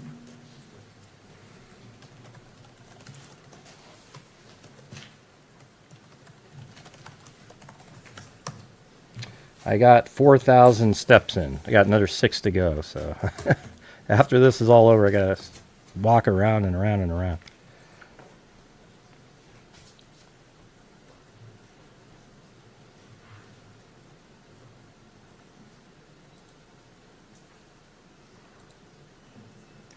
Right, Sergeant, if you'd like to come forward, you're still under oath from your previous testimony from the previous day, so... Well, don't you think they would have... I'd just like to come up to the... They would have challenged Twiggs when he said he's not political? Behind the monitor should be a bottle of water. Because if he lied in that interview at all, they could charge him, but they didn't. That microphone toward so you who knows? To ensure that the audio is picked up. Mr. McBride, your witness. Okay, I read that Sergeant Falmuina, good afternoon. Good afternoon. We briefly covered some of your involvement in this case. It's kind of the other day. I'm in the middle of the road with this. Return back to your initial assignment to this case. When were you first assigned to go to the campus of Utah Valley University? On September 10th of 2025. What time did you get that assignment? I believe it was approximately 1:30 p.m. And where were you when you received that assignment? I was at a headquarters office in Salt Lake. And did you go directly down to the campus? Yes, I did. And will you describe what you're seeing as you arrived there? Yes, when I arrived there, I actually arrived near the south end of campus, and that's where I saw multiple police cars as well as multiple officers from various agencies. Then I was asked to respond to our command post, which was in the Fugal building there. And the Fugal building, we've had some testimony about this, but Is that just to the south of the courtyard? Yes, that is. And were you there while officers were securing campus? Yes, I was. And do you know generally how that was done? I don't know the specifics, but I do know that officers were canvassing the area, trying to look for a suspect, but also trying to see if anyone else was injured, and then making sure that the scene was secure and that no unauthorized people were allowed in. And I think you testified earlier. What was your primary assignment? My primary assignment at the campus, as well as throughout the case, was to oversee the crime scenes as well as the physical evidence. Before you could do your work on the crime scenes, did the campus have to become secure? Yes, it did. And did that involve making sure there was no active shooter on campus? Yes.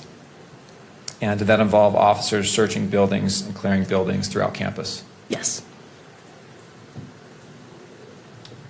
You mentioned that were there multiple areas that were processed by you and other crime scene analysts in this case? Yes, there was. Would you like me to go over them? Let me direct you to a few of them. Well, yes, please mention the scenes. Yes, so one scene was a courtyard area, or I guess what we could also refer to as the amphitheater where the event took place. The other scene would have been the Fulton Library, where there were 2 bus stops. And then another would have been the wooded area. And then the last one would have been the Lolosi Center building, as well as the ground below. All right, let's start with the rooftop. What was who was assigned to process the rooftop area? The team that was assigned to process that was the Utah Bureau of Forensic Services, or also known as our state crime lab. And generally, what does processing an area involve? Processing includes documentation, sketching, as well as taking photographs, marking, as well as labeling evidence, and then determining how to package them properly, as well as also just trying to ID anything probative. On the rooftop was evidence found? Yes. What types of evidence were found on the rooftop? One item of evidence that was found was a screwdriver. Another one would have been what we believe was the shooter's perch. That was determined that was easy to see at night. Using oblique lighting, we could see disturbances in the gravel on the rooftop. And then on the northeast edge, our team also found some swipes on the ledge of that rooftop that was also collected. Okay, so northeast ledge. And is this the dropping off point? Yes, it is. You said swipes. What does that mean, swipes? Swipes is, I would describe it as kind of hand marks or any type of marks that is left by something that causes some type of disturbance. Okay. And where on the ledge were those located? Those were located right on the edge of that right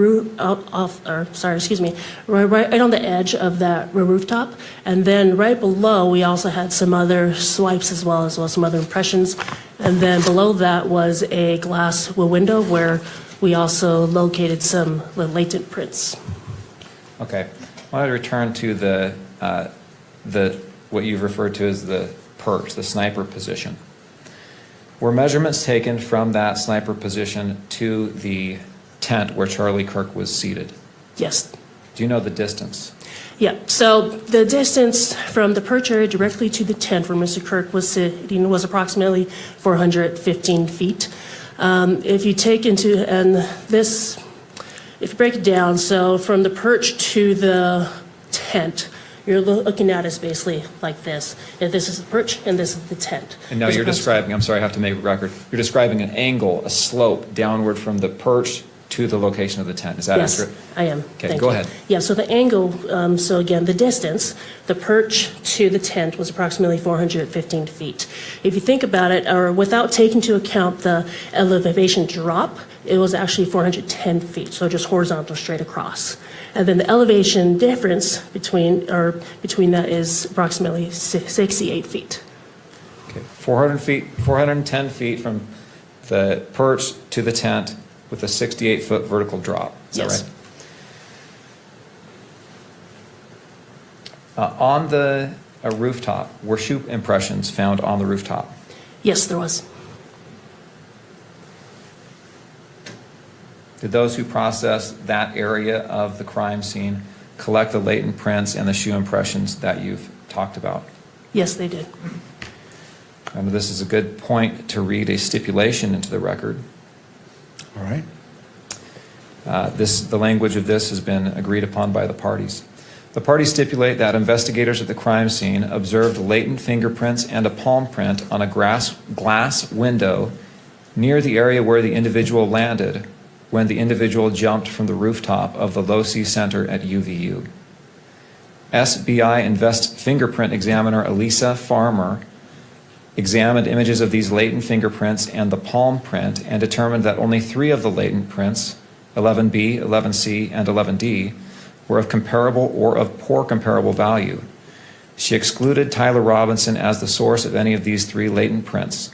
Ms. Farmer reviewed other prints on the window and found that they did not have adequate value for comparison. Subsequent examinations of these 3 latent or actual latent prints by the FBI were inconclusive. That area that was described in that stipulation, is that the area in the glass window that you're talking about? Yes, that is. That's on the northeast corner of the Low-C Center? Yes. And that's the area where we see in a video an individual drop from the roof? Yes. I want to move on to another area, the courtyard. First, will you describe what that area of the crime scene looked like? Yeah, so when I arrived on scene, you have different steps. I believe there were maybe like five or six, covered in grass. When I was there, there were personal belongings spread throughout. There was a tent towards the west end of that courtyard area, as well as some banners and some barriers as well. Was that area processed for evidence as well? Yes, it was. What was done to process that area? Photography, as well as just examining the tent area to see if there's anything there. And who is assigned to process the courtyard area? The FBI. I want to take you to another area, a wooded area. Was there a wooded area that was processed as well? Yes, there was. Will you describe, first off, where that area is? Yes, so this area is located northeast of the Low-C Center building, and it is across from Campus Drive. Your Honor, could we publish Exhibit 35, please? Yes.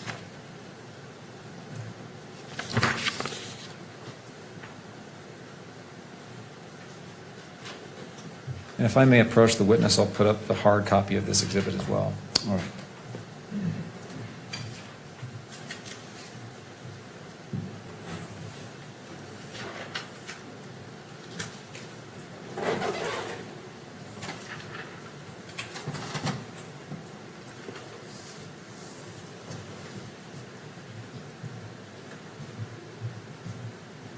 Can we publish the oh, thank you.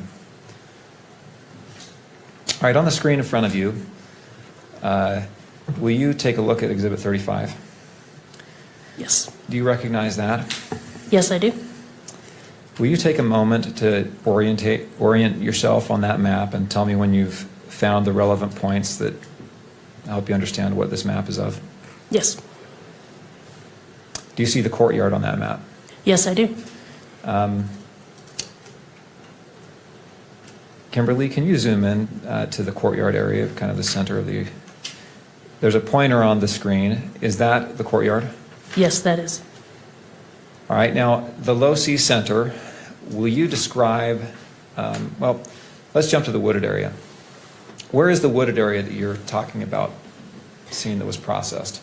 Yep, the wooded area, if you go from the courtyard and you go northeast, you're going to come across this big parking lot. And then if you just go directly north to that. Okay. At this point, it might be easiest for you to actually indicate on the physical map. If you don't mind just standing up, I'll give you a handheld mic here.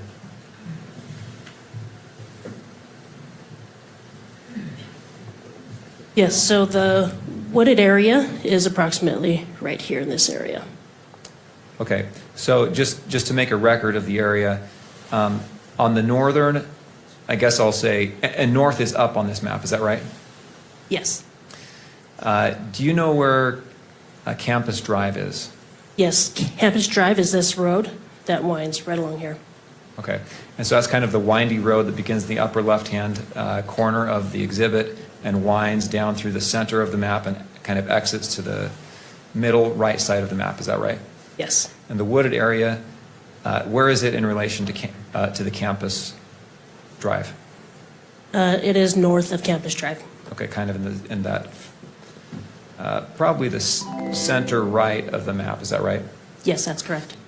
Will you describe, first off, what is on the south side across the street from the wooded area?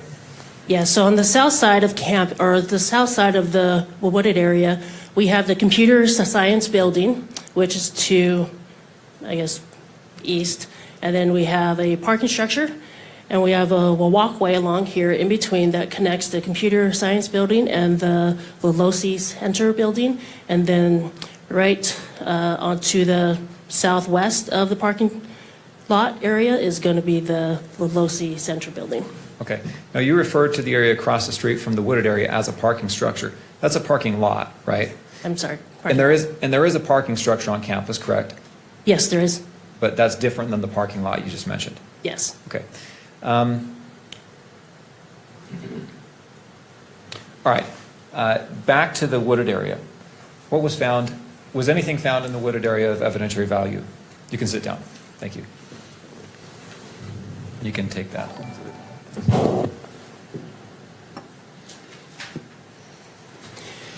May you repeat your question? Was anything of evidentiary value found in the wooded area? Yes, in the wooded area, a rifle that was wrapped in a dark colored towel was found there.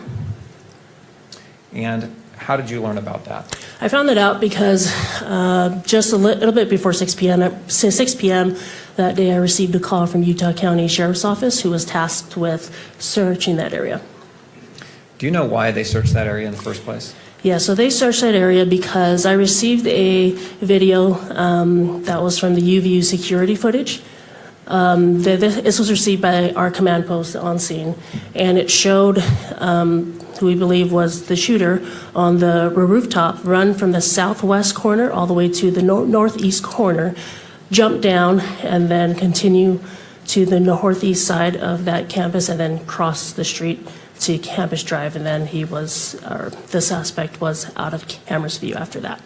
Okay, so he ran basically toward and into that wooded area. Yes. All right. What were you told from the sheriff's office? I was told that they found a gun, and from there I asked them to hold the scene, and that myself and FBI ERT team lead, Special Agent Kamak, would be en route. Okay. FBI ERT, FBI Evidence Response Team, right? Yes. All right. Did you go to that area? Yes, I did. Did you observe the weapon? Yes. Will you describe what you saw? Yep. What I saw was a rifle that was, or at the time before even having removed it, we found, or in the bushes, we found all you could really see was just a dark towel there. So pictures were taken of that, and then eventually the gun or the towel was removed, and then once we removed the towel from the bushes is when we uncovered that the towel was actually used to wrap the gun in. Have you reviewed State's Exhibits 10, 10.1, 10.2, and 10.3? Do you remember reviewing these? Yes.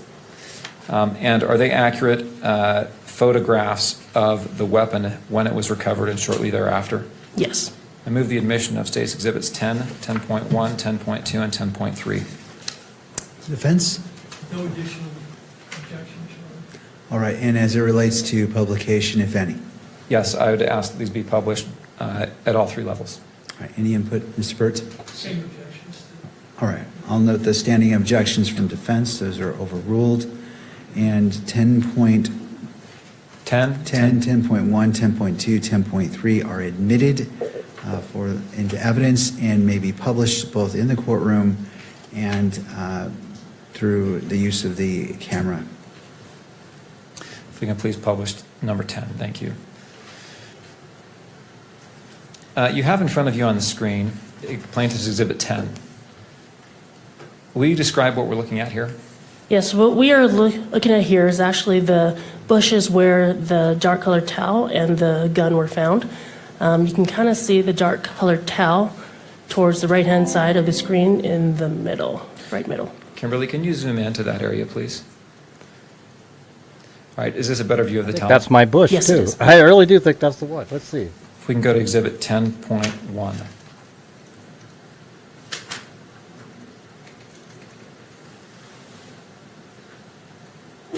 Will you describe what we're looking at in Exhibit 10.1? Yes, this is a mid-range shot of, again, the towel that was used, or of the towel and within the bushes. All right. When this was found and you arrived on scene, what happened with that weapon? We moved it from the bushes, or say FBI Special Agent Kamak moved it from the bushes. We then placed it on a cardboard box, took pictures of it, and then we removed the towel, packaged the towel separately, took additional pictures of the gun, and then rendered it safe on scene. Okay, I'll ask you about that more in a minute, but let's go to number 10.2.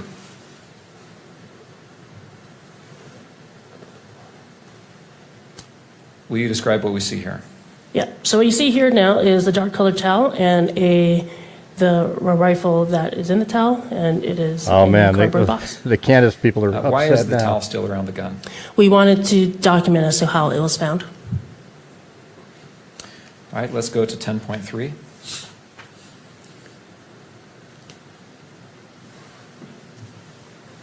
And that's the famous Is this the picture rifle? that was out Yes, there. it is.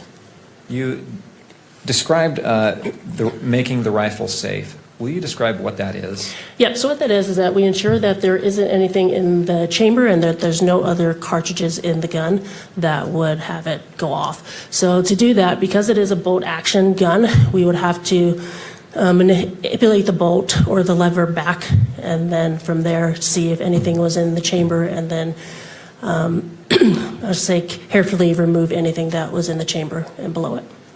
All right, what is the difference between a bolt action and an auto ejecting gun? Yep. A bolt action is one where the user actually has to manipulate the bolt. So they would actually have to turn, or they would actually have to pull it back and forward to, whether it be to load it, lock it, as well as extract anything that's in it. Unlike a semi-auto gun, that is one, every single time you pull the trigger, a bullet will be fired, and then from there, a casing will be extracted out, as well as a new cartridge will then be automatically fed into the chamber. So if you shoot a bolt action rifle, does that spent shell casing automatically exit the gun?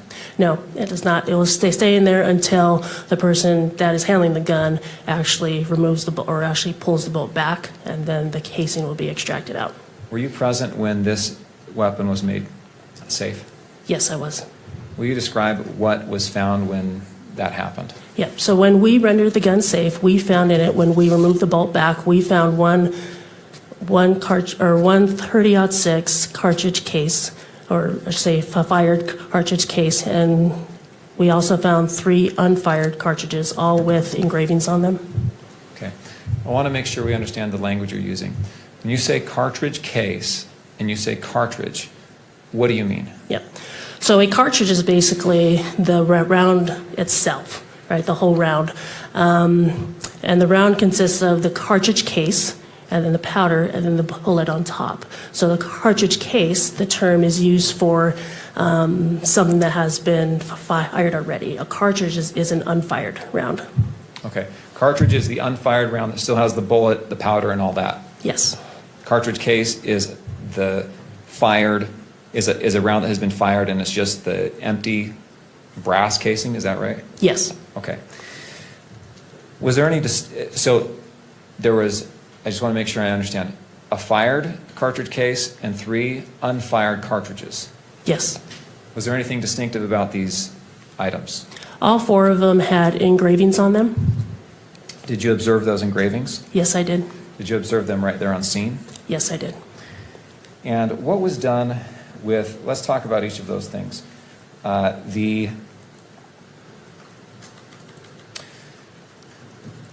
First, the towel. What was done with the towel? The towel was packaged and then it was eventually provided to the FBI. What was done with the firearm? The firearm was also packaged and then provided to the FBI as well. Did the firearm go to the FBI or the ATF? Oh, sorry, correction. First it went to the FBI and then to be in their custody, and then it was then sent to the ATF lab. Okay.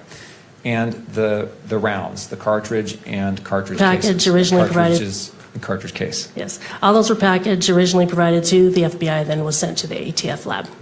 Right. And were each of those items tested? Yes, they were. And in the testing, were they photographed? Yes.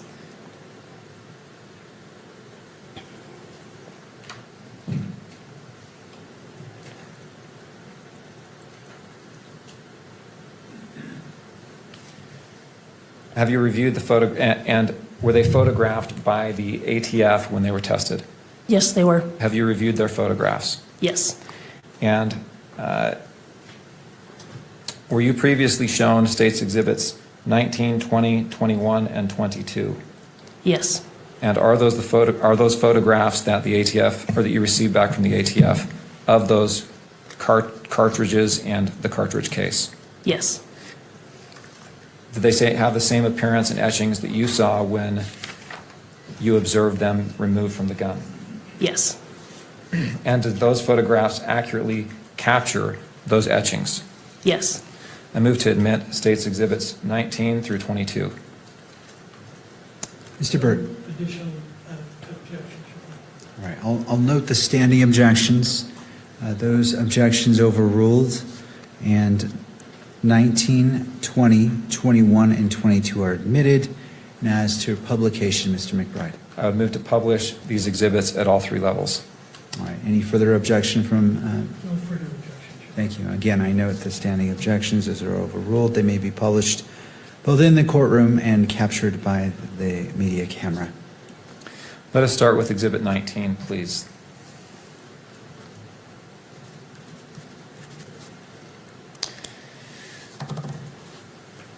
What are we looking at here in Exhibit 19? This is the cartridge case that was recovered from the gun. And what position was this in the gun? This was this is what was in the chamber. Okay. And the chamber, meaning that's where a cartridge is before or when it is fired, correct? Yes. Do you notice an inscription or an etching on this cartridge case? Yes, I do. Will you read what that says? Yes.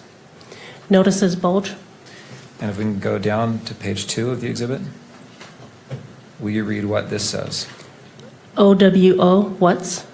And to page 3? This. And question mark, correct? Yes, question mark. All right, if we go to State's Exhibit 20.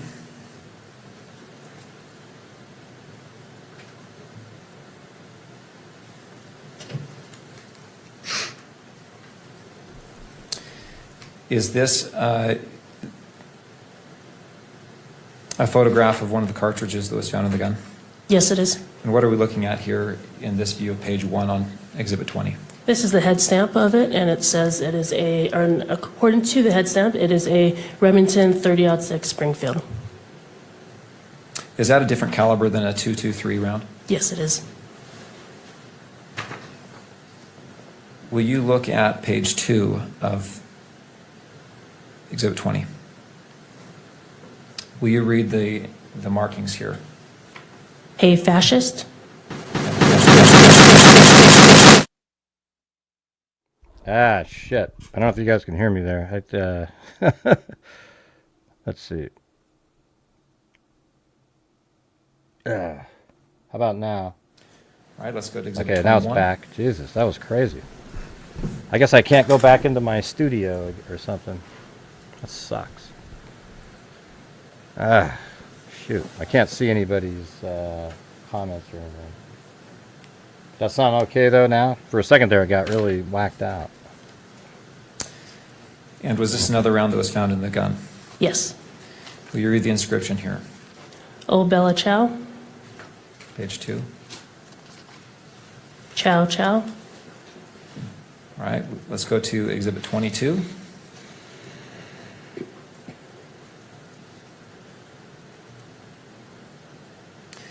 Another round that was found from the gun, correct? Yes. Will you please read the letters here? If you read, Page 2. this comma your, or correction, this comma you are Page 3 gay. and page 4. LMAO.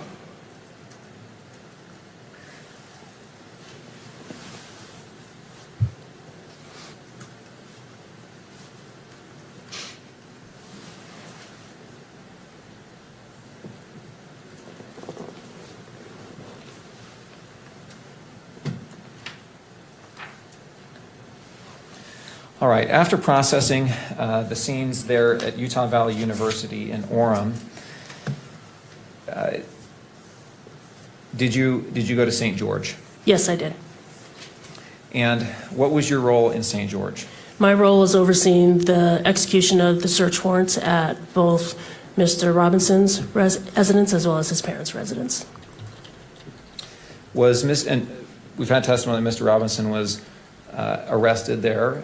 Was he fingerprinted and his DNA taken? They were actually taken at the Utah County Sheriff's Office jail. After he was transported to Yes. Utah County? Okay, you said that there was, were items of evidence collected from him after he was arrested? Yes, there was. From his person. What were those things? They were his clothing that he was wearing at the time of his arrest, to include shirts, pants, underwear, as well as shoes and anything that were in his pockets. Do you remember what tops he had on? I believe it was a maroon top. And was there any other top layer that was collected that you recall? I don't recall. Okay. Let's go to, you said there were a couple of homes that were searched there, is that right? Yes. Whose homes was that? One of them was where Mr. Robinson and Mr. Twiggs resided, and the other was Robinson's parents' residence. I want to ask you about the defendant's home. What items will you describe some of the items that were collected from that home? Yep.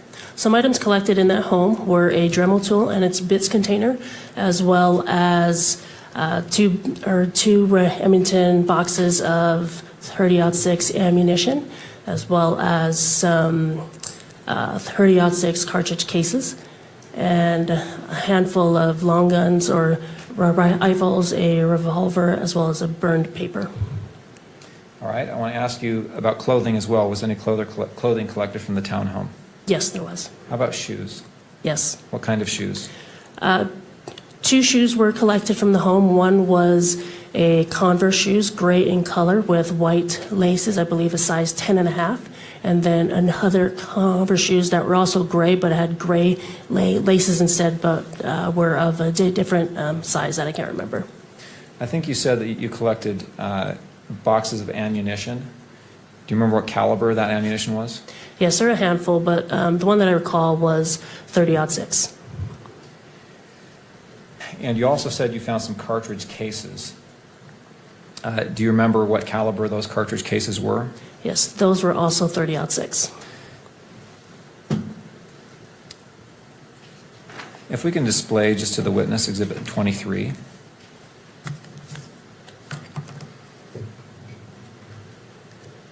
Do you recognize Plaintiff's Exhibit 23?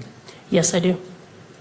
And is that an accurate photograph of the cartridge casings and some of the bullets that you found? Yes. I would move the admission of Plaintiff's Exhibit 23. Mr. Burt? No further objections, Your Honor. All right, I'll note the standing objections by defense. Overrule those objections and admit into evidence State's Exhibit 23 as to publication, Mr. McBride. I would move to publish at all three levels. All right, it is published to the courtroom as well as maybe broadcast via the camera. As that's coming up, where did you find these? I found these in what we would consider the spare bedroom, right next to Tyler's bedroom, on top of a safe. How do you know which bedroom was Tyler's bedroom? We determined that based off of some documents we found in what we believe was Tyler's bedroom, such as mail that was addressed to him, as well as some school documents as well. And again, in relation to, will you describe the layout of the house in that area? Yep, so. Like I said, the house was on the strongest second case in floor. history. As you're coming up the stairs, if you turn the left up the stairs, you're going to run into Strongest two case in bedrooms, history. And that is on the south end of that residence. The southeast bedroom would be Tyler's, and then the southwest would be the spare bedroom. Again, if you go back to the stairs and you make a right-hand turn, that is where you're now on the north end of that residence, and that is now Twiggs' bedroom. And where were these? It is up to the These judge. items here in 23 found? I looked it These up. were found Cindy. on the southwest, or in the southwest bedroom, the one right next to Tyler's bedroom. And you said on top of a safe? Yes. Okay. All right. Will you describe what we're looking at in Exhibit 23? Exhibit 23 are the 5 cartridge casings we found on top of the safe. All were 30-06 Springfield caliber, and one of them had an engraving that said test shot on it.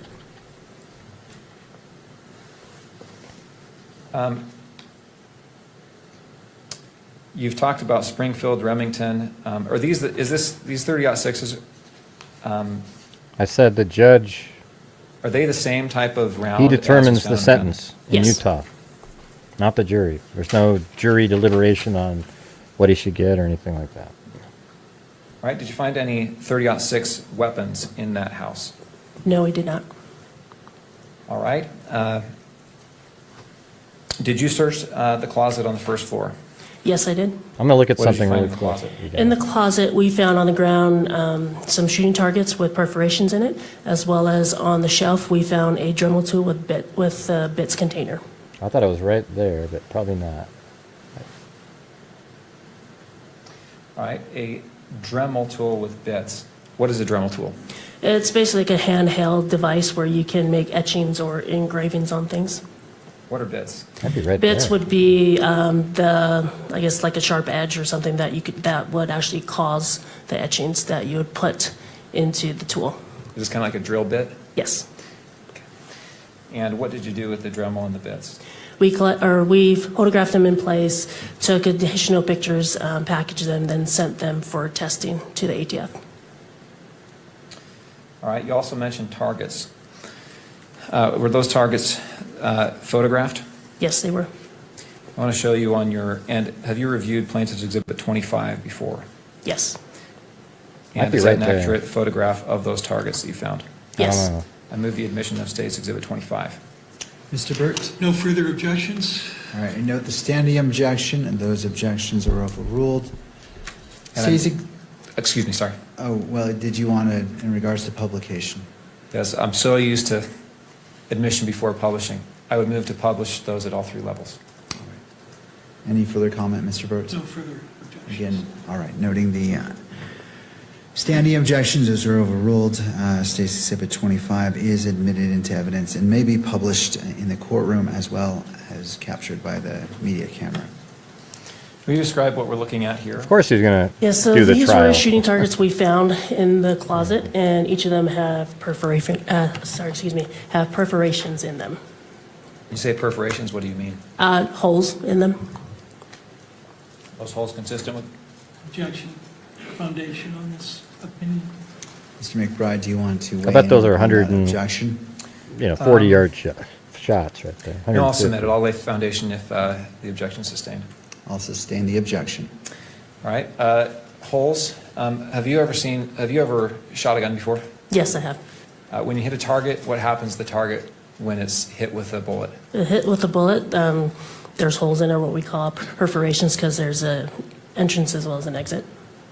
What if there's a looking at yawing State's one? Exhibit 25, I'm going to ask the question that was objected to. You said there's perforations in those. Are those consistent with bullet holes? Yes. And I would ask you to describe where those perforations are there's 3 targets here, right? Yes. Let's look at the far right target first. Where are the perforations in relation to the bullseye? To the right. They're all probably within the 7, 6, and 8 ring. Is there a perforation up at the upper left-hand corner of that rightmost target? Yes, there is. Do any of those hit the bullseye? No.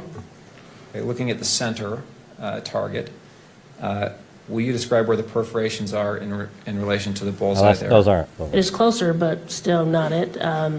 Most of them are usually to the left of the bullseye in rings, I'd say 9 and 8. All right, and then the leftmost target, will you describe where the perforations are there? Yep. The perforations are actually closer to the bullseye as well, actually one being in it.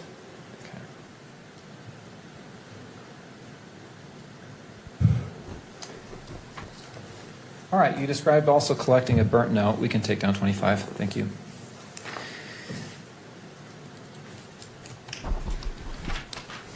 Will you describe where that note was found and what it looked like to you?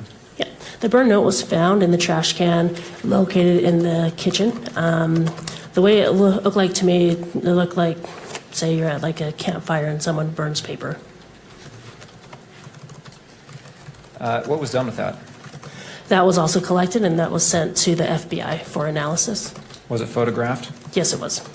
And have you reviewed State's Exhibit 24?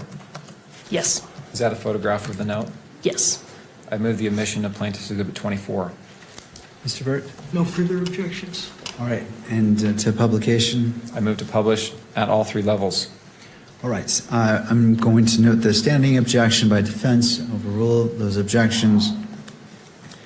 And State's Exhibit 24 is admitted into evidence and may be published in the courtroom and may be captured by the media camera.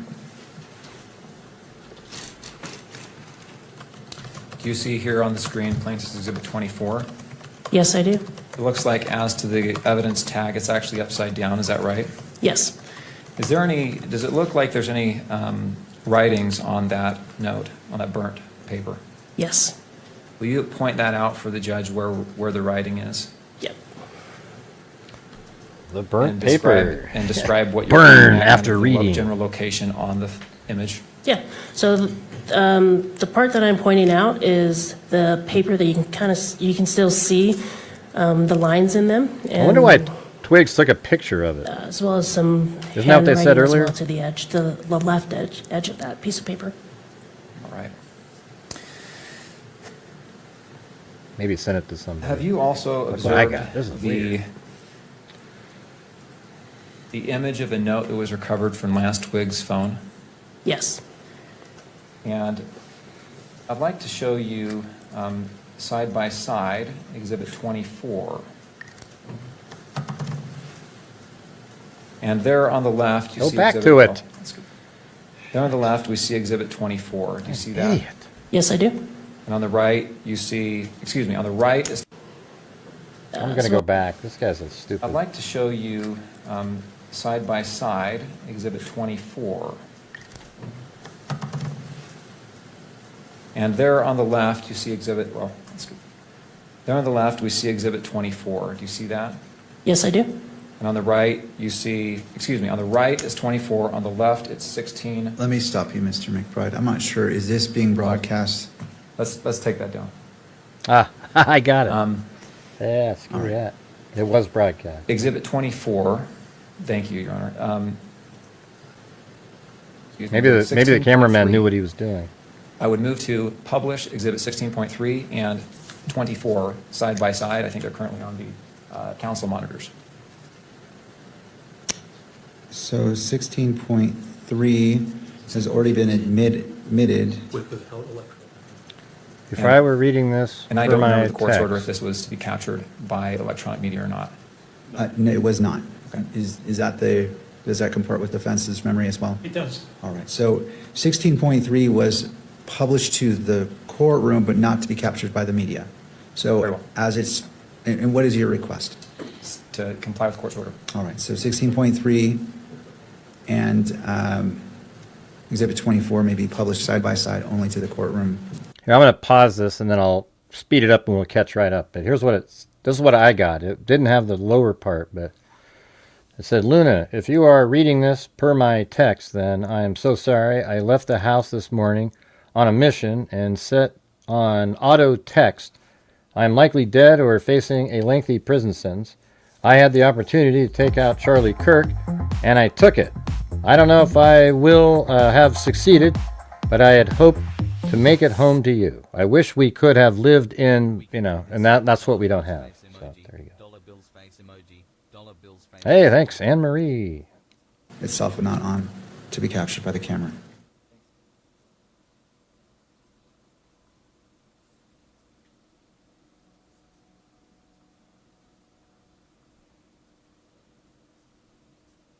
I think they took the audio off for a second. Yeah, that's right. Thanks, Anne Marie. What are we at now? We are at 130 or 231.87.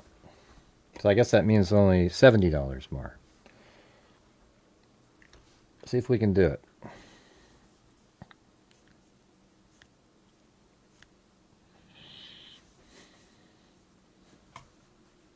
I mean, you can go back and watch it on the video because it's on the video. I just wanted to get it so we could look at it.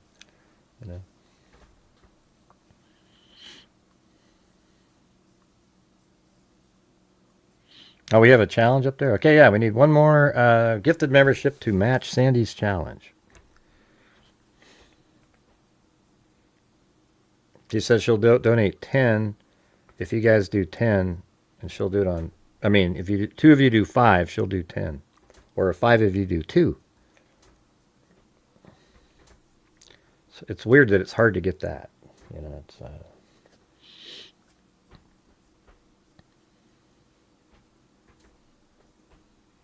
Acknowledging that the magistrate can weigh the evidence and is not weighing in on this evidence, solely admitting it. This is 150%. Well, it's already been admitted, but as it relates to the testimony, the court is going to overrule the objection and allow the testimony to be given. Again, whether the court accepts or doesn't accept that will be a determination made when determining probable cause.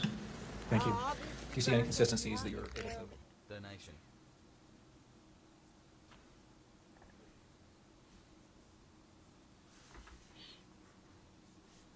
Why do they keep turning out the mic? I don't get it.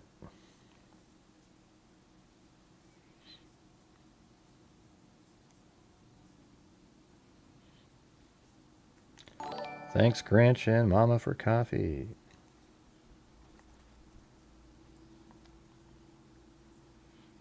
And another one from Mama for coffee. Yeah, I think we need there's like 50 more. I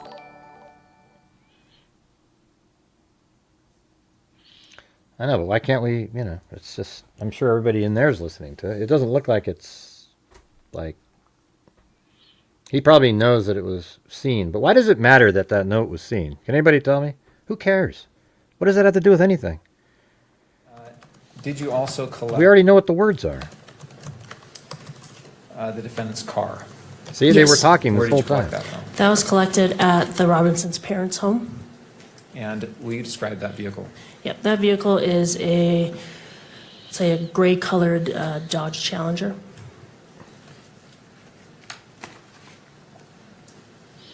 Speaking of Dodge Challengers. Yeah. They went quiet again.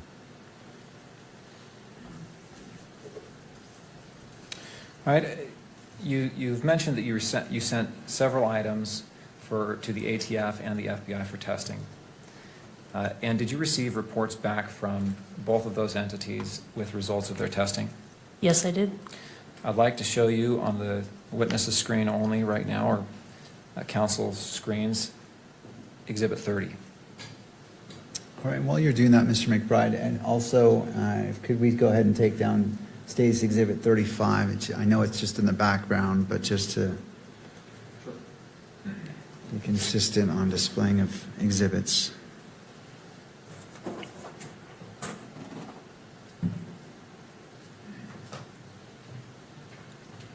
All right, thank you. You may proceed.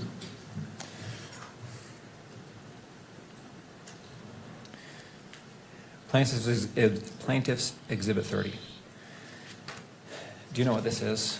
Yes, this is the ATF report that I received regarding the DNA testing on the gun and cartridge casings. Which picture are you talking about? The one of the gun Sorry, in the woods? correction, cartridge case and I was wondering cartridges. about that when I was looking at Thank it, you. but I don't know. And is this in I the don't same think so. condition as it was when you received it? Yes. We'll just have to go look for it in a And minute. I'd move the admission of Exhibit 30. Mr. No further objections, Your Honor. All right. I note the standing objections, and as to publication, Mr. McBride. Yes, Your Honor. This exhibit deals with DNA testing on the rifle and the cartridges. We would move to have it published at all 3 levels. All right. So We noting need, the standing objection by defense, I'm going to overrule that objection pursuant to Utah Rule of Evidence 1102. State's exhibits, and this is 30? 30.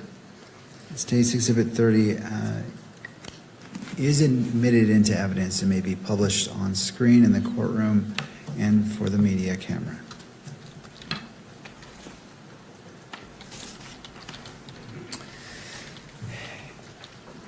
I want to ask you a little bit about the format because it may be helpful to understand here. But on page 1 under the exhibits, we have here a list of items that were sent in for testing and comparison. Is that right? Yes. And throughout the report refers to the items compared by the lab number. Is that right? Yes. So if we can scroll down just to the bottom of this first page, and here in the DNA analysis section, again, we see that the report or the author refers to the items by their exhibits numbers, right? Yes. Okay. And if we can go to page 2, and same question here. The exhibit number on the left, if we want to know what exhibit number that is, we have to refer back to page 1 for the description, right? Yes. Okay. And let's keep going to page 3. And if we can just scroll through page 3, 4, and land on page 5. Actually, pause right there, if you will. This is page 4. There's a description section here as well. And that description talks about where the swabbing that's used to compare what was swabbed for the comparison. Is that right? Yes. Okay. Let's go to page 5. So as we look at this first paragraph here under statistical analysis, let's see if you have this notated or no. Exhibits 1.1 and 1.4. Do you know what that is referring to? Yep, they're referring to 1.1 is swabs of the stock and grips of the rifle, and then 1.4 is swabs of the bolt of the rifle with possible ridge detail and or smudging. Okay. Will you read paragraph D? Yes. The DNA profiles are at least 1 trillion times more likely if they originated from Tyler Robinson, Exhibit 7.1, as a contributor to the major components and 3 unrelated unknown individuals than if they originated from 4 unrelated unknown individuals. And again, that's swabs of the grips and the bolt. Stock and grips and bolt, is that right? Yes. Okay. Number 2, calculation number 2. Where is this swab taken from? Exhibit 1.2 would be swabs of the butt plate of the rifle. And will you read paragraph D here? The DNA profile is at least 1 trillion times more likely if it originated from Tyler Robinson as a major component and 4 unrelated unknown individuals than if it originated from 5 So like a billion unrelated planet Earths? unknown individuals. Looking at calculation number 3, exhibit 1.3. What areas were swabbed for this comparison? 1.3 is swabs of the trigger and trigger guard of the rifle with possible ridge detail and or smudging. Will you read paragraph D? The DNA profile is at least 1 trillion times more likely if it originated from Tyler Robinson as a major component and 3 unrelated unknown individuals than if it originated from 4 unrelated unknown individuals. If we can go to page 6. Calculation number 4, exhibits 1.5 and 5.1. What are those? Sorry. 1.5 are swabs of the forend of the rifle, and 5.1 is swabs of one 30-06 cartridge And again, that cartridge came from where? from the firearm. Will you read paragraph D? The DNA profiles are at least 1 trillion times more likely if they originated from Tyler Robinson as the major components and 2 unrelated unknown individuals than if they originated from 3 unrelated unknown individuals. All right, let's look at calculation number 5. 1.6 and 3.1, what are those? 1.6 is swabs of the barrel of the rifle with possible ridge, detail, and or smudging, and 3.1 is swabs of one 30-06 cartridge And that 30-06 cartridge came from where? from the firearm. Will you read paragraph D? The DNA profiles are at least 1 trillion times more likely if they originated from Tyler Robinson as a contributor to the major components and 2 unrelated unknown individuals than if they originated from 3 unrelated unknown individuals. Okay, statistical analysis calculation number 6, exhibit 1.9, where is that from? 1.9 is the swabs of possible ridge, detail, and or smudging on the optical accessory of the rifle. Is that a scope? Yes. Okay. Will you read paragraph D? The DNA profile is 6.28 billion times more likely if it originated from Tyler Robinson as a contributor to the major component and 3 unrelated unknown individuals than if it originated from 4 unrelated unknown individuals. Okay. On number 7, I'm not going to read that. I think we've gone through this enough. That's the last one in this report. Is that correct? Yes. All right. We can go to exhibit 32. 31 was previously received. And just display this on the screen of the witness, please.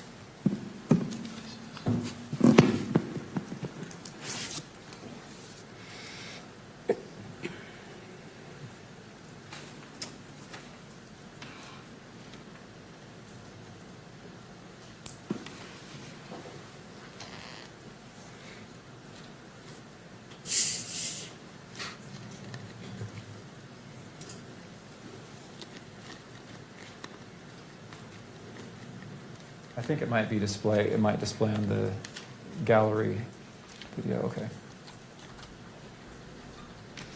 All right, thank you. Can you see exhibit 32 on your screen, Agent Feldman? Yes. What is this? This is an ATF report that I received in relation to the gun as well as cartridge case and cartridges. And is this report in the same condition as it was when you received it? Yes. I move the admission of State's Exhibit 32. So question for you, was this the report that was previously disclosed in one of the early motions? Yes. All right. All right. To Mr. Burtz. No further objections, Your Honor. All right. And for publication level? All 3 levels. All right. As it relates to State's Exhibit 32, is accepted into evidence, may be published in the gallery as well as electronic. The media camera can capture it. And I note that this has been previously disclosed publicly from an earlier filing, I believe from either late last year or early this year. So for those reasons, it's accepted into evidence and may be published at all levels. Your Honor, it's 2:30. I probably have 10 more minutes. Would you like to take a recess now or after I finish? Let's just do the 10 minutes. Okay. All right. Exhibit 32 is in front of you. And what was being analyzed in this test? What was being analyzed would have been the cartridge case as well as the bullet fragment and the lead fragments that were recovered from Mr. Kirk at autopsy. All right. Same question on structure of the exhibit. The lab numbers and agency numbers are listed here on the first page, right? Yes. And if you want to know what the report is talking about, you have to refer back to there, right? Yes. All right. I want to have you read, if you can scroll down to the bottom of page 1. Thank you. I would ask you to read the second line under results of examination. Yes. The Exhibit 1 rifle was test fired and found to be in operable condition. The test fires were designated as Exhibit 1.11. And again, Exhibit 1 rifle is what? Is the one that we found on campus. Okay. Exhibit 2, if you'll look at the next, skip the next line and then go to the Exhibit 2 cartridge case, will you read that sentence? Yes. The Exhibit 2 cartridge case was identified as having been fired in the Exhibit 1 rifle. Okay, now I want to jump back up to the top where it lists the exhibits. 2 through 5, will you explain what those are and where they came from? Yes. That would be the items Hey, there we you go, found you in the guys. We gun get 5 memberships on by- scene. And this was the gun that was found in the wooded area. And so the cartridge case is the round that had been, is the case that had been fired? Yes. Okay, so that's number 2. All right. I can't remember. Did we already read that line? Exhibit 2, cartridge case? Yes. Okay, thank you. Will you also look at or read the last paragraph on this page? Yes. The Exhibit 2 cartridge case and Exhibit 3 through 5 cartridges were examined for the presence of comparable tool marks. Tool marks were located on the exterior of the Exhibit 2 cartridge case and Exhibit 3 cartridges, in parentheses, scribe marks, that are consistent with being produced by engravings and or rotary cutting tips commonly found. Let's scroll down, please, Kimberly.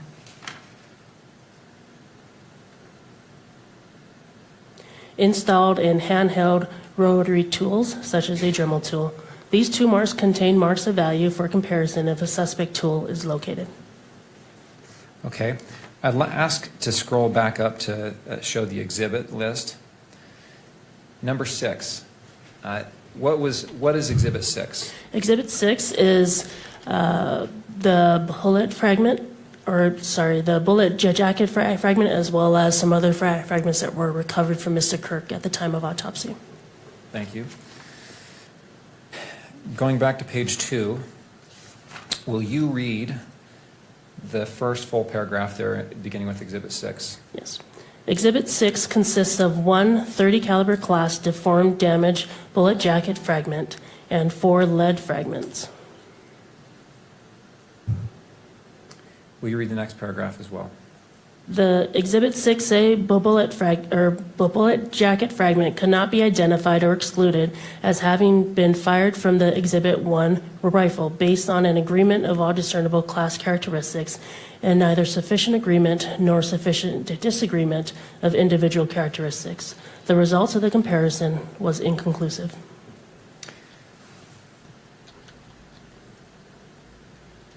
And if you'll look at the line starting with the Exhibit 6B through 6E, will you read that sentence as well? The Exhibit 6B through 6E lead fragments are not suitable for microscopic comparison. Thank you. We can take Exhibit 32 down.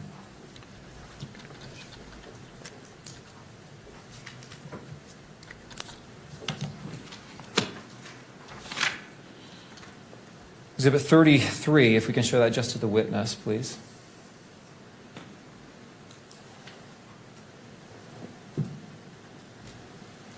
We need 3 more gifted memberships to reach the challenge, you guys. You recognize Exhibit 33? Yes.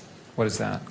This is an ATF biology report on the Dremel tool as well as the cartridge cases that were found on top of the safe in Tyler's home. Did you receive this from the ATF in response to your request for testing? Yes, I did. I move the admission of State's Exhibit 33. No further. Mr. Burt's noting the standing objections by defense and level of publication, Mr. McBride. All three levels.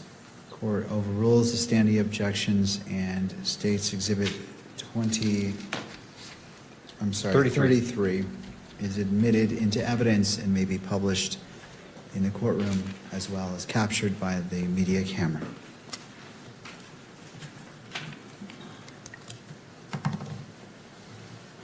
What was being tested here?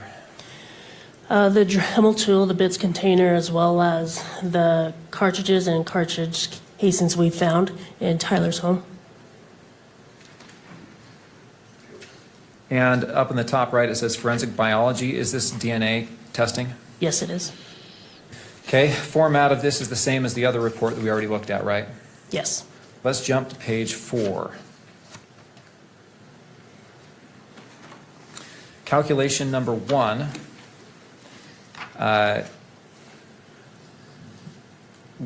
It mentions here Exhibit 15.1. Do you know where that swab is from? Yep, it is swabs of the buttons of the Dremel tool. And will you read paragraph D? Yes. The DNA profile is at least 1 trillion times more likely if it originated from Tyler Robinson as a contributor to the major component and 2 unrelated unknown individuals than if it originated from 3 unrelated unknown individuals. We also read paragraph E. The probability of an unrelated individual in the population who has not contributed DNA to this sample yielding this level of support is less than 1 in 1 trillion. Thank you. I'm not going to ask you to read those paragraphs for the rest of the statistical calculations, but I will ask you to go through and identify where the swabbing came from. Exhibit 15.3, which is calculation number 2, where's that swab from? As swabs of the cord of the Dremel tool. Exhibit 15.5. That would be swabs of the longest metal bit of the tool. Going on to page 5. Calculation number 4, exhibit 15.6. 15.6 is swabs of the shortest metal bit. And calculation number 5, 18.1. This is swabs of 1 etched 30-06 cartridge case. What is that? Where did that come from? That come from on top of the safe. Okay. Is that the one that had the etching test shot? Yes. Will you read the paragraph D as it relates to the test shot swab? Yes. The DNA profile is at least 1 trillion times more likely if it originated from Tyler Robinson as a major component and 2 unrelated unknown individuals than if it originated from 3 unrelated unknown individuals. Thank you. We can take exhibit 33 down.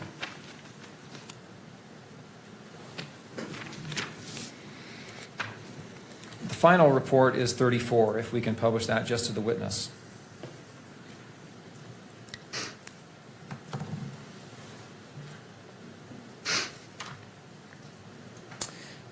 What is State's Exhibit 34?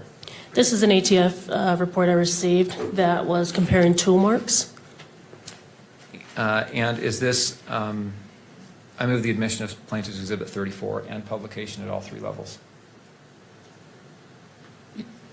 Mr. Burt. No further objections.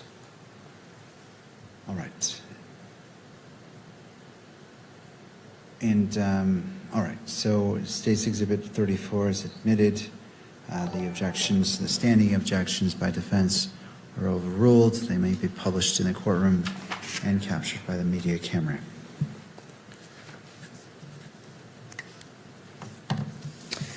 Okay, looking at the exhibits, might have to go back and forth here, but let's go to page 2. And will you read the paragraph that starts with Exhibit 18 consists? Yes. Exhibit 18 consists of 5 30-06 Springfield caliber fired cartridge cases, designated Exhibits 18A through 18E, and 15 45 auto caliber unfired cartridges, designated Exhibits 18F through 18T. Okay. 18A, do you know what 18A is? Yes, this would have been the 30-06 cartridge case with the engravings test shot on it. Okay. Will you read the paragraph beginning with the Exhibit 18A? The Exhibit 18A cartridge case was examined for the presence of comparable tool marks. Numerous sets of tool marks were located on the exterior of the Exhibit 18A cartridge case that are consistent with being produced by engravings and or rotary cutting tips commonly found installed in handheld rotary tools, such as a Dremel tool. These tool marks contain marks of value for comparison. Okay. The next paragraph I asked you to read is the one that starts with Exhibit 16. But first I want to ask you, do you know what Exhibit 16 is? I do not, off the top of my head. Okay. 18, it also says Exhibit 18A through 18E. Do you know what those are? 18A through 18E would be the cartridge cases that were found on top of the safe. Okay. If you'll read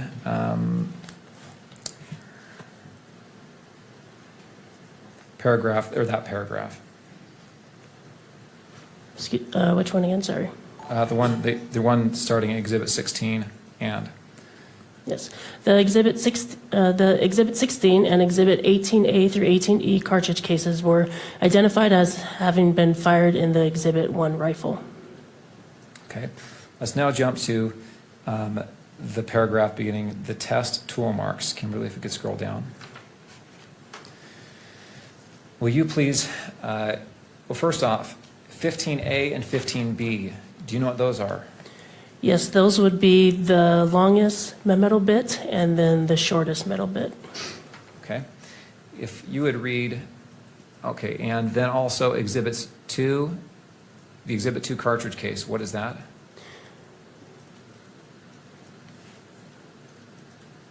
This would have been the cartridge case that was found in the gun. And Exhibits 3, 4, and 5 cartridges? They were the ones also found in the gun. And Exhibit 18A? Is the one that was found on the safe. Okay. If you'll read the first bullet point there, the Exhibit 15A. Yes. The Exhibit 15A engraving cutter was identified as having made tool marks located on the Exhibit 2 cartridge case, Exhibit 3 through 5 cartridges, and Exhibit 18A cartridge case. And will you, okay. We can go ahead and take that down.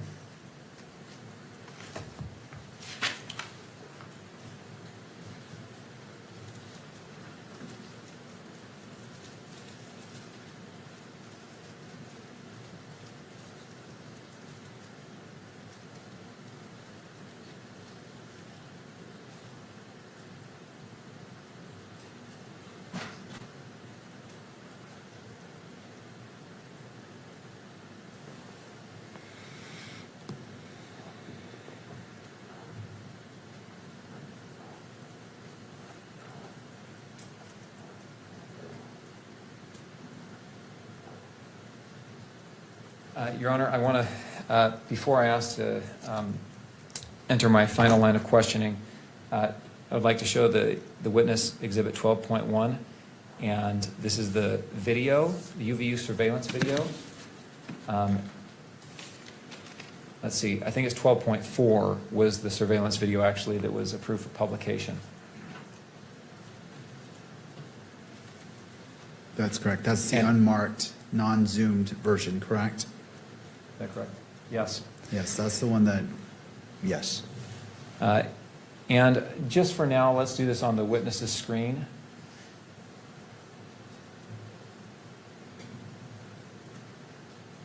.4, and I'll ask you to jump to the 804 mark.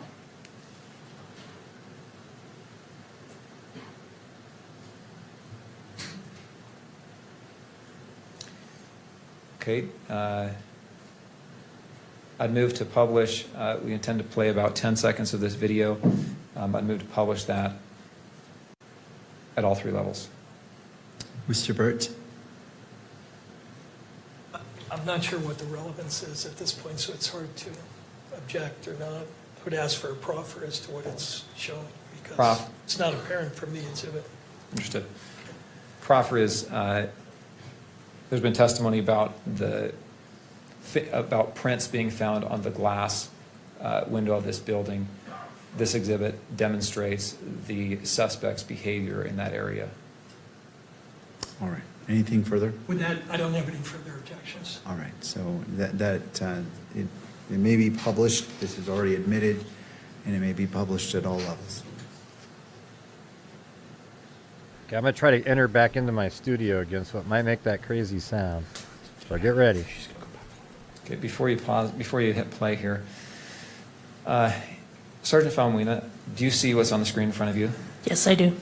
Can you see the suspect in this image? Yes. Will you describe where that suspect is?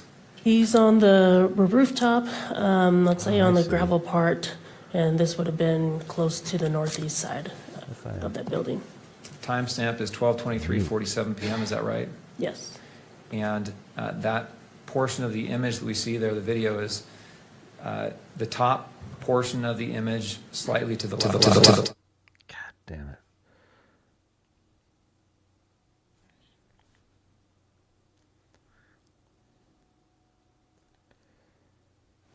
Man, that's crazy. It doesn't seem to let me do it. Man. I even turned off the mic and everything. It's still... Okay, that's better. Let's go ahead and pause it. That's a hell of a lot better. Pausing it at 8:20. Were you able to determine if the suspect touched the glass when he dropped from the roof? Not at the time when we first saw the video, no. Okay. Were you later able to make any determination on that? Yes, because the video we had was pretty grainy at the time on at the command post, and it wasn't until we're actually able to get the footage directly from UVU. And when you actually got that footage, could you zoom in and get a better picture? Yes. And were you able to determine at that time whether the suspect touched the window? Yes. What was your determination? We determined that he was not, or he did not touch it. We'll donate on the next break. Thank you. Nothing else. All right. Let's go to a break. To defense, there you go. I realize that you began talking about your concerns. You have a witness that needs to leave today. 10, 15 minutes, what's your request? I want to maximize your ability to have time with your witnesses as well as cross if you choose to. Thank you. Just 10 minutes would be fine. All right, let's break for 10 minutes and then come back and cross-examination. Court is in recess.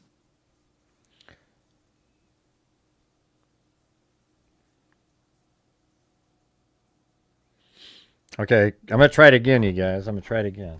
So hold on one second. I think I might be able to, if I can do something really quick, I can exit, like, I don't know. I'm going to turn down the volume to do it, though, okay? So hold on a second. Stay here.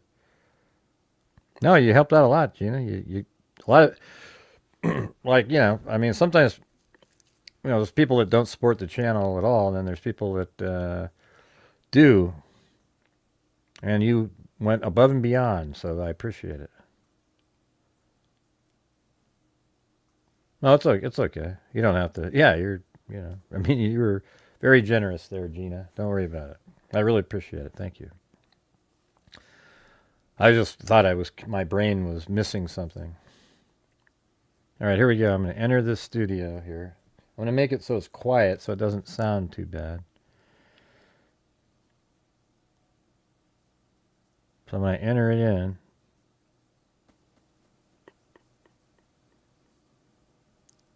What if I remove?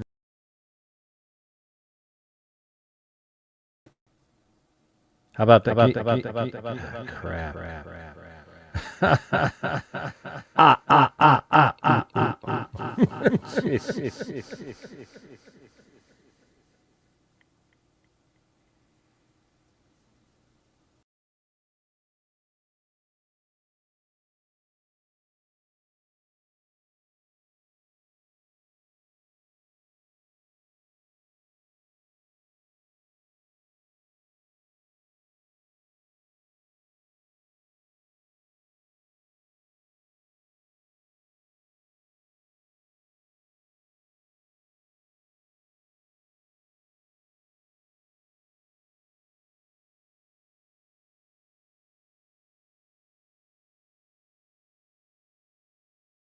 Yeah, so if I add the stage, it does. You have to do this one. Testing.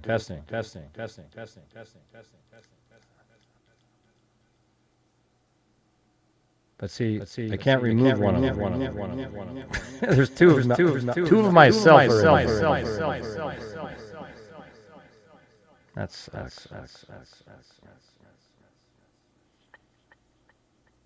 Like, how come I can't kick one of these?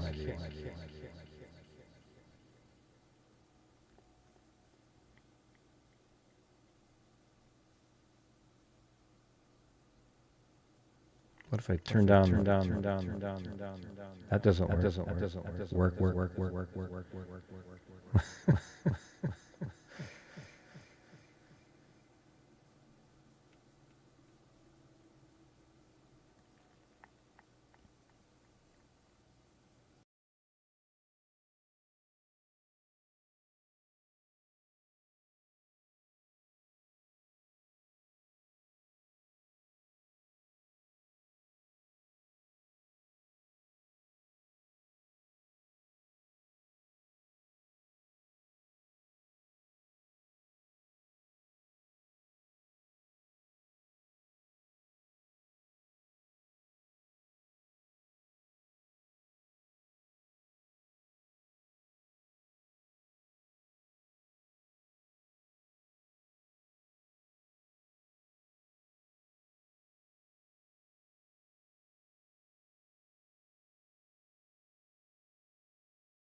Testing, testing, testing, testing, testing, testing, testing.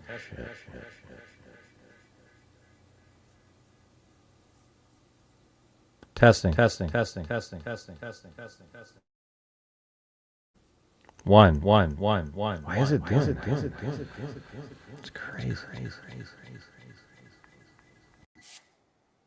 How about now? Can you hear me? I took off, I put echo cancellation on, even though I shouldn't have to use it. And how about this? Can you hear this?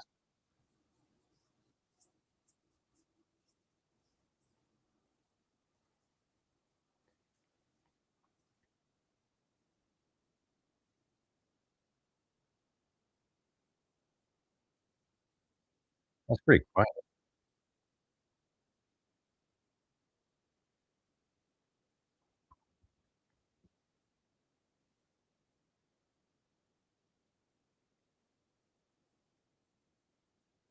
Weird that I can hear myself in my own speakers. Yeah.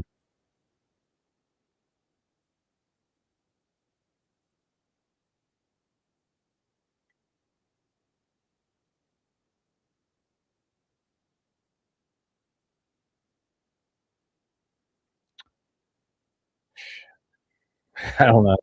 This is Exhibit 24. And there on the left, we see exhibit 24. Do you see that? Yes, I do. Is that working now? On the right, you see, excuse me, on the right is 24. I had to get out of there again. So is it working, right? That works. But I'm not sure, is this being broadcast? Let's take that down. I can make it louder too. All right. Okay. Exhibit 24. Thank Okay, you. weird. That's so weird. I don't know what the issue is in there. Like, there's two of myself. I turned off the mic for one of them, and it's still echoing. Publish exhibit 16.3. Like, what is and that? That's stupid. 24 side by side. Council.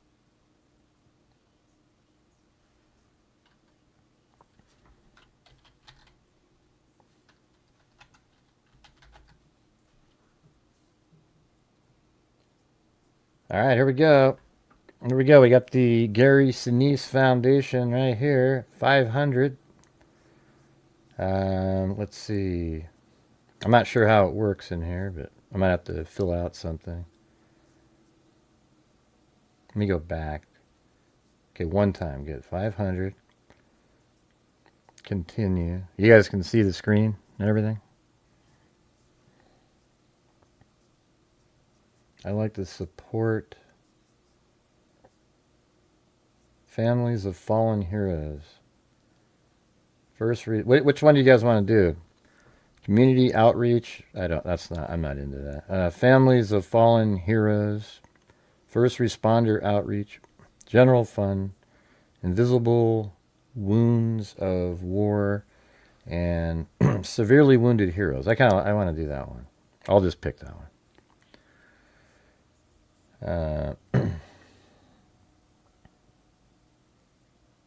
We don't have any of that. All right. Well, you guys all know my email. I got to put my phone number and shit in there. All right.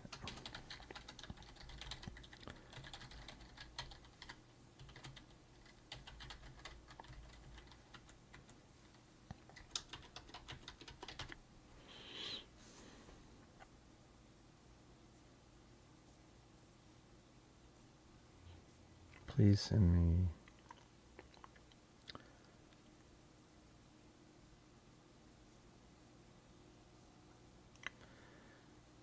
All right.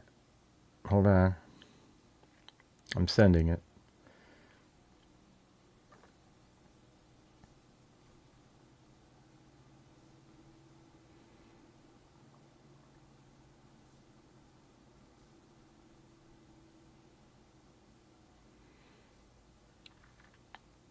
Oh, wants me to put my address in there.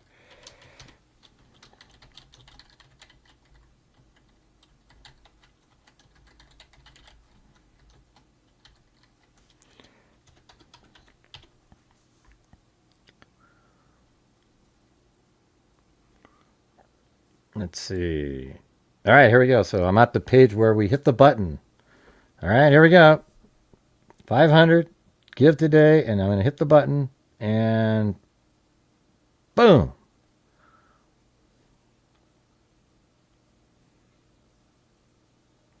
Donation information, amount 500, one time, confirmation. They sent an email to me. And there it just came in, right? So it's right there, and we click on that one, and here we go. Thank you for your donation to the Gary Sinise Foundation. All right? Isn't that cool? We didn't really reach the goal. We just did a goal. We did a goal for the, if we got 300 in, I'd send 500 into a, we almost got there, on YouTube, so I figured I'll just do it. So there we go. But any amount is appreciated by anybody else. If you want continuing the show, I'd appreciate it. We're trying to, have decent nights this month. The last 2 months have been not the greatest. All right. But anyways, thanks you guys for doing the, helping support the channel with 300.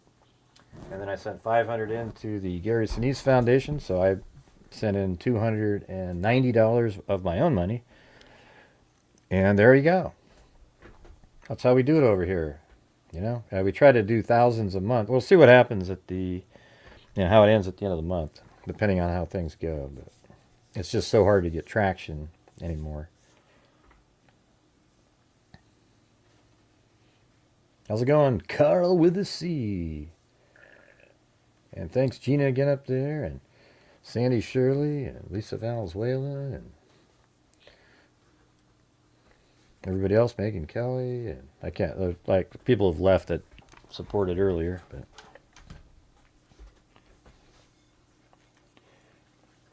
I gotta eat this hamburger that was made for me.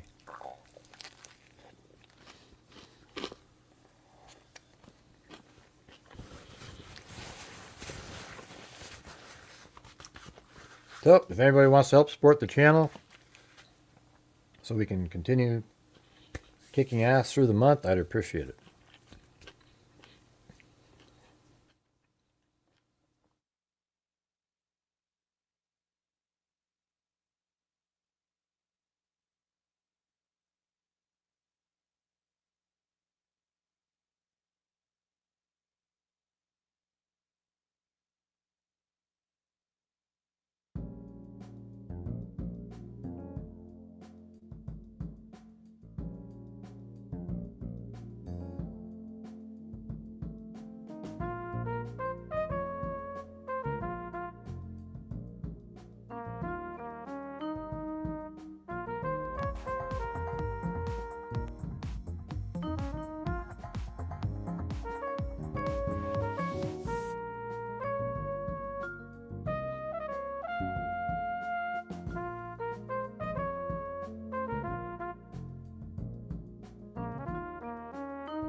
up emoji.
Challenge met. Thanks.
Hello, hello. Oh, there it is. Okay.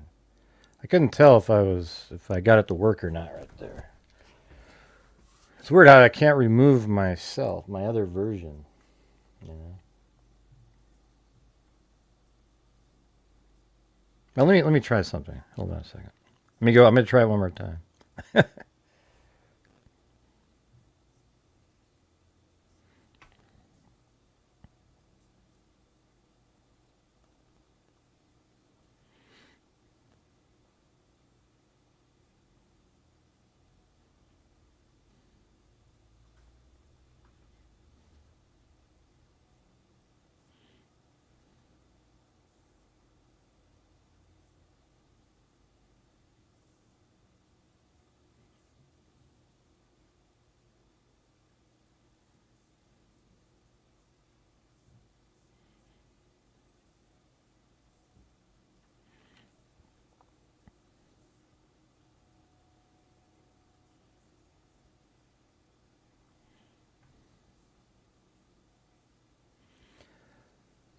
Okay, can you guys hear me?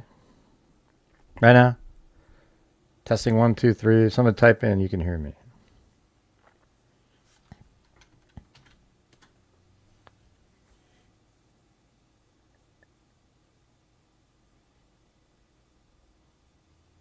Okay.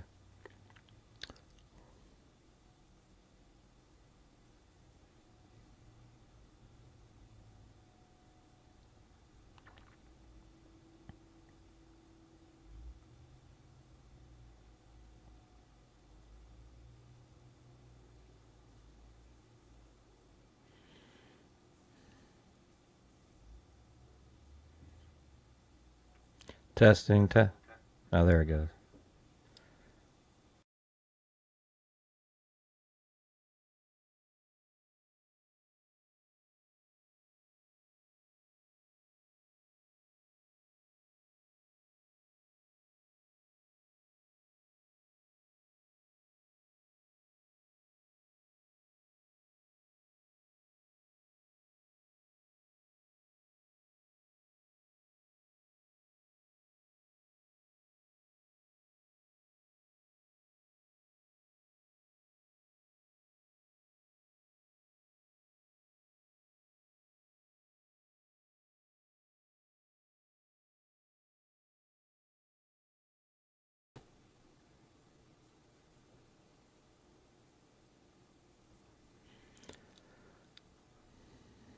Okay, so right now everything's fine. You can hear me now, though, right? Testing 1, 2, 3. Okay. Yeah, so I can't even be in the StreamYard. It's just sort of doing its own thing. It's kind of lucky because I actually control what's on StreamYard over here using OBS. That's so weird. It's crazy.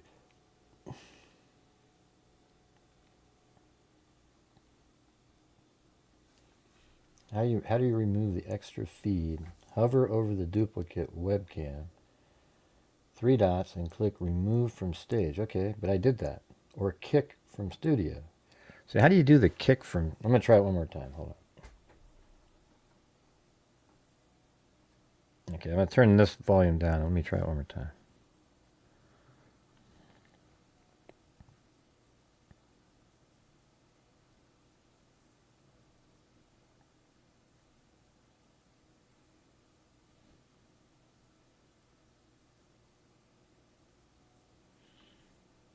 Okay.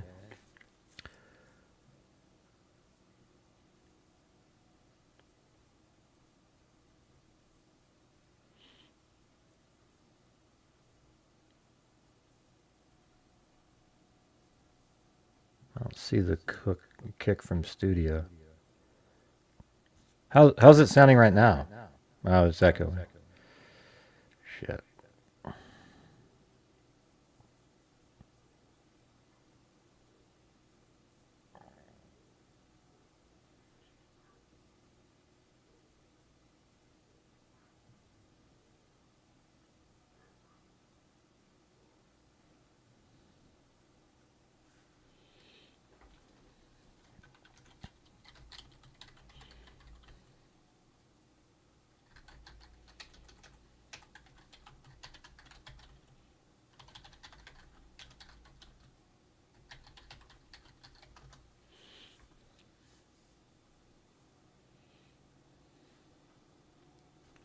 Hey, cool. All right.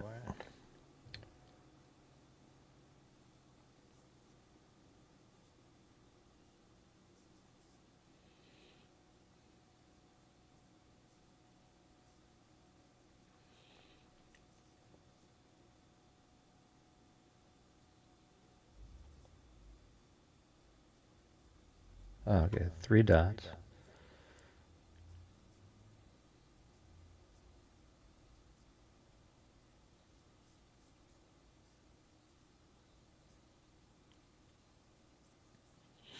Weird, it doesn't let me kick anybody.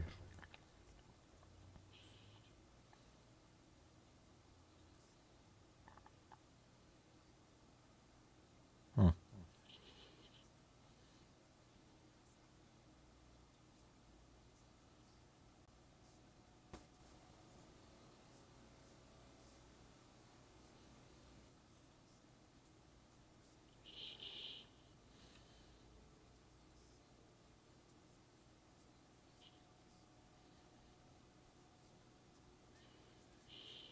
Okay, but it looks like everything's working now, I guess. I just can't see anything.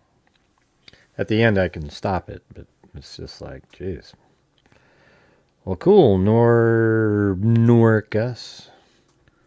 No RBN Orcus. Let's see. Nork, US.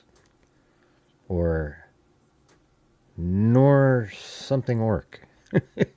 Mork from Orc? Bijga? Mork from Orc? What do you say? Bijga or something like that? I don't know. Can you guys hear me right now?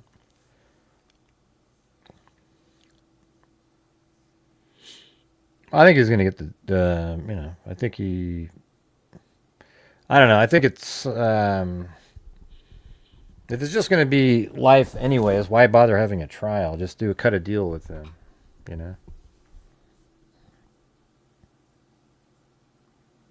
Gizba is what he said. Mork from Orc Gizba. Remember that?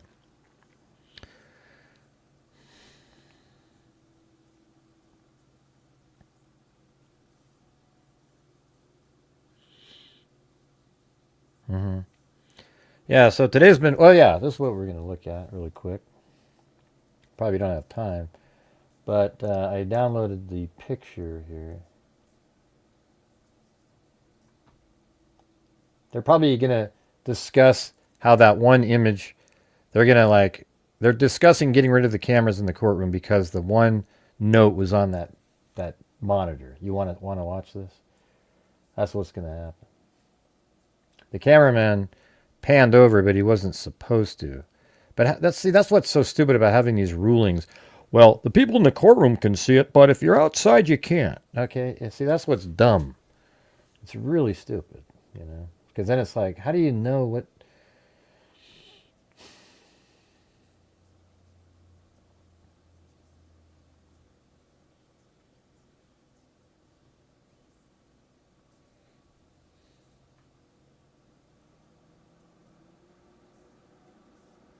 I kind of almost think it's right here. I mean, it's kind of strange, but I was looking at that. I mean, it sort of looked like that, you know, but it looks thicker. So, I don't know. Definitely could have been. I'd like to find the same shapes on the branches. I happen to be touching them.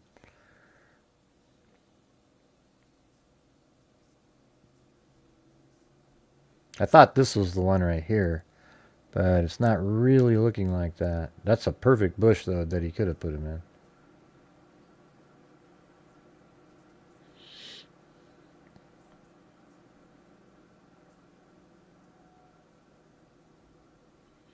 And that's where he should have put him.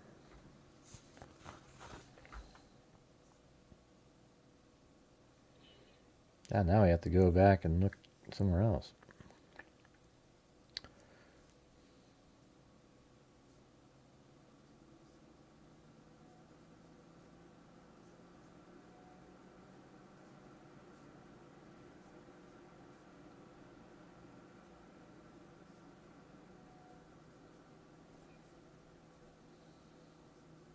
wonder if he did it on the back side. That kind of, the angle they're filming from seems like it might be over here. So maybe he went up and put him like right in that area. See that? Yeah, how it's got that angle there.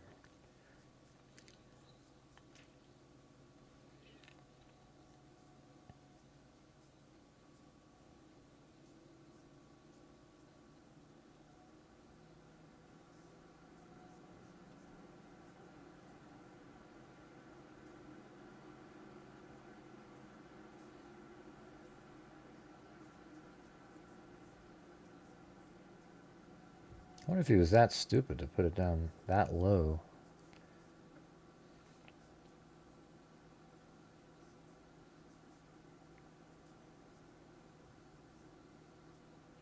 They did have law enforcement was over here somewhere. Interestingly. Wait, hold on, was that it?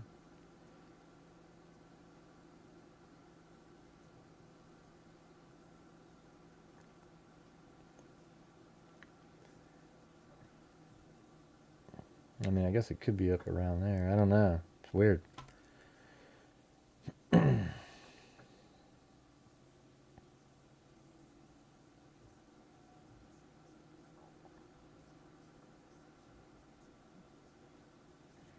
Definitely seems like they're filming it like this, down the hill to that direction. I mean, it has to be, actually. Unless the footage is completely, like, flipped around. I mean, I think that would be upright. So you have to be filming from this angle. See? Like that. So walking along the bank going that way.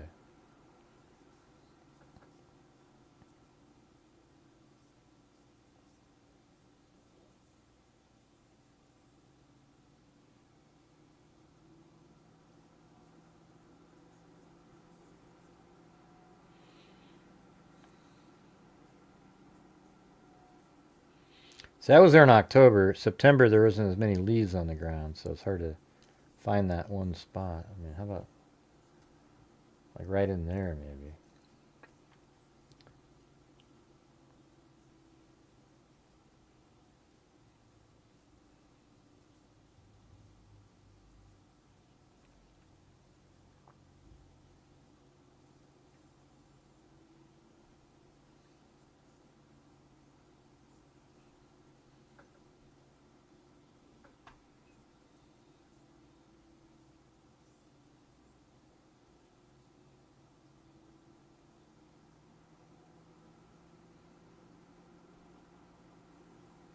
And I guess it could be, you know, how about, I was thinking maybe this one, that bush.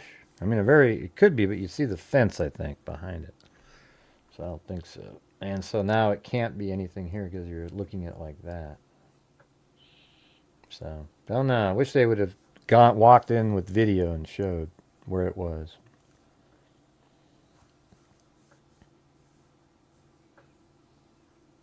What are they doing? They're figuring out there's a problem with that cameraman. How much you want to bet that that's what it was about? He wasn't supposed to film the note. But, I mean, did they make it really clear about that? It's hard. You know, it's like, why does the note even need to be hidden, though? You know? What's the point of that?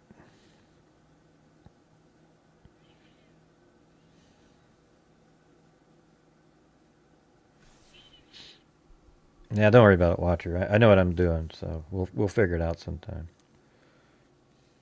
It's not on the fence. At least it doesn't. There's no fence behind the picture I got.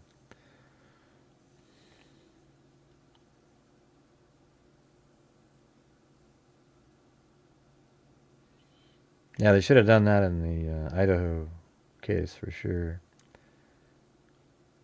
When you say it next to tree trunks, there's no evidence in the picture that it's next to tree trunks. Okay? I know you guys keep saying that, but I'm just saying there isn't any.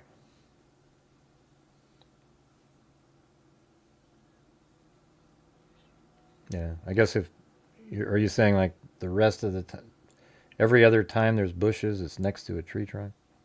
Because I mean, I see a bush right there all by itself.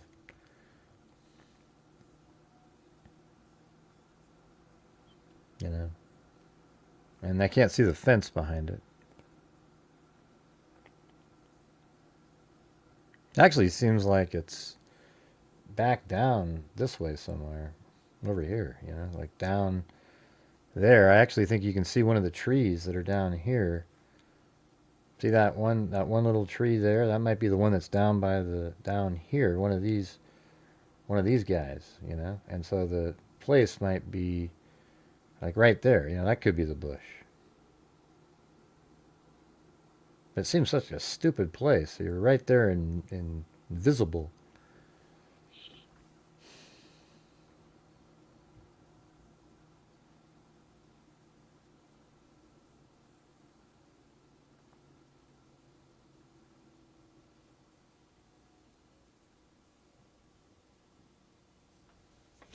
I bet it might be a little bit further over there.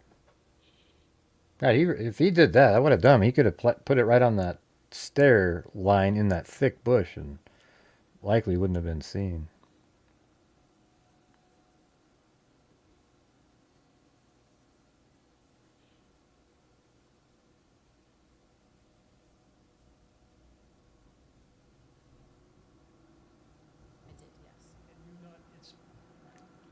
Oh, wait, hold on.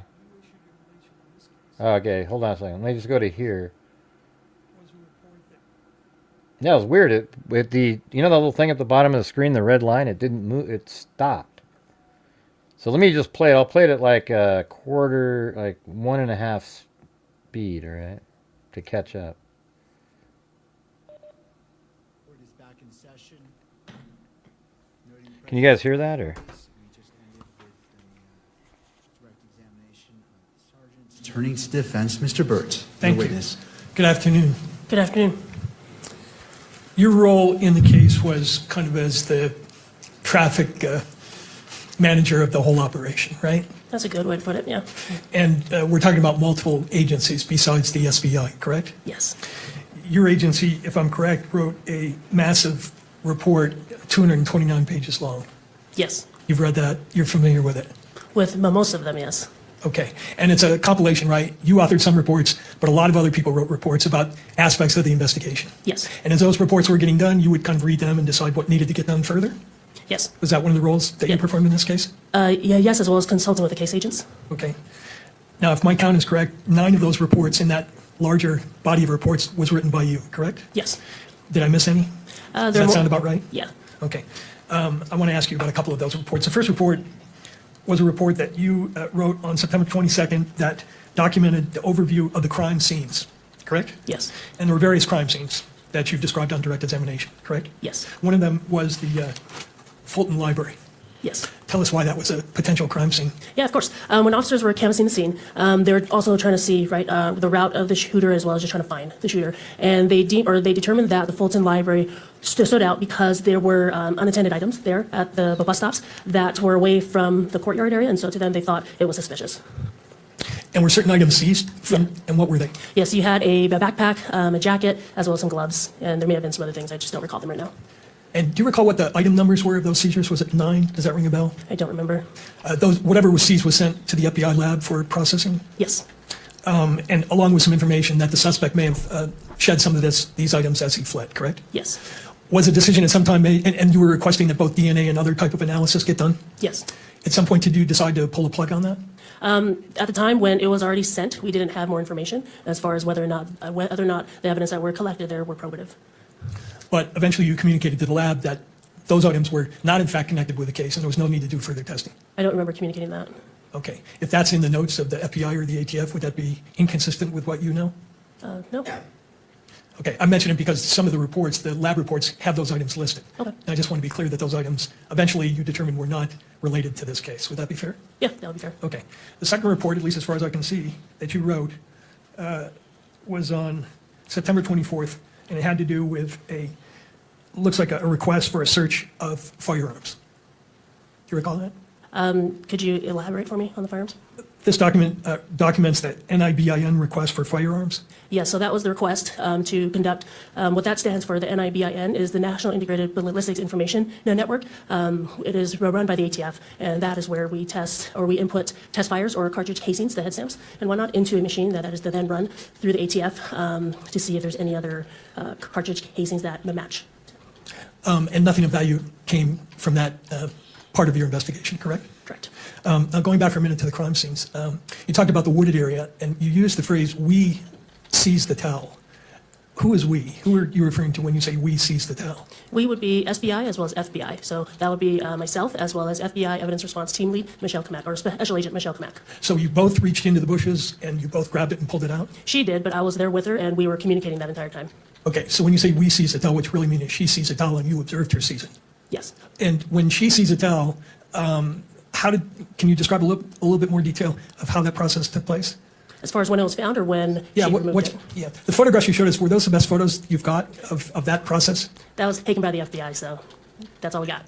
That's all you got. And nobody was videoing the discovery and recovery of that evidence? I believe one of the officers on scene actually had his body camera on. And have you seen that? I have not. Do you know if there's any documentation of the exact process by which that towel got removed from the rifle and then, I guess, put back on the rifle, right? No, it was not. It was not put back on? No.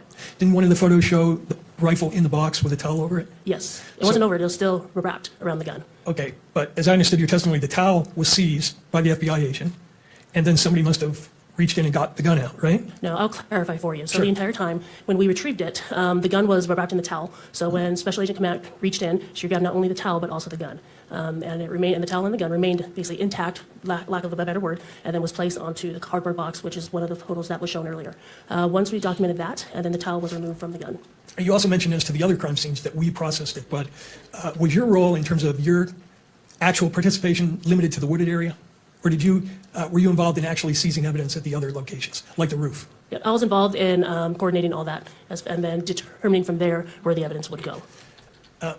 Involved in, is that the same thing as actually being on the roof and seizing the items, or are we talking about something else? Talking about something else. And what is that something else? So after the teams would have packaged all the items, sealed them properly, create an evidence log, they would then bring it back to the command post, and from there, we would compile everything, and then there was a discussion that was had as to who would take custody. Fair to say that you did not observe yourself the seizure of the screwdriver from the roof? Correct. And who were the people who were actually conducting that part of the crime scene processing? That would have been our state crime lab. Those two people are part of our state crime lab's crime scene response team. When did you review the video of the suspect running toward the area from which he jumped off? That would have been, I don't know the exact time, but it would have been that day on September 10th. You saw that on September 10th? Yes. And when were the windows processed for the latent fingerprints? The windows were processed on September 11th, the next day. And was the reason that those latent lifts were taken was because you wanted to rule out whether the suspect had touched that window? Yes. That's what the notes say, right? Yes. You were not present when that scene was processed either, correct? Not the entire time, no. Okay. Now, the other reports that I have that you did, and correct me if I'm wrong, is one report dated September 24th, documenting the forensic analysis as of September 24th, summarizing what you were hearing back from the ATF and the FBI. Yes. Okay. And then the fifth report was, again, about the crime scene progress of the forensic testing, right? Yes. Right. And then you have a report here which documents a firearm trace and a firearm seized at River Street. Yes. Nothing of value came of that, correct? Correct. You have a report that has to do with the latent print report from your people, SBI. Yes, or it's not SBI, it's actually the state crime lab, but yes, same department. Same department. Just detailing the results of that examination, which the stipulation addressed. Yes. Right. You have a report documenting the transfer of evidence from the FBI to your department. Yes. And then the last one that I have that you personally wrote has to do with, again, summarizing forensic reports. Yes. Okay. The larger 229-page report indicates that there was some investigation done by your agency that involved interviewing associates of Mr. Robinson to see if you could develop some profile of him having animosity toward Mr. Kirk, correct? I'm not familiar with that. So you weren't involved in that at all? No. Some of the documents in that large report indicates that your agency has also, up to the present time, been monitoring Mr. Robinson's mail and communications at the jail, correct? Correct. And have you kept abreast of that investigation? No. Do you know whether anything of value has been developed as a result of that? No. That's all I have. Thank you. Thank you, Mr. Bird. Redirect? All right, may this You got witness be nothing out excused. of that. All right, Sergeant, thank you. Turning to the state. Your Honor, I just want to confirm with the clerk. Yeah, let's make sure, thank you, Mr. Gernander, appreciate creating a good record. Judge, if I could just confirm with the court that all of the exhibits we have offered have been admitted into evidence. All right, so here's what I have, and my court clerk will certainly correct me if I'm wrong. I have State's Exhibit 1, 2, 3, 3.1, 3.2, 4, 5, 5.16, 6.17, 7.18, 8.19, 10, 10.1, 10.2, 10.3, 11, 12.1, 12.2, 12.3, and I believe 12.4, 13, 14, 15, 16, 16.1, 16.2, 16.3, 16.4, 17 and 18 are blank, so no. That is 19 correct. All right. We're not offering 17 and 18. All right. 19, 20, 21, 22, 23, 24, 25. The following are blank, 26, 27, 28, 29. That's accurate. We're not offering on those numbers. I have 30, 31, 32, 33, 34, and 35, which have been admitted into evidence. That is all that I have record of. All right. Can I- Does that comport? Yes, can we also move on to the I mean, we certainly can. Yes, would you like to put on the record what were published and what were not published? No, that's okay, Judge. Okay, we're good. And then, all right. Can I have just a moment? Yes.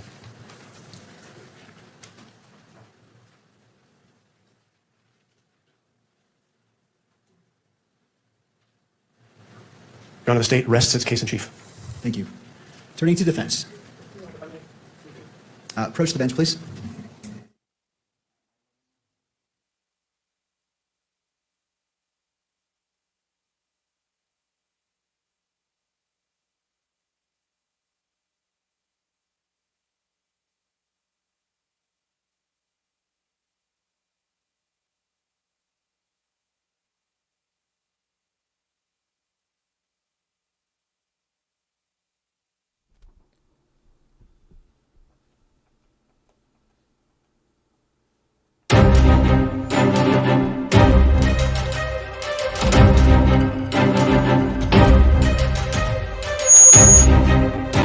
Thank you for watching Gray Hughes Investigates on YouTube, where we cover true crime using logic, reason, and common sense.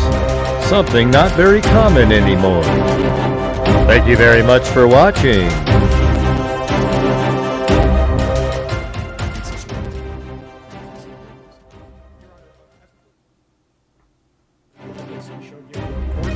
We're grateful to the court for allowing the family to view many or most of the exhibits today that were admitted. They were viewed here openly in court. And obviously that was done after the court struck what we think is the appropriate balance after a very thoughtful and thorough analysis.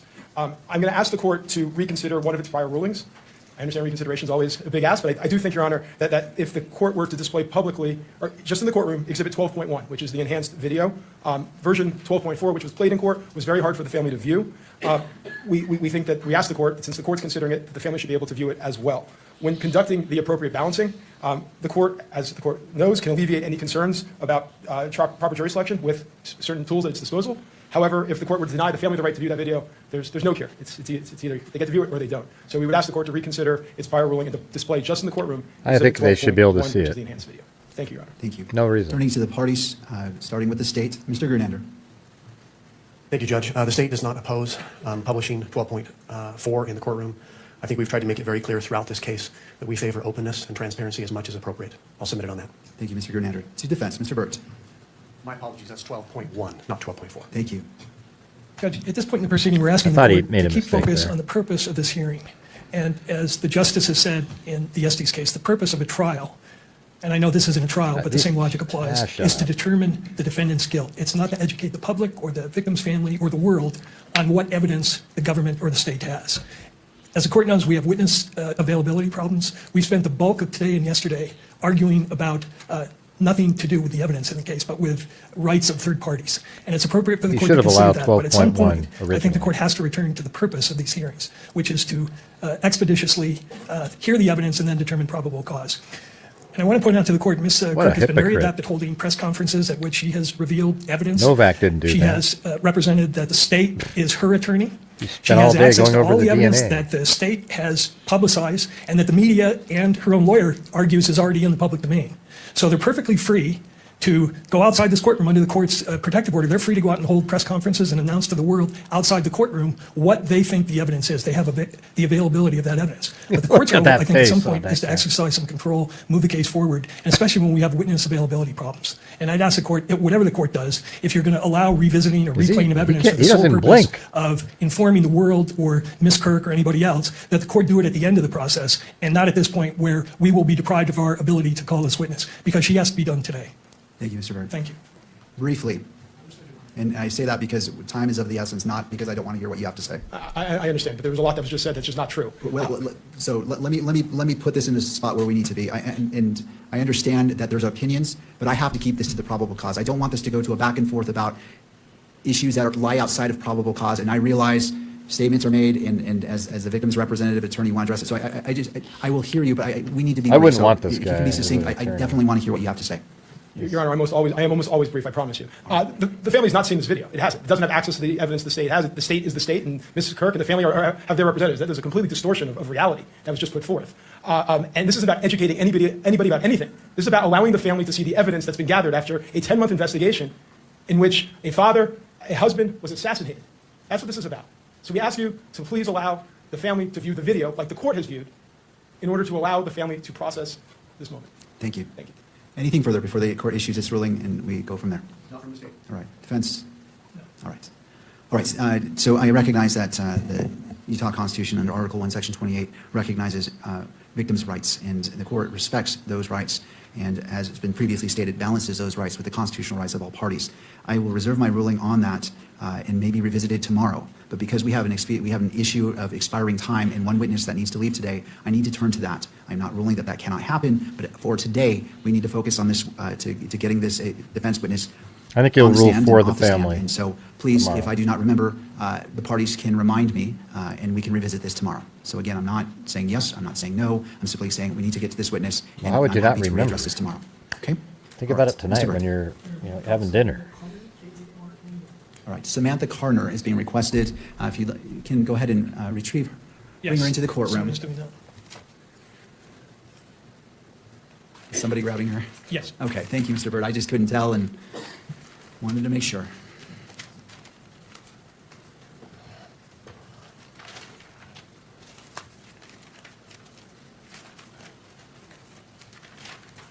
All right, Ms. Karner, if you wouldn't mind coming forward, right by our bailiff to be sworn in.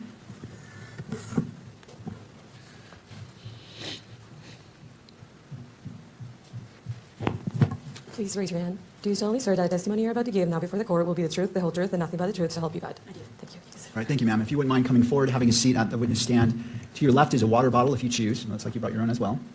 And after you're situated, if you wouldn't mind pulling that microphone toward you, just to ensure that your testimony is picked up on the record. Mr. Burt, your witness. Thank you. Good afternoon. Could you tell us your name, please? Yes, my name is Samantha Karner.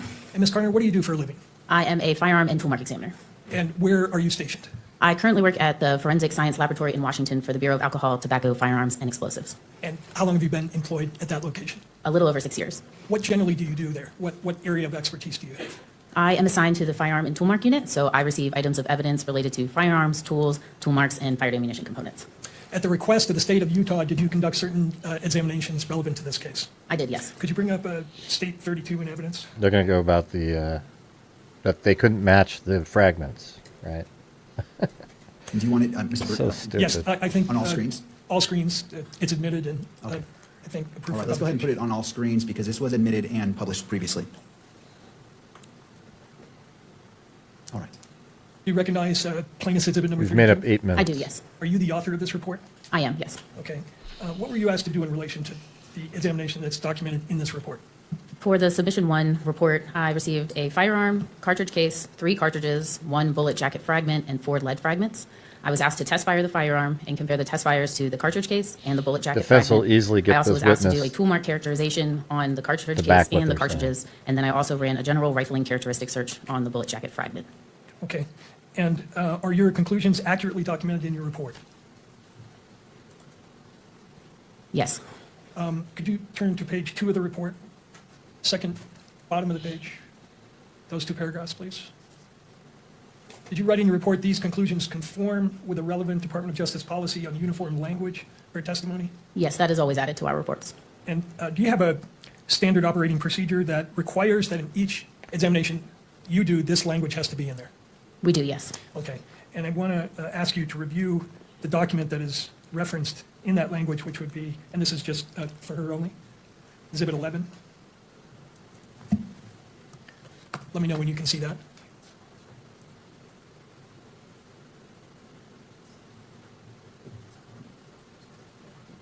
Are you able to view that? Yes. Is this the ATS, is this a language referred to in your report? It is, yes. The written policy of the Department of Justice concerning uniform language for testimony and reports for the forensic firearm tool mark discipline pattern examination? It is, yes. I move that into evidence. This is, what is the title of this exhibit? Your Honor, this would be Carner 11. All right, and what level of publication are you requesting, Mr. Bird? Both public and admittance into evidence. To the state. No objection. All right, and Carner 11 is admitted into evidence and may be published on screens and captured by the camera. Thank you. And you can publish that?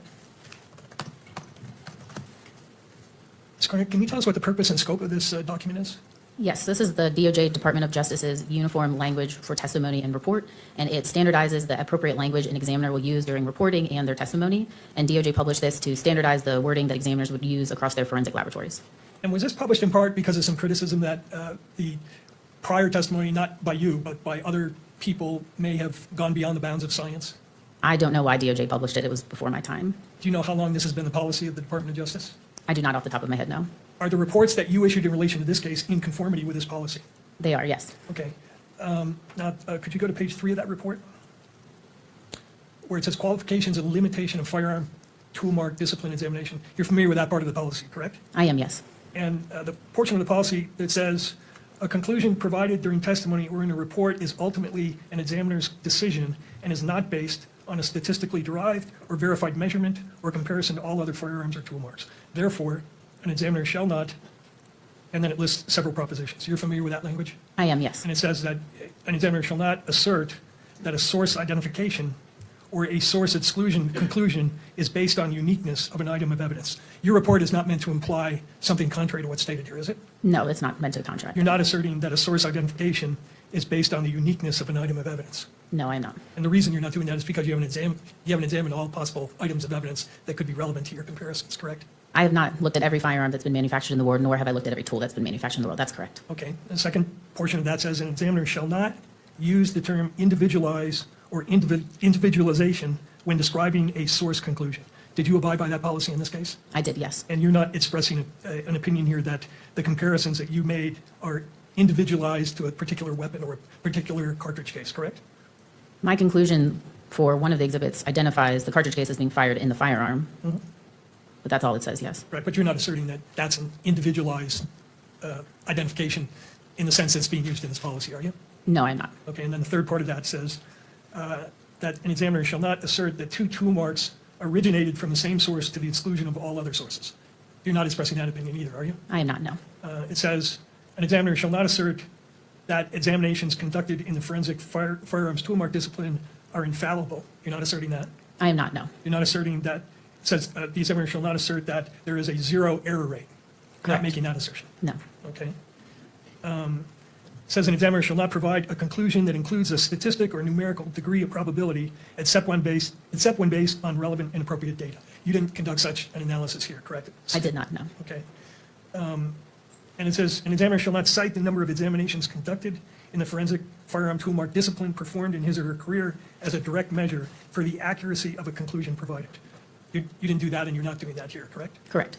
And then it says, an examiner shall not assert that two tool marks originated from the same source with absolute or 100% certainty, or use the expressions reasonable degree of scientific certainty, reasonable scientific certainty, or similar assertions of reasonable certainty in either reports or testimony, unless required to do so by a judge. You're not making any such assertions in this case, are you? I am not. Okay. All right, thank you. You can take that down. Now, when you conducted your analysis in this case, and in all cases, do you typically generate a case file that includes proper documentation of your examination? I do, yes. And did you do that in this case? I did. Could you display to her alone, please, Exhibit 6, Corner 6?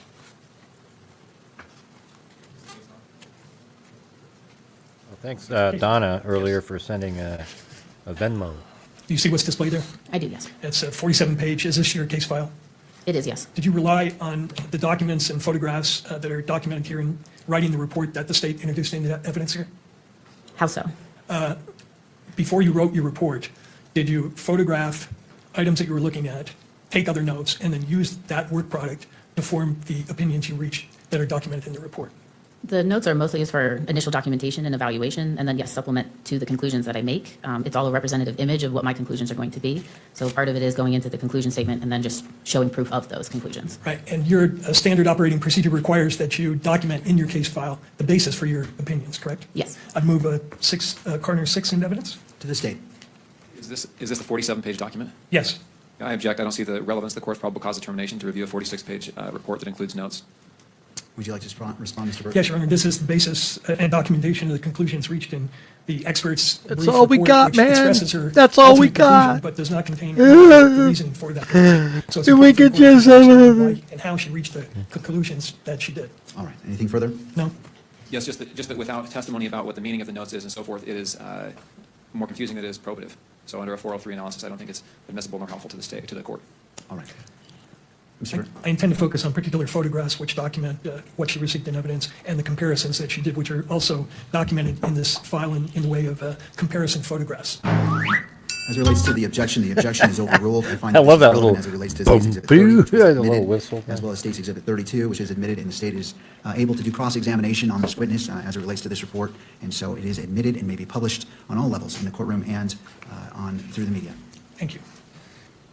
Ms. Carter, one of the items you were asked to look at was, as described in your report, 1 bullet jacket fragment and 4 lead fragments, correct? Yes. Were you informed at some point that there was a discrepancy between what you were examining and what had been documented by the medical examiner in terms of the number of bullet fragments? I was, yes. Were you asked to see if maybe the ATF had lost certain portions of the evidence? No, I was not. That's so good with these And was it guys. your understanding that there were originally 7 bullet Come on, keep fragments? playing it. You ended up with 4? I was alerted that there was potentially 7 fragments from the medical examiner in a photo just a few months ago. Okay.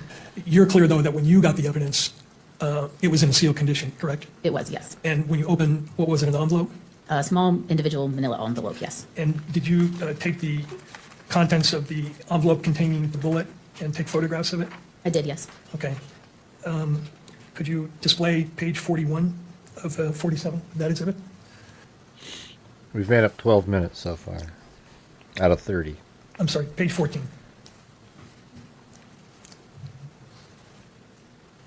And tell us what's depicted here.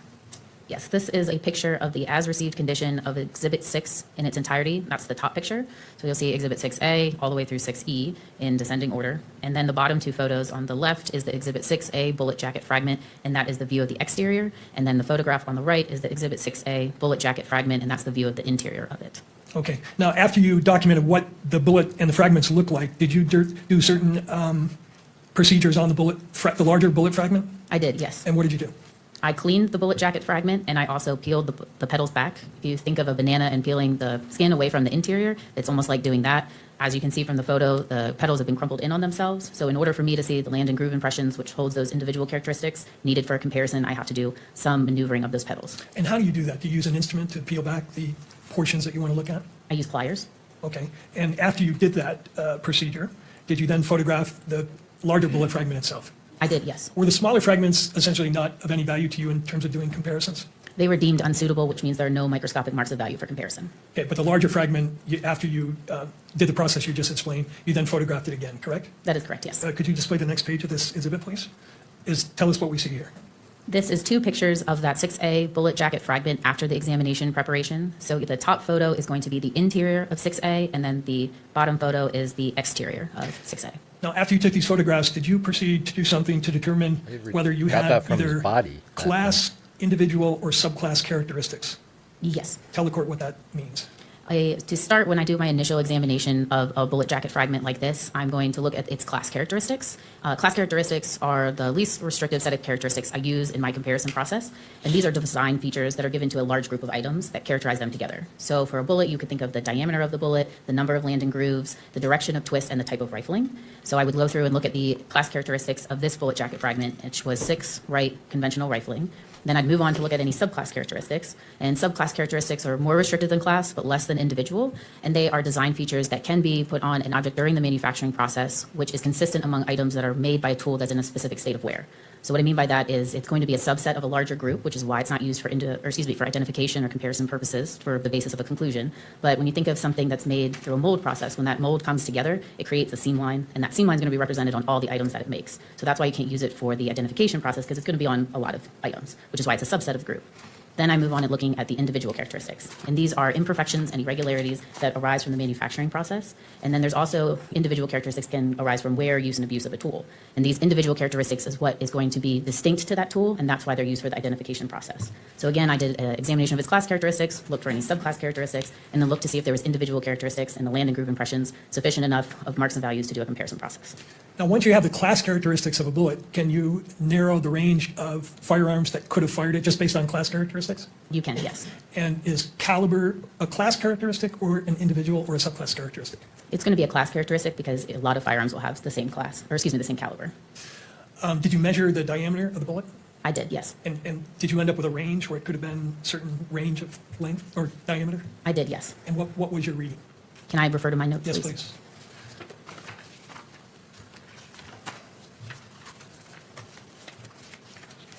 The range of the diameter for the 6A bullet jacket fragment was 0.286 to 0.301 inches. Okay, what page are you looking at? It's page 13. Okay. Now, so this is your documentation of the diameter measurement. And then on the right there, LIMP, that's a measurement of the land width? The land impression width, yes. And these are all general characteristics, or class characteristics, right? Correct. Okay. Now, once you had that this, and also that it was, you said, what's called the rifling was to the right, correct? The direction of twist, yes. Yeah, the lingo is 6 to the right, meaning. 6 right, yes. Yeah. And that's a class characteristic. Correct. So once you had the diameter of the base of the bullet, and did you have some difficulty because of the damage to the bullet in exactly measuring it? The reason I provided a range was because of the damage and deformity to the base. So at times it wasn't a perfect circle, so it was important to me to give a range of what those diameter measurements were. Once you have the diameter and the rifling characteristics and the land and groove measurements, can you then plug those measurements into a database and narrow down the class of weapons from which this bullet could have been fired? The general rifling characteristics search will use those class characteristics and will generate a list of possible firearms that could have fired the bullet. But that list is not all inclusive, it is just used as an investigative tool. Sure. Could you go to page 47, please? Could you tell us what we're looking at here? This is the results of that general rifling characteristic, or the GRC search. All right, and what did you determine in terms of, just based on the class characteristics, what weapons could have fired the 6A bullet? There were several different .30 caliber class firearms that could have fired the bullet. And they're listed here, correct? Correct. Could you tell us what the initials PI and RI and PR mean in the far right-hand column? They refer to different types of firearms, so rifles, revolvers, machine guns, any type of firearm. And what are the pistol ones? How is that designated? PI or? Correct. And what is RB? Bolt action? Bolt action. So based on the class characteristics, any of these weapons could have fired that bullet? They could have possibly fired the bullet jacket fragment, yes. Okay. Now, let's go back to the examination of the other two measures, subclass characteristics and individual characteristics. Is one of the reasons you look at subclass characteristics because they can be confused with individual characteristics? That is a concern, yes. In fact, your manual says that, right? It's important to rule in or out subclass characteristics to avoid the danger of confusing them with individual characteristics. I'm not sure if our manual says it verbatim. It says that we do need to assess every piece of evidence for possible subclass characteristics. And what is the reason for that? Subclass characteristics can be similar to individual characteristics. However, trained examiners are able to notice the difference between subclass and individual. Subclass characteristics are not always present on an item. It's possible, but not always present, and they tend to look a certain way. They're going to be uniform in their appearance. They're going to be spaced in a way that's more uniform. If you think of circles, those circles could be a distance between each other in the same distance every time, and they will look almost the exact same every time. Now, does your laboratory have certain protocols for conducting these comparisons? We have procedures for comparison, yes, like taking photographs, yes. Well, but also procedures for instance, you have a document called Examination and Comparison of Unfired and Fired Ammunition and Components that deals specifically with the procedures to be followed for the kind of examination you did here, correct? Yes, I believe that refers to the minimal documentation necessary for a piece of evidence. And one of those standard operating procedure requirements is document observations and evaluate for the potential of subclass characteristics on the relevant tool working surface, right? Correct, yes. And you did that in this case, correct? I did, yes. Okay. And what conclusions did you reach? Can I refer to my notes? Yes, please. My subclass assessment that's on page 13 of my report states, stria observed in the land and groove impressions contain starts and stops, are not coarse, and vary in their height, width, depth, and spatial arrangement. No apparent subclass influence. Okay. And what page was that again? Page 13. Page 13. Let me ask you about that. The striae observed are not coarse, I think I understand that, and vary in their height, width, depth, and spatial arrangement. Did you measure the height, width, depth of the land and groove impressions? The land and groove impression width, yes, I did. And how about the striae? That's different than the land and groove impression, right? Correct, yes. You didn't measure the height, width, and depth of those marks, correct? No, I did not. Okay. And your protocol says, does it not, due to their similarity to and potential confusion with individual characteristics, it is essential that the evidence be evaluated for the potential of subclass characteristics. It does, yes. That's the whole purpose of why you're doing that part of the exam, right? Correct, yes. And anywhere in your protocols, does it specify what you're looking for, or is it just up to you to decide what is and what is not a subclass characteristic? Subclass characteristics are a very large part of the training process to become a firearm and tool mark examiner. There are modules that are taught where you're trained to recognize what subclass characteristics look like, what manufacturing techniques might lend to more subclass characteristics. So I am trained to know what it looks like. Okay, and my question though was, does your standard operating procedure set out, here are the things you should be looking for? For instance, does it say if what the marks you're looking at are not coarse and vary in their height, weight, depth, and spatial arrangement, or if they're perpendicular on the barrel, that indicates that it's not a subclass characteristic. Is there anything like that in the manual? No, there's not. Okay. Did you inspect the interior of this barrel? I did, yes. And did you notice whether it had any debris or dust in it? I believe my notes state that debris and dust was observed in the inside of the barrel, yes. Okay, and could you further characterize what that was? Debris? I think it says dust, so I would say dust. What can cause dust to get inside of a barrel? A plethora of things. I'm not sure why something is ever in a barrel. Okay. So you determined here, you ruled out subclass characteristics, correct? Yes. Then the next part of the examination was determining whether you had any individual characteristics on the bullet, correct? Yes. And what did you conclude in that regard? That there were microscopic marks of value worthy of comparison or, yes, individual characteristics in the land and groove impressions. And does your standard operating procedure have any guidance in terms of how you go about determining that? No, I do not believe so. Okay. And then once you determine that you have items of value on the question bullet, do you then do something to produce test bullets? Yes, part of the comparison process when there is a firearm that we receive is to test fire it to make pristine samples to see if reproducible individual marks of value is on the bullet or the cartridge cases. How many test fires did you produce in this case? I made 3 sets, so 6 total. Is that your standard number of test fires? Our standard operating procedures state that you need at least 2. There is not a maximum number that we are allowed to do. It's the discretion of the examiner. Were you informed by other investigators working on the case that this particular weapon was manufactured in Germany in 1938? I was not, no. You did not review a report from an ATF agent who investigated that issue? No, I don't believe so, no. In doing your examinations, is it important to know something about the manufacturing process of the weapon? It is helpful to know how a barrel or any part of the firearm is manufactured, yes. And why is that?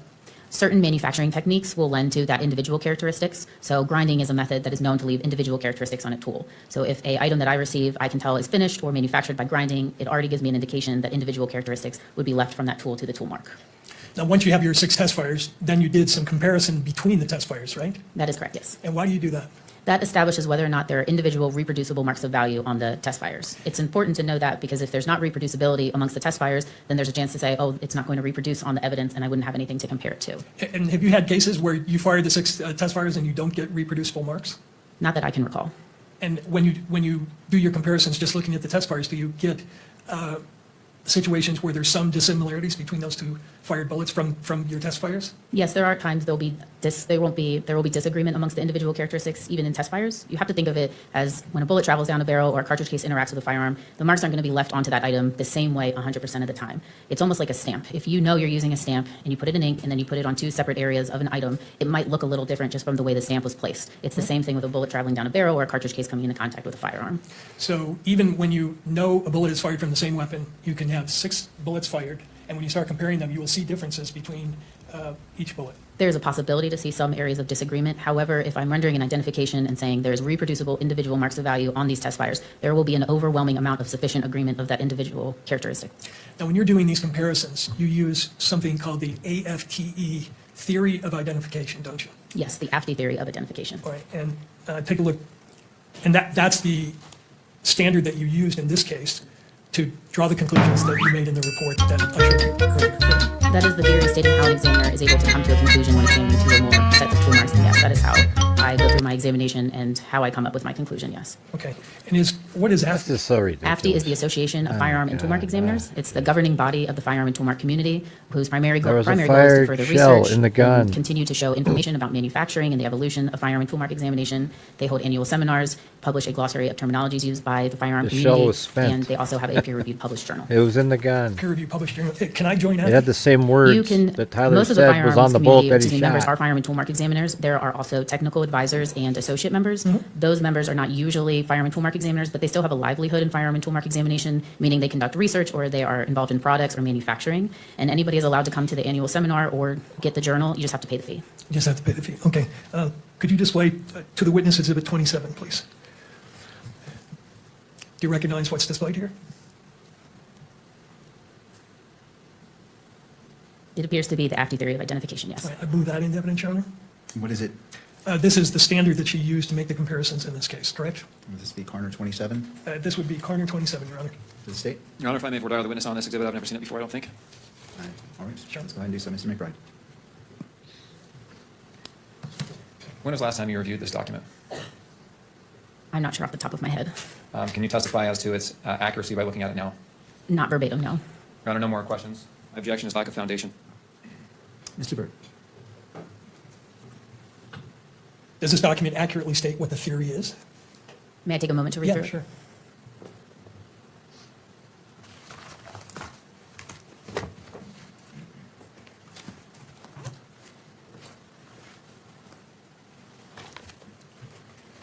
Tyler Robinson is the killer. There is no doubt in this case. Zero. As a matter of fact, if there was a way to go negative, that's where I it believe would go. something, I think the first statement is different than what I can recall, but overall, it is what the AFTE theory states. Okay. And your ATF protocol refers specifically to the AFTE theory of identification, does it not? It does, yes. Okay. So is there any difference between what's in 27 and what's in your manual? Again, I don't remember without looking at them side by side. Okay. Let me get that in front of you. Let's go to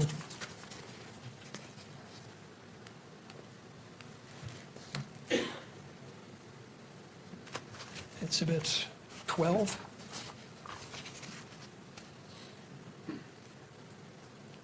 And go to Theory of Identification and Range of Conclusions. Page 1 of 3. I don't have the dates on it. It's toward the end.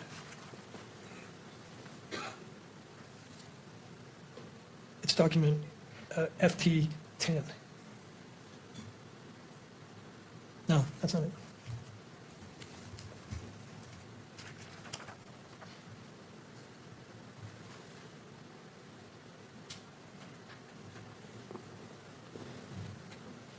Can I approach you, Mr. Chairman? You may.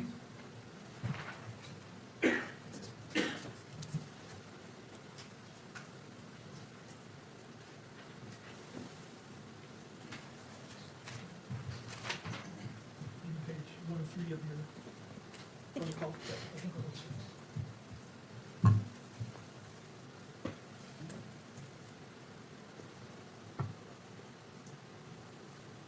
I recognize this as something that comes from our SOPs, yes. Okay. And it refers to the AFTE theory of identification, right? It does, yes. Same theory that's displayed in 27? Yes. Okay, so I'd renew my offer on 27. Your Honor, the objection stands. Language matters. Without knowing if this language is identical to what she's trained on, that can make a big difference. Whether the word sufficient or adequate is used, these are scientific principles, and we need to be precise in the language that's used. The witness cannot authenticate the exhibit that's been offered, so it should not be received into evidence. Mr. Burke? Goes to weight, not admissibility. He'd be free to question her about any differences, but I think she's laid a foundation that the theory is the same, so. All right. Well, I remind the parties that this is a probable cause finding, and so as it relates to what's been presented, the witness has said that it looks familiar. Again, I don't want to quote you, I don't remember the exact phrase, but she recognized portions of it and then was given the opportunity to compare it to her standard operating procedure. I think she said SOP. For those reasons, Corner 27? Yes. Is admitted and may be published.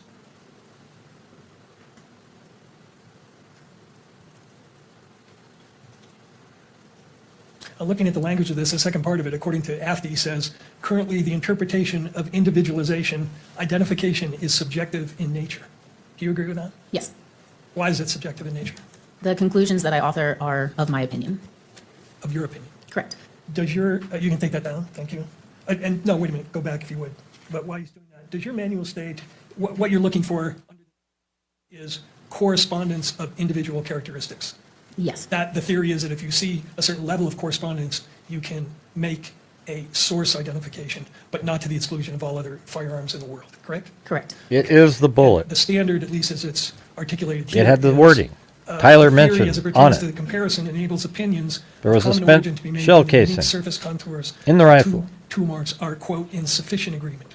And It's is the subjective fragmented. part of that, the quoted part, sufficient They agreement? couldn't identify The it. subjective part of the conclusion It's being is shot saying, from the yes, gun. It is my opinion that there is or is not sufficient agreement or sufficient disagreement amongst. But two it or was more shot teams. from the gun. And what, I mean, what may constitute sufficient for you may be completely different from the next examiner. Fair? Yes and no. I would expect any trained, competent examiner to come to the same conclusion. So the threshold of sufficient agreement might be different from one examiner, but the conclusion I would expect to be the same.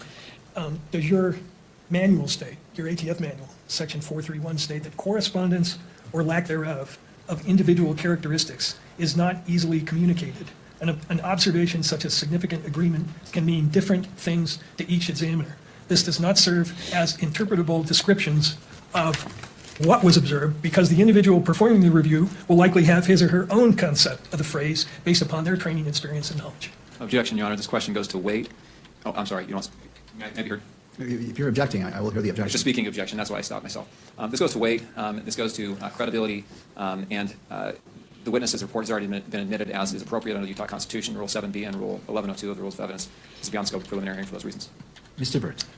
Number one, that's a general objection, which I think has been waived. The state was privy to the interview with this, pre-hearing interview with this witness where these same questions were asked. We had a scheduled hearing where the court was going to rule on objections. The state indicated in advance of that hearing that it had no objections to the testimony, reserving the right to make particular objections. But the objection being made is a global one. And it's relevant because the state offered, the evidence I'm offering here is relevant because the state offered through a hearsay declarant the meaning of this report that this examiner authored. And I'm trying to inform the court on what the limitations are of the opinions expressed in the report that the state offered. And it's certainly relevant to the reliability issue to know that the opinion is based on a subjective standard that the witness herself admits is subjective. So I think it helps the court understand what weight, if any, to give to this report that the state offers. All right. Mr. McBride, final thought. That's all fine, but it's inviting the court to weigh the evidence. That's the whole point. And at this point, the inferences are drawn in the state's favor, and the court is not to weigh even contrary evidence. Well, in regards to whether objections have been waived or not, the court as a magistrate bears the ultimate responsibility to ensuring that this hearing is a probable cause standard.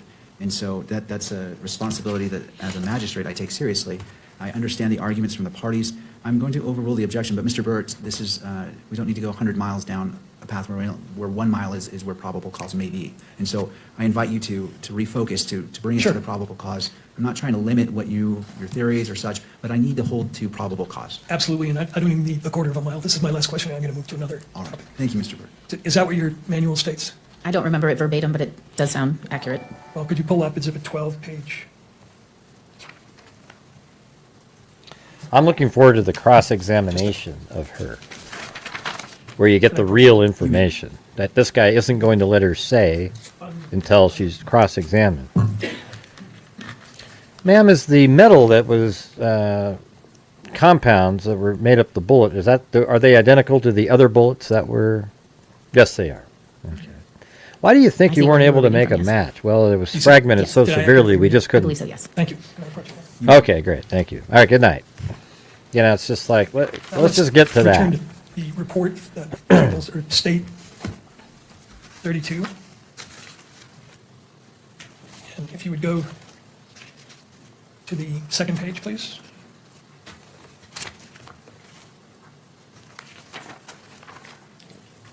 You concluded here, did you not, that the Exhibit 6A bullet jacket fragment could not be identified or excluded as having been fired from the Exhibit 1A based on an agreement of all discernible class characteristics and neither sufficient agreement nor sufficient disagreement of individual characteristics? The result of the comparison was inconclusive. Yes. That was your ultimate conclusion, right? Yes. And on the next page, if you go to 2 pages in, you have an appendix, do you not, where you explain what inconclusive means? Next page, one more. There we go. I want to ask you, because I'm unclear on what inconclusive means. You say, reasons for an inconclusive include the presence of microscopic similarity that is insufficient to form the conclusion of source identification, a lack of any observed microscopic similarity, or a microscopic similarity that is insufficient to form the conclusion of source exclusion. Could you specify which of those possibilities exists in this case? Was this a case where you had microscopic dissimilarity, but in your opinion, it was insufficient to form a conclusion of source exclusion? No, my conclusion is inconclusive, just as it says in the appendix. There's a lack of sufficient agreement and sufficient disagreement, so I'm unable to say one way or another. Okay, but I guess my question is, were there points of dissimilarity between the question and the known bullets? Again, there was sufficient agreement and there was not sufficient agreement or sufficient disagreement. So yes, there was times that I saw agreement in the striations and the landing group impressions, also seeing disagreement, but there was also a lot of lack of microscopic marks of value to see at all. So because of this lack of quality and quantity of marks to be able to see, it never reached the threshold of sufficient agreement nor sufficient disagreement. So an identification or exclusion could not be rendered. Okay, I think you and I met before today, correct? Yes. Where we talked about what that term inconclusive meant, correct? Yes. And I think, and correct me if I'm wrong, but did I read to you from a, do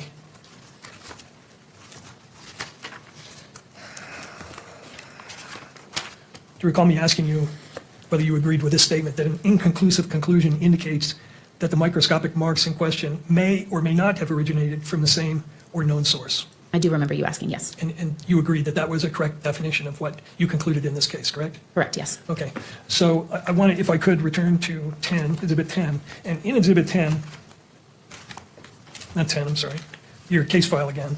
This is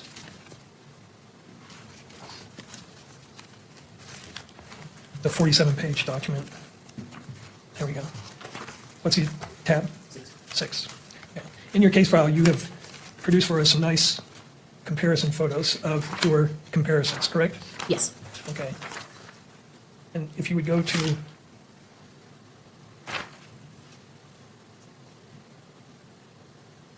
page 37. Is the top photo depicting one test fire on the left and another test fire from the same gun on the right? Yes, it is. So do you see areas of agreement and areas of disagreement in these two bullets fired from the same rifle? I see sufficient agreement amongst the striations that are in this land impression. Okay, and tell us where they are. When you draw that conclusion, using this subjective theory of identification, show us what you're looking at. Is it touchscreen? Probably. No, it's not. No, I'm sorry. but we can, if you direct us, we can get there with a pointer. Sure. So you can see towards maybe the last third of the bullet or the land impression that, yes, right where your cursor is below there, that's an area of agreement with that striation. It looks like it's going from the left to the right. So that mark is appearing on the test fire on the left and the test fire on the right. Then if you look towards the top of that land impression, there's going to be some more lighter colored striations or lines that are moving from left to right. Those areas are in agreement as well. Where is that? Not as far up as where he is, correct? It's down? Yes, and I believe the PowerPoint that I provided does have some areas and circles of some of these marks, if that would help as well. But if you move your cursor up, continually up, keep going. There you go. You have a line that was right there, and you have several others underneath of it that looks like it's going just straight across from left to right, and that shows an observed area of agreement. So that one he's got circled on the right, I see a line there. Are you saying you see a line on the left that it's identical to the one on the right? I'm saying I see agreement amongst those striations, yes. Okay, anything other than those two areas? You can really go down the entirety almost of that line looking at those striations. So under the top red circle, there's another area there. Yep, if you start right there and you draw your circle over, like I said, at the top of the circle, there's a highlighted line on the left that goes all the way to the right. If you go a little bit farther down, maybe still in the top third of that circle, you can see another line going from one side to the other, another area of agreement as well. And then under the final third circle, in a little darker area down there, there's still some lines, again, in sufficient agreement. Okay, and again, these are comparisons between test fires. So you know the rifle that you're test firing fired these 2 bullets, right? Yes, and the purpose of those test fires is to ensure that though it was fired from the same firearm, you want to make sure that those individual characteristics are reproducing. All right, so go to the photo on the bottom of that page. This is the first of several comparisons between the test fire on the left and 6A on the right, correct? Yes. And what does the writing on the top mean, blue index GIMP? So that will be, the first number there is the case number, the laboratory case number. Then next 1.11B is going to refer to the specific test fire that's on the picture. And then V versus 6A, so that's the evidence that's also pictured. GIMP stands for a groove impression, so I'm looking at a groove impression in this photo. Blue index means I'm specifically looking at the groove impression that I have put a blue indexing mark on so that I know where I am during the comparison process. Okay. 30X refers to the magnification that the photo was taken at, and then INC refers to inconclusive, the final conclusion. So I'm interested in the areas of disagreement. Are there areas of disagreement between the known and the unknown here that you could point us to? So for this photo, to me, I see areas of agreement in the top. And then on the way down from the 6A, right after you see those 2 highlighted lines near the top, there's a lot of damage that is observed, and almost no microscopic marks of value can be observed at all. So again, that lends to the lack of quality and quantity of marks even to do a comparison. It's almost like missing data points. Okay, missing is not the same thing as dissimilar though, right? It just means there's nothing there to call agreement or disagreement. So do you see areas of disagreement here or no? On the striations that are available to me on this groove impression, I see areas of agreement, and specifically talking about those 2 highlighted lines at the top on the right. Okay, go to the next page, please. Top photo on the next page, speed 38.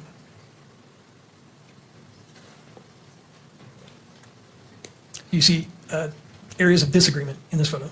So this is the same photograph that we looked at before, just at a different magnification. It's zoomed in a little bit more from 30 to 40x. So again, I'm looking at those 2 highlighted lines near the top, and then if you look down, you can almost see that damage a little bit better, and there's none of those striated lines that you see on the test fire, which you would expect to see in a land or groove impression on the right at all. So again, no microscopic marks of value to compare whatsoever. All right, how about the bottom photo?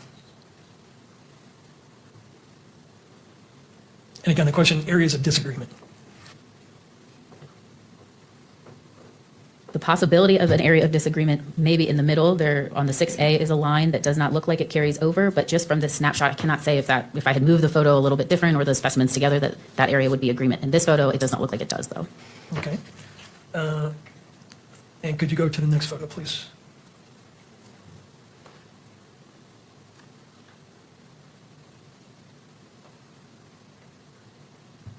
Same question here, areas of disagreement. The way this photo was taken is highlighting more of the lack of microscopic marks of value. If I had pulled the specimen that's on the left, the test fire over, there might be some agreement that could be observed, but the way the photograph is now, you don't see the line on the right going all the way over. But again, this is just a snapshot of one particular area. Doesn't show areas of agreement or disagreement? There is an area of agreement at the very bottom of the photo. Okay. Correct, yes. Next photo, please.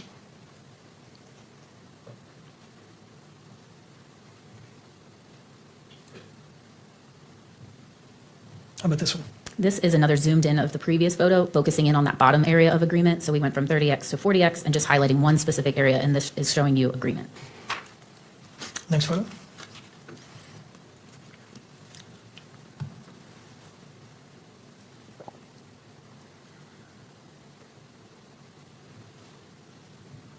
So again, this area that is highlighted, the bottom portion that's in focus, is showing an area of agreement. As you go up, the lines are a little bit blurred on the 6A bullet jacket fragment, so it's hard to say if that area was an agreement or disagreement. That's not what my photo was focusing on. All right, next one.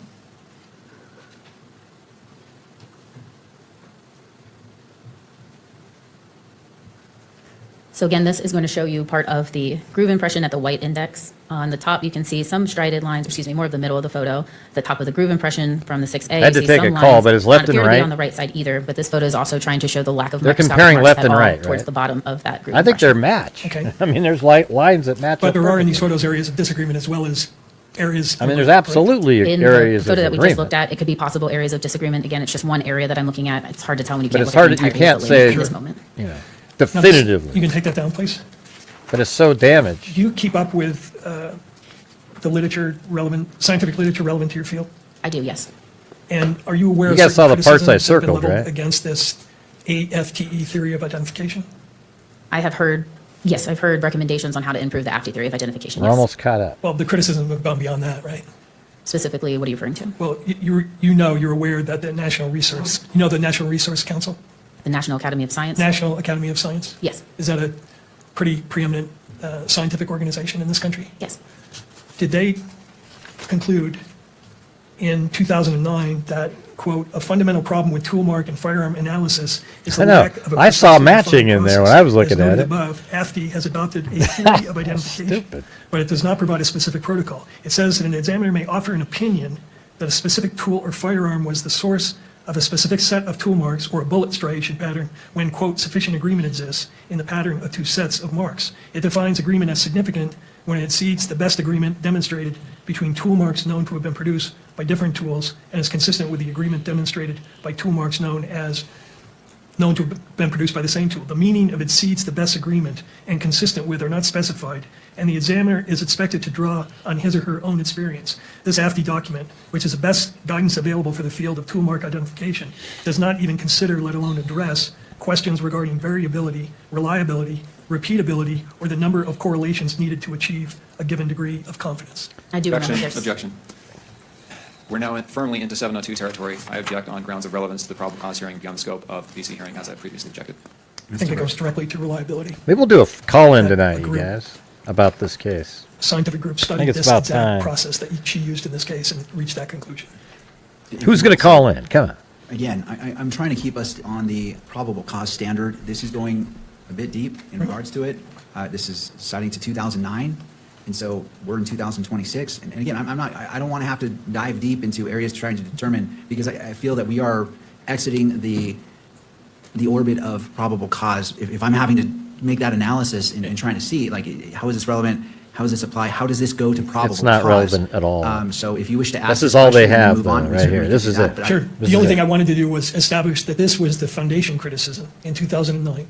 And I know when we had raised this issue with respect to one of the other experts, the comeback was, oh, well, this was in 2009 and the PCAST report was in 2016. In this particular field, these criticisms have started in 2009, but they have continued up to the present day and have gotten more strident. So I think that's the take home here, is that this is not some past criticism that has been Where set you at? aside. This is a criticism McCartney? that this expert is aware of and that has continued in the literature up to the present time. But I don't have that second portion of what you just said in front of me. So I can't agree with you, because what I have is what's before me. I can't go searching myself as a magistrate for probable cause. I have to take what you say as it is. And if I have to start searching, I've left the universe of probable cause. I agree, and I was offering that to the court as a proffer in terms of where this line of questioning is going, so the court can understand the context. Okay. It isn't just an isolated criticism, and I'll establish with a couple of questions that it's continued up to the present time. So I will overrule the objection, but I will limit you to this question. We're going to more and more and more.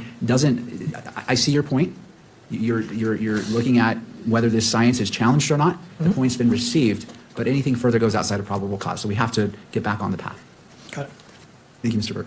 You're aware of that criticism, right? Yes, I am. And you're also aware of the criticism leveled in 2016? Counsel, I just said that we're focused solely on, I've accepted what you've said, but I said it's limited to this question, and then we're moving on, because anything further is going outside of probable cause. I misunderstood. I apologize to the court. I apologize if I wasn't clear on that, so maybe it was my error not communicating. I've accepted that coming in. I've overruled the objection, but I said we're gonna leave that where it is and then move forward. And that's where I'm unclear. When the court says move forward, no more questions about any further criticisms beyond that one? On this line of question, that's correct. Okay. Thank you, All right. Mr. Burke.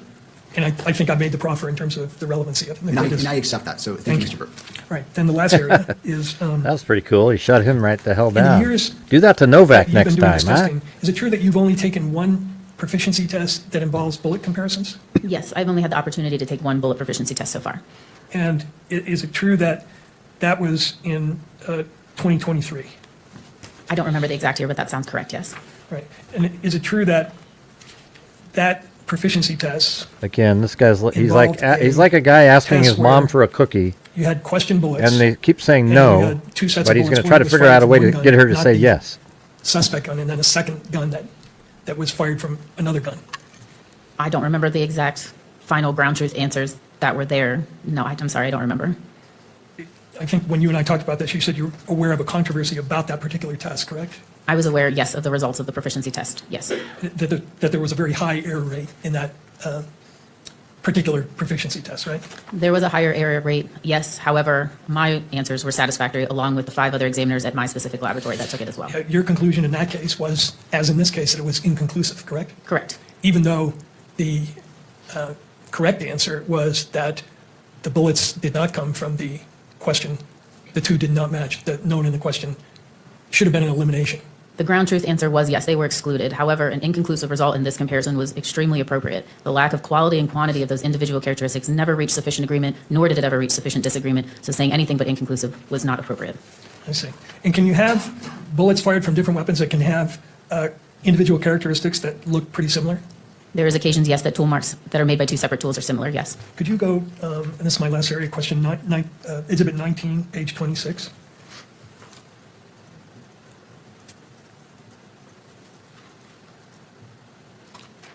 Your Honor, I'm requesting Page 20 minutes 26. for cross-examination. We're coming up on 4:37. That would be my request, Your Honor. This is my last question. So. All right, Mr. Thank you, Mr. McBride. I appreciate the heads up. In your opinion, does this, the one on the left and the right, show matching individual characteristics? Counsel, has this been admitted?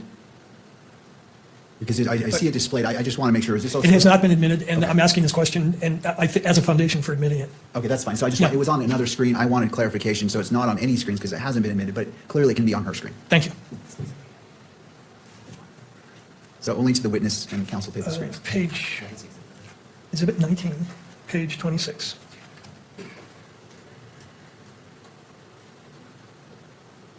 Does this comparison show individual characteristics indicating that it was fired from the same weapon? There are individual characteristics present, but without examining it in person, I don't feel comfortable making a conclusion. Okay, how about the next page?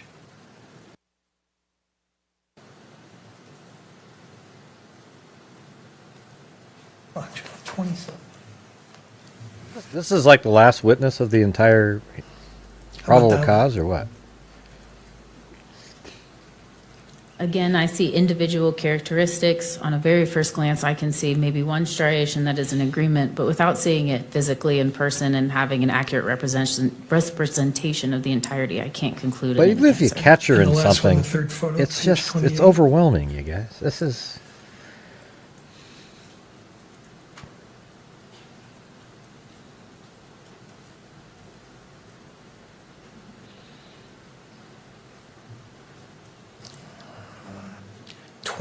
Page 28.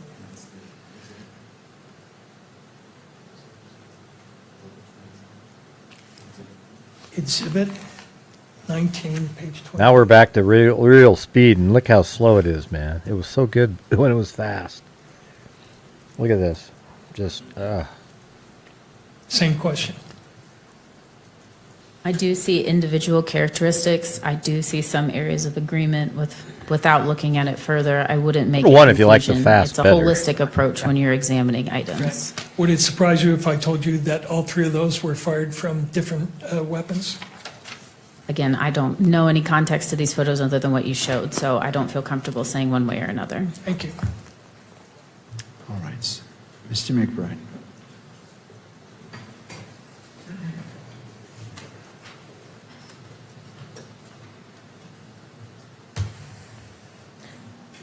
Good afternoon. Good afternoon. Those last 3 photos that you were shown, had you seen those before? I had looked at them probably back in 2024 when it was published. Okay, that's a study. Is that what that is? Of some Yes. sort? It was a look from the Association of Firearm and Toolmark Examiners. It was a volunteer of photographs of people that did have an incorrect answer in that proficiency test. Okay. And when you do an examination or a comparison, are you limited to one photograph? No, You actually have the item in front of you, correct? that is correct, yes. And you can manipulate it, you can turn it, you can look at every angle and every side of that item as you do the comparison, is that correct? Yes, that's correct. And as you're doing that process, you're looking for as many characteristics that match or agree or disagree as you can possibly find, correct? Yes, it's a holistic approach. If I have a bullet like this case, I'm looking at every single land, every single groove impression, and doing an evaluation of each one of those, looking for areas of agreement and disagreement before rendering a conclusion. Would it be responsible for you to reach a conclusion based on a single photograph of a very limited area of 2 bullets? I would not feel comfortable doing that, no. Okay, I want to back up. How long have you, first of all, where do you work? I work at the Forensic Science Laboratory in Washington for the Bureau of Alcohol, Tobacco, Firearms, and Explosives. How long have you been there? A little over 6.5 years. Where did you come from? Where did you work before that? Prior to working for ATF, I was a latent fingerprint technician, recovering latent fingerprints from improvised explosive devices, and I also worked as a crime scene investigator in Winston-Salem, North Carolina, and Anne Arundel County, Maryland. How long did you have that position? I think cumulatively it was about 5 to 6 years. And before that? Those are the only ones. I think it was about 6 months as a latent fingerprint technician, 2 years as a crime scene in Winston-Salem, and 3 in Anne Arundel County. Do you have education and training before that position? Yes, I have a Bachelor of Science in Forensic and Investigative Science from West Virginia University and have attended and graduated the National Firearms Examiner Academy, as well as done specific training at my laboratory. At each of the positions you've held, have you had on-the-job training at the laboratories where you've worked? I have, yes. And will you describe what that training is like at the ATF where you are now? Yes. So part of becoming a firearm and tool mark examiner for ATF was attending the NFEA, the National Firearms Examiner Academy, which is a year-long intensive comprehensive training program.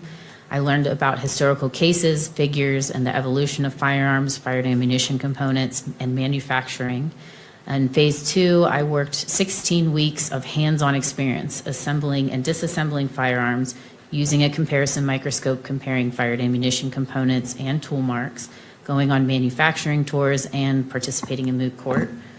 I worked on an independent research project and 4 practical exercises, and then presented that independent research project to a panel of experts and participated in 2 moot court sessions on 2 of those 4 practical exercises.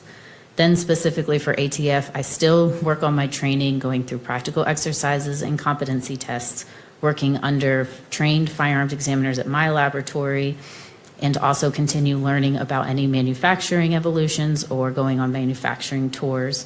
And I also participate in moot court for every single competency test that I work. Once all of that is complete, then I work on supervised case before moving on to unsupervised casework. And supervised casework means what? It means that the author of the final report will be a different examiner, but I am working on all of the work side by side and going through all the steps that are needed for that examination. And in that process, you're having discussions and discussions about your work with a more experienced examiner.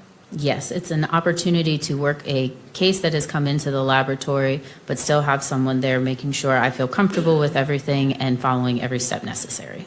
How long ago was that you had that, that you graduated from that supervised work? I believe that was in 2022 or 2023. I'm not sure. Do you supervise now others? I do not have a supervisor capacity, but I have had the opportunity to now teach at the NFEA. I've been fortunate enough to participate as an instructor in the test firing module, the mini moot court module, and the comparison of bullets and cartridge cases. Are you required to undergo continuing education in your position? There is not a specific continuing education program. However, when the opportunity to go on AFTI's annual conferences and it allows it, I will go to those, as well as continually go to manufacturing tours. Is this an area of science and forensics that is continuing to develop new techniques and advance in research? Yes, it is. And how do you stay up on those advances?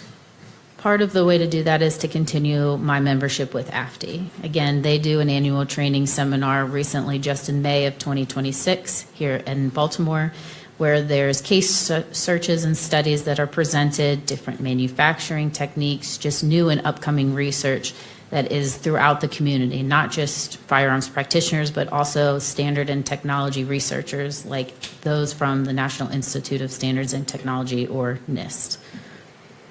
And I think Defense Counsel has asked you a little bit about some of the publications that have given criticism is how he's phrased it, but given recommendations on how to improve the science in your field. Are you aware of that?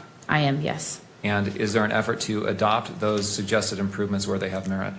Yes, AFTI especially takes those recommendations very seriously. If the PCAST asked for more specific design test studies, they said, yes, we will do that. I can think of just a few right off the top of my head that has satisfied those asks that they wanted. Is your laboratory accredited? It is, yes. What does that mean to be accredited as a laboratory? And accreditation means that my laboratory is held to an international standard of reporting, testimony, training, and proficiency tested. We have a large audit every 4 years through ANAB, or the American National Standard Institute, National Accreditation Board, but we also do internal audits, and we make sure there is some type of audit that we are staying in within those accreditation limits every single year. There is a mention of proficiency testing. Are you required to do proficiency testing? Yes, I am. And are those specific as to what type of proficiency testing that you do? Yes. What are some examples? We are required to take proficiency tests in all discipline that our scope enables, so serial number restoration and the comparison of tool marks, bullets, and cartridge cases. Are there similarities and principles that apply to all aspects of tool mark analysis and comparison? Can you elaborate on the question, please? Well, let's say you're comparing what we've been talking about here, rifling on a bullet. Are there principles that apply to that area versus that also apply in tool marks analysis, say of impressions of a handheld tool? Yes, all of those comparisons are a product of a tool mark comparison. A firearm is nothing but a tool. So when you are talking about a cartridge case comparison, it's still looking at a tool and a tool mark. The tool in this case is the firearm. The tool mark is being left on a cartridge case or a bullet. I want to draw your attention to Plaintiff's Exhibit 32. Thank you.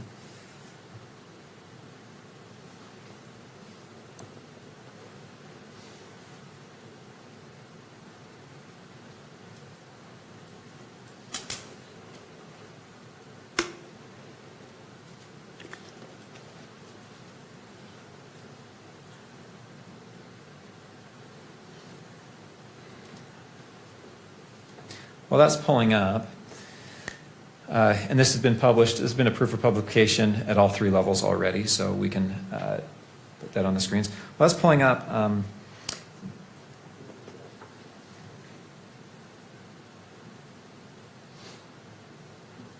Thank you. I want to ask you first about an entry here. The second sentence under results of examination. Exhibit 1 is rifle was test fired and found to be in operable condition. Did you perform that test fire? I did, yes. How did you receive this firearm? I received it from another physical scientist in our laboratory. Okay. And did it have a scope on it? Yes, it did. What did you do to determine if it was in operable condition?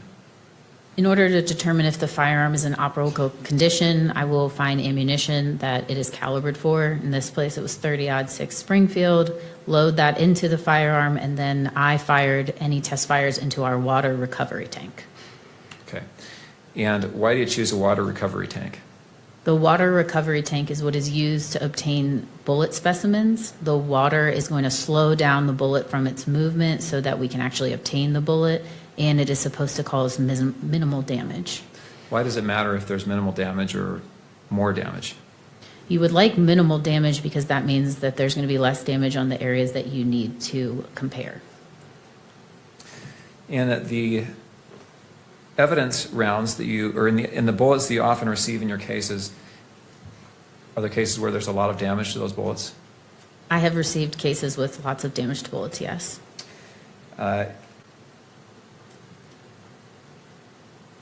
In this circumstance, the Exhibit 1 rifle, this Mauser 98 30-06, was it an auto-loading rifle or a bolt action? This was a bolt action rifle.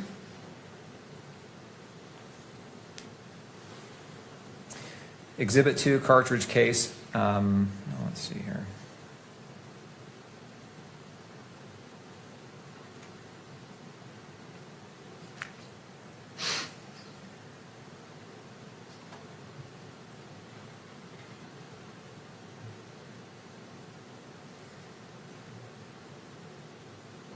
If you'll turn to page 2, and we've already read this line. I think defense counsel read this line to you, the Exhibit 6A paragraph there. The result of the comparison was inconclusive. Could further testing be done to try and see if there is any, if you come to a conclusion on this round? There was no further testing that I could do, no. Is there further testing that could be done in the field? There is the possibility of using a 3D system to visualize the individual characteristics on the bullet. Do you have the capability of doing that at your lab? My laboratory currently does not have that capability. Do you know if the FBI lab does have that capability? I believe they do.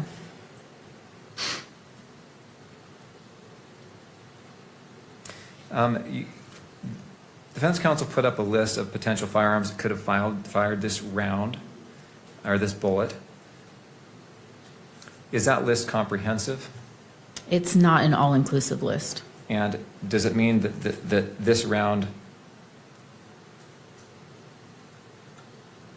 I'll leave it at that actually.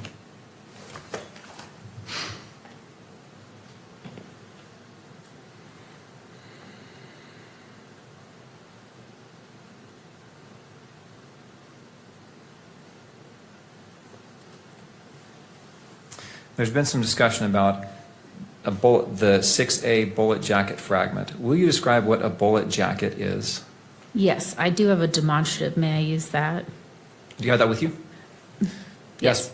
Yes, please, go ahead.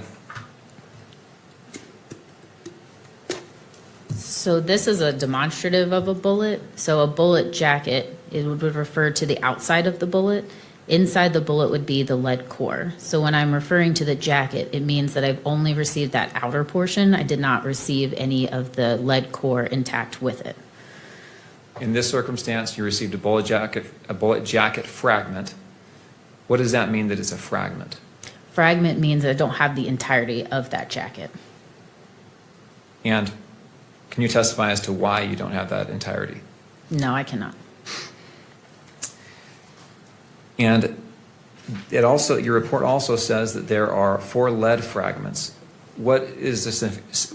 Why would you have lead fragments? So the lead fragments, the lead would be from the inside of the bullet, that core. Occasionally when the bullet reaches its final destination, it can split, and some of that core might be pulled off of the jacket and be found where it landed. And would you be able to gather information from those lead fragments that could identify them as coming from this particular firearm? Would you expect to be able to make that comparison? I would not expect to see any characteristics that would help me reach a conclusion, no. Why not? Because the lead core is on the inside of the bullet, the landing grooves are going to be imparted onto the jacket or the exterior. So when it's moving down the barrel, the inside is not coming into contact with rifling whatsoever.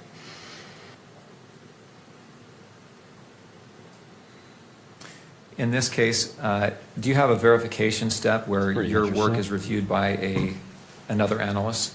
We do, yes. And were your conclusions in this case verified by another analyst? Yes, they were.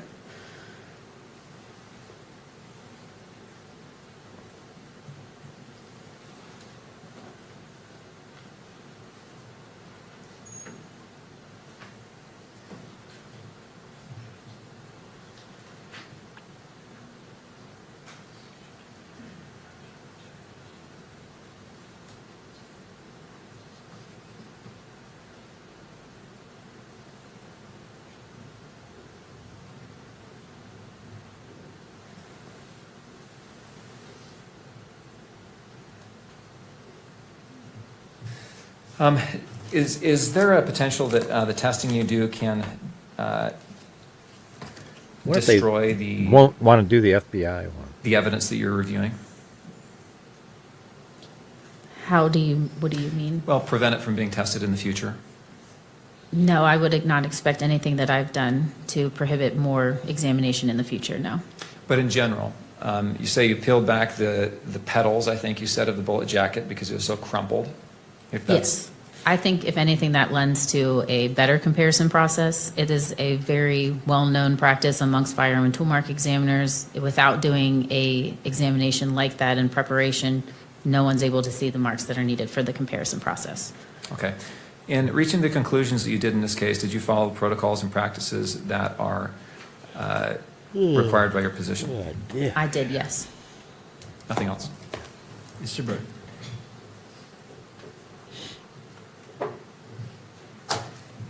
You said a couple of things of interest to me.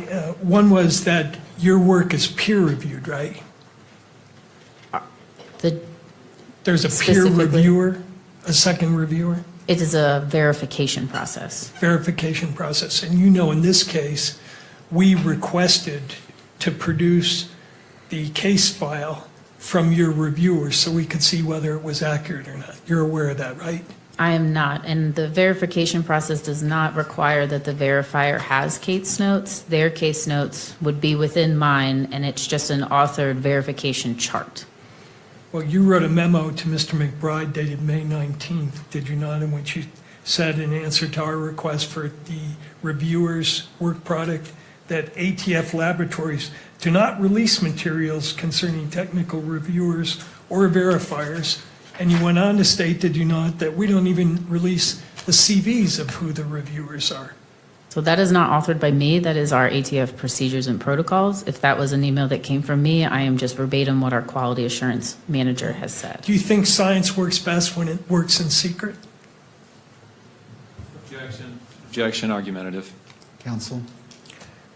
It goes to the issue that was raised on cross-examination, which is my work was peer-reviewed. So how do we evaluate the strength of that assertion when they refuse to hand over to us the work product of the reviewers, or even identify what their credentials are? That's relevant. Well, I'm not agreeing or disagreeing with that, but the question itself was argumentative. Because we can look at the question, working in secret. Obviously, you can't say that. So I am going to sustain the objection Jesus. because of the just phrasing. It obvious. is inherently argumentative, and it wouldn't be Right. a question that would be able to proceed into prelim.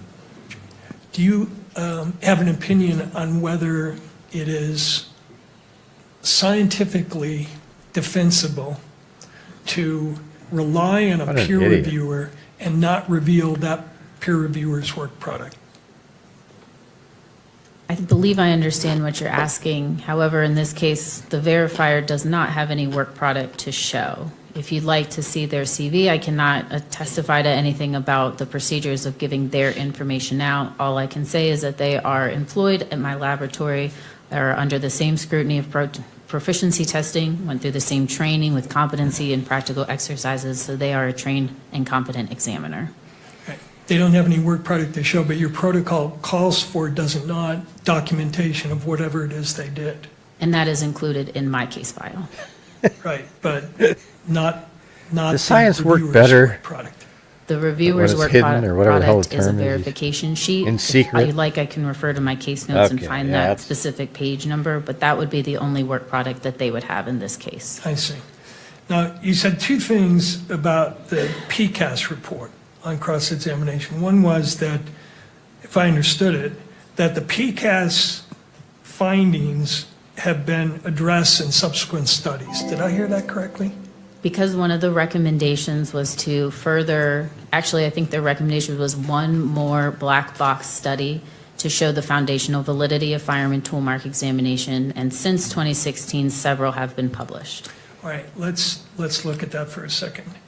First of all, they didn't recommend, they found, did they not? Quote, PCAS finds that firearm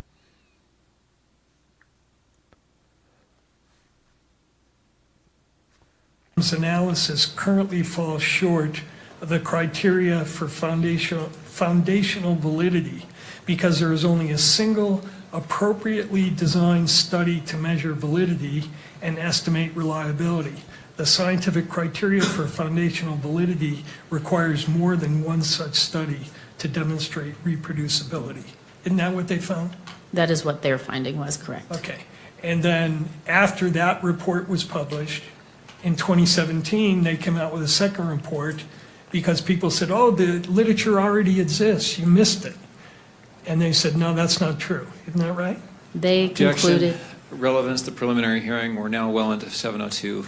argument. He raised this issue on cross, Your Honor. He clearly went beyond the 2009 reference that the court allowed and opened this area up. And I don't think it's fair for him to be allowed to do that without me being able to respond to it. Thank you. On cross-examination, that door was opened by the state, and so I will allow limited questioning on recross or redirect, however we want to label this. So you may proceed. The objection is overruled. In 2017, they filed a second report responding to assertions by people in your profession and others that they had missed or the studies had already been done. Isn't that true? Yes, PCAST did a 2017 addendum to their 2016 report, reiterating that they believe that the only way to properly empirically test a science is through these black box studies, and that they would not take into consideration the numerous amount of work and validation studies done over decades that the firearms community has published. And a bunch of other studies were done, right? Correct. And in response to those additional studies, there have been continual criticisms of the methodologies of those studies. Isn't that fair? Yes. And you've read, for instance, well, first of all, you attended, I see, a webinar by the group that did some of the critiques. Remember that? Which webinar are you referring to? You attended a webinar, I believe, in 2023, Treatment of Inconclusive Results and Error Rates of Firearm Studies, webinar hosted by the Center for Statistics and Applications in Forensic Evidence, 2021. Correct, I did. According to you. And that group has published a number of studies right up to 2026, for instance. Their study in 2024 called Methodological Problems in Every Black Box Study of Forensic Firearm Comparisons, in which they concluded that the field still was not reliable despite the studies that you reference. Isn't that true? That is the author's opinion, correct? Right. And they're not the only ones. There have been other groups of statisticians who have published articles right up to 2026 saying that the studies that you referenced are unreliable. Yes. That their methodology of those studies is flawed and cannot be relied upon to support the science of two-mark comparison, correct? Yes, there has been studies to say that they believe there is flaws in the black box studies and stuff, but there has also been plenty of research done to say the opposite. And lastly, you mentioned that, or it was brought out that you have training and experience, right? Correct, yes. Do you agree with the conclusion stated in the section of the report, the PCAP report, that neither experience nor professional practices can substitute for foundational validity? Do you agree with that? I do, yes. You agree with the conclusion reached in the PCAP report that a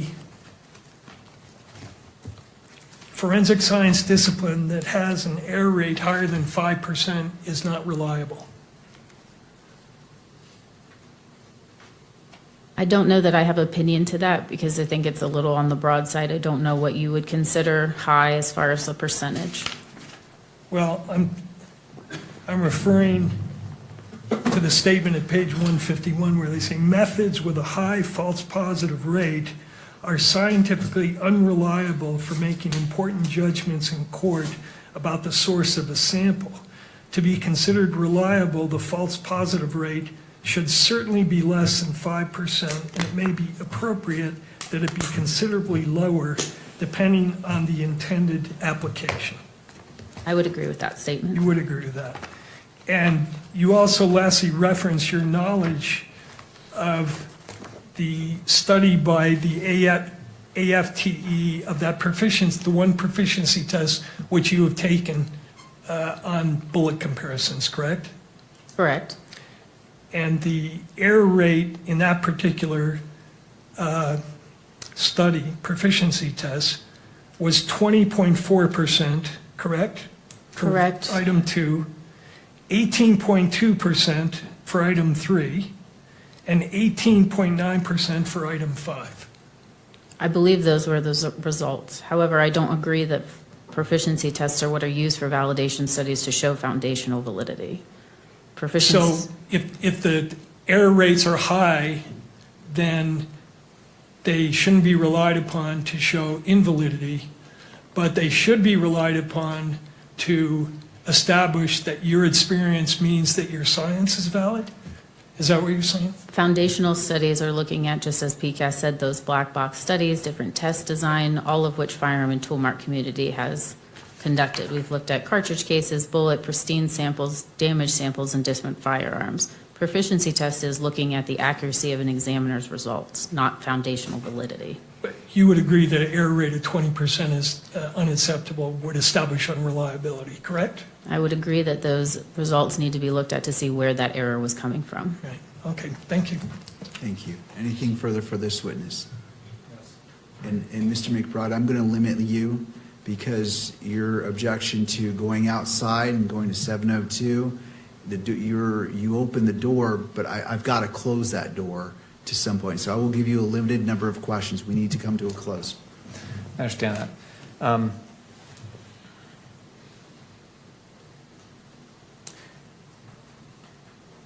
Your science has been accepted by courts across the country, correct? Correct, yes. It's routinely admitted in courts across the country, correct? That is correct, yes. Your science has been peer-reviewed and viewed favorably by numerous publications and studies across the country and across the world, correct? Correct, yes. No more questions. May this witness be excused. Thank you, Mr. Burt. Thank you, Mr. McBride. Ma'am, thank you for being here. You are excused. The defense wanted her to say it's That brings us to a conclusively close. not Neither the party bullet. wish the benefit of the But record. before inconclusive, we they don't like. Adjourn for the night. Can you just give us about 5 minutes, and then I think we can make an announcement? Can you just give us a minute to chat? Yes, you may have. Make an announcement. And we'll stay in court for these 5 minutes, just because it would take longer to let everyone go and then come back in. So is it done or? So here's the thing, the inconclusive part is what they're battling, the defense team. Because if it's inconclusive, then circumstantially, there's zero doubt in the world that that's his bullet. Okay? He wrote on it. He told Twiggs what he wrote on it. It's his bullet. The bullet that had the cartridge in still, the cartridge that was still in the gun had the same writing on it that he said was on the one he fired. I mean, it's just ridiculous. All right. But inconclusive means that, okay, so you just weren't able to, but they want it to be that it's conclusively not the bullet. Then, wow, it's a huge problem. They're never going to get that. It's not happening. It's impossible to conclusively say it's not. As a matter of fact, when I looked at it, I saw striation marks that matched on there. I would actually lean more towards the matching side of the inconclusive part. What about you? What about you guys, huh?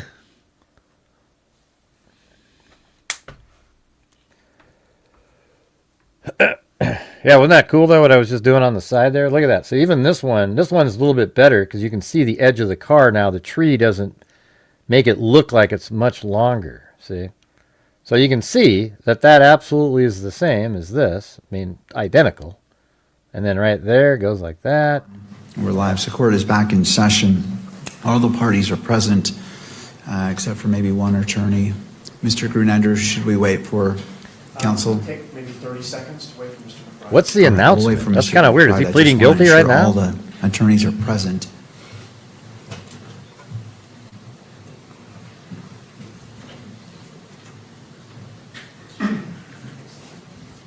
What the hell's the announcement?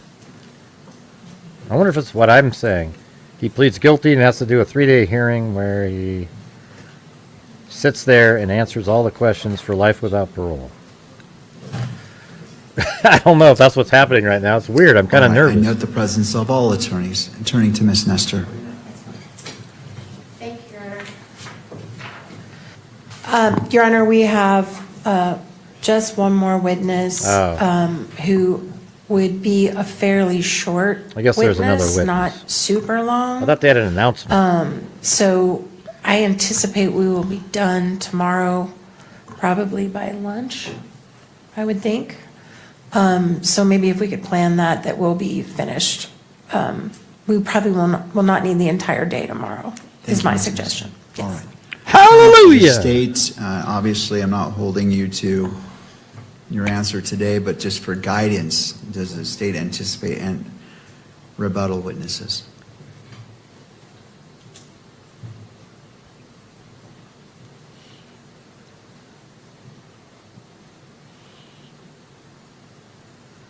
Judge, we don't anticipate any rebuttal evidence that needs to be presented to this hearing.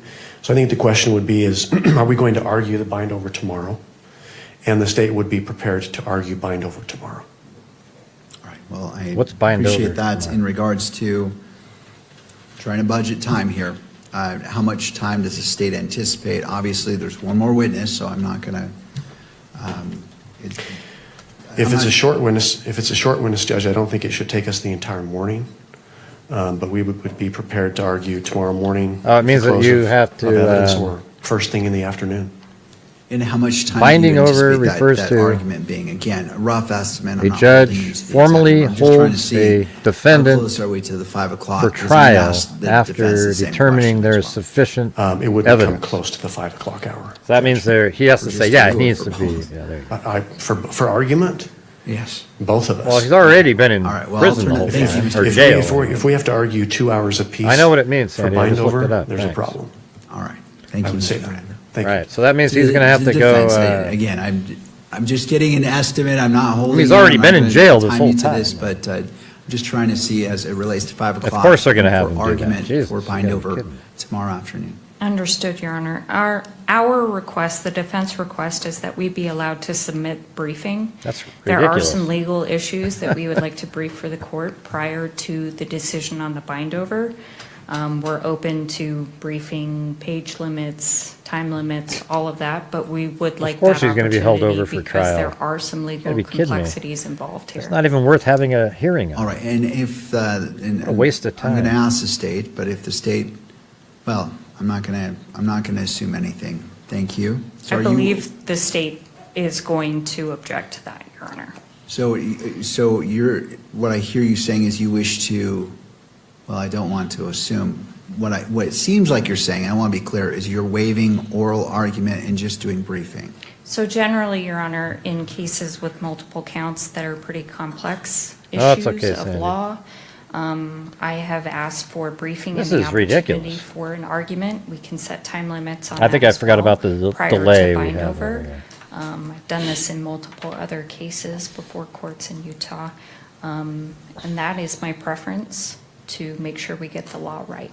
And so how much time, if you're asking for argument, that in addition to briefing, I'm trying to get the Sure. total universe of what's in front of me. So I anticipate that, I agree with Mr. Grunander that I don't think an argument would take more than a half day. Should take less than that, particularly if we're briefing issues Half beforehand. So, I don't know, 2 hours for argument total? All right. That means Thank 5. you, Ms. Visser. That's garbage. Turning back to the states, you've heard from the defense. Again, Judge, the state would prefer to argue tomorrow. We think the court has all the evidence before it and could make a bind over decision after oral argument tomorrow. If the court decides that briefing is necessary, I believe the court reporter could have a transcript available as early as Monday of next week at an expedited, on an expedited request. With that said, each side would need, 2 weeks to, we're the moving party. We would prepare a motion in support of bind over.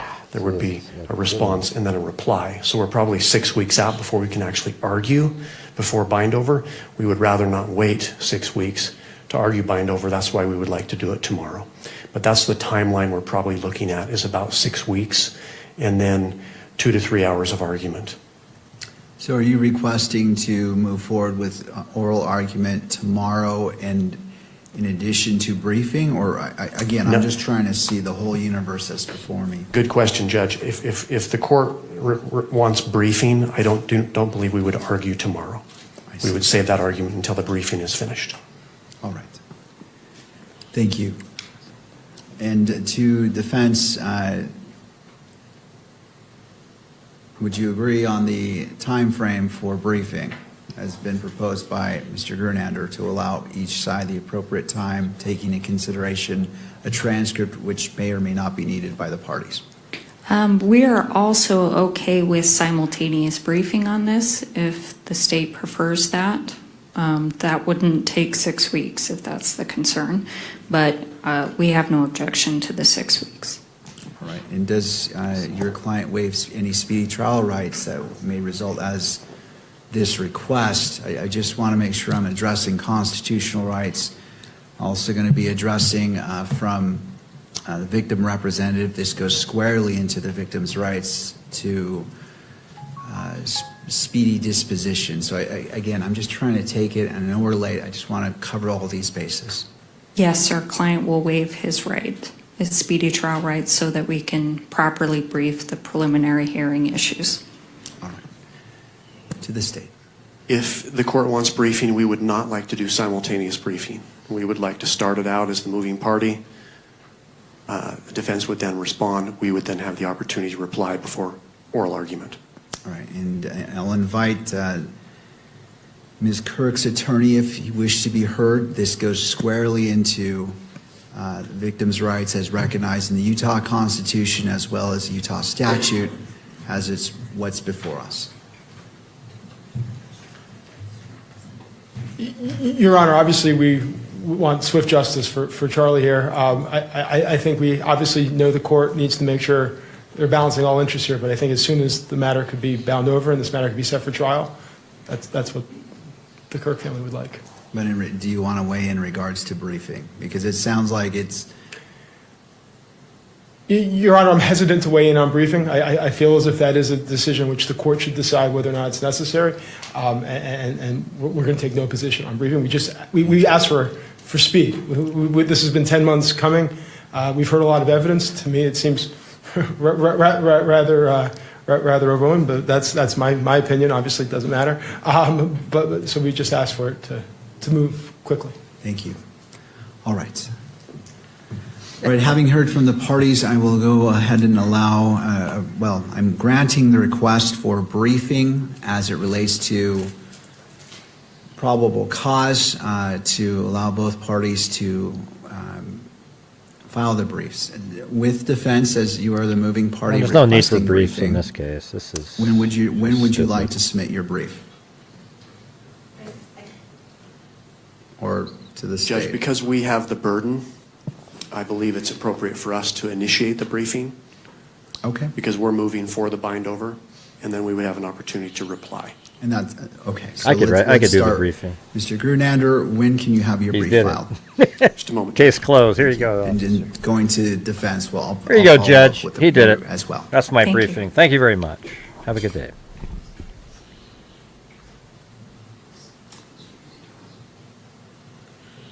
Like I said before, haven't I told you guys, this is the strongest case I've ever seen in the history of true crime that I've covered.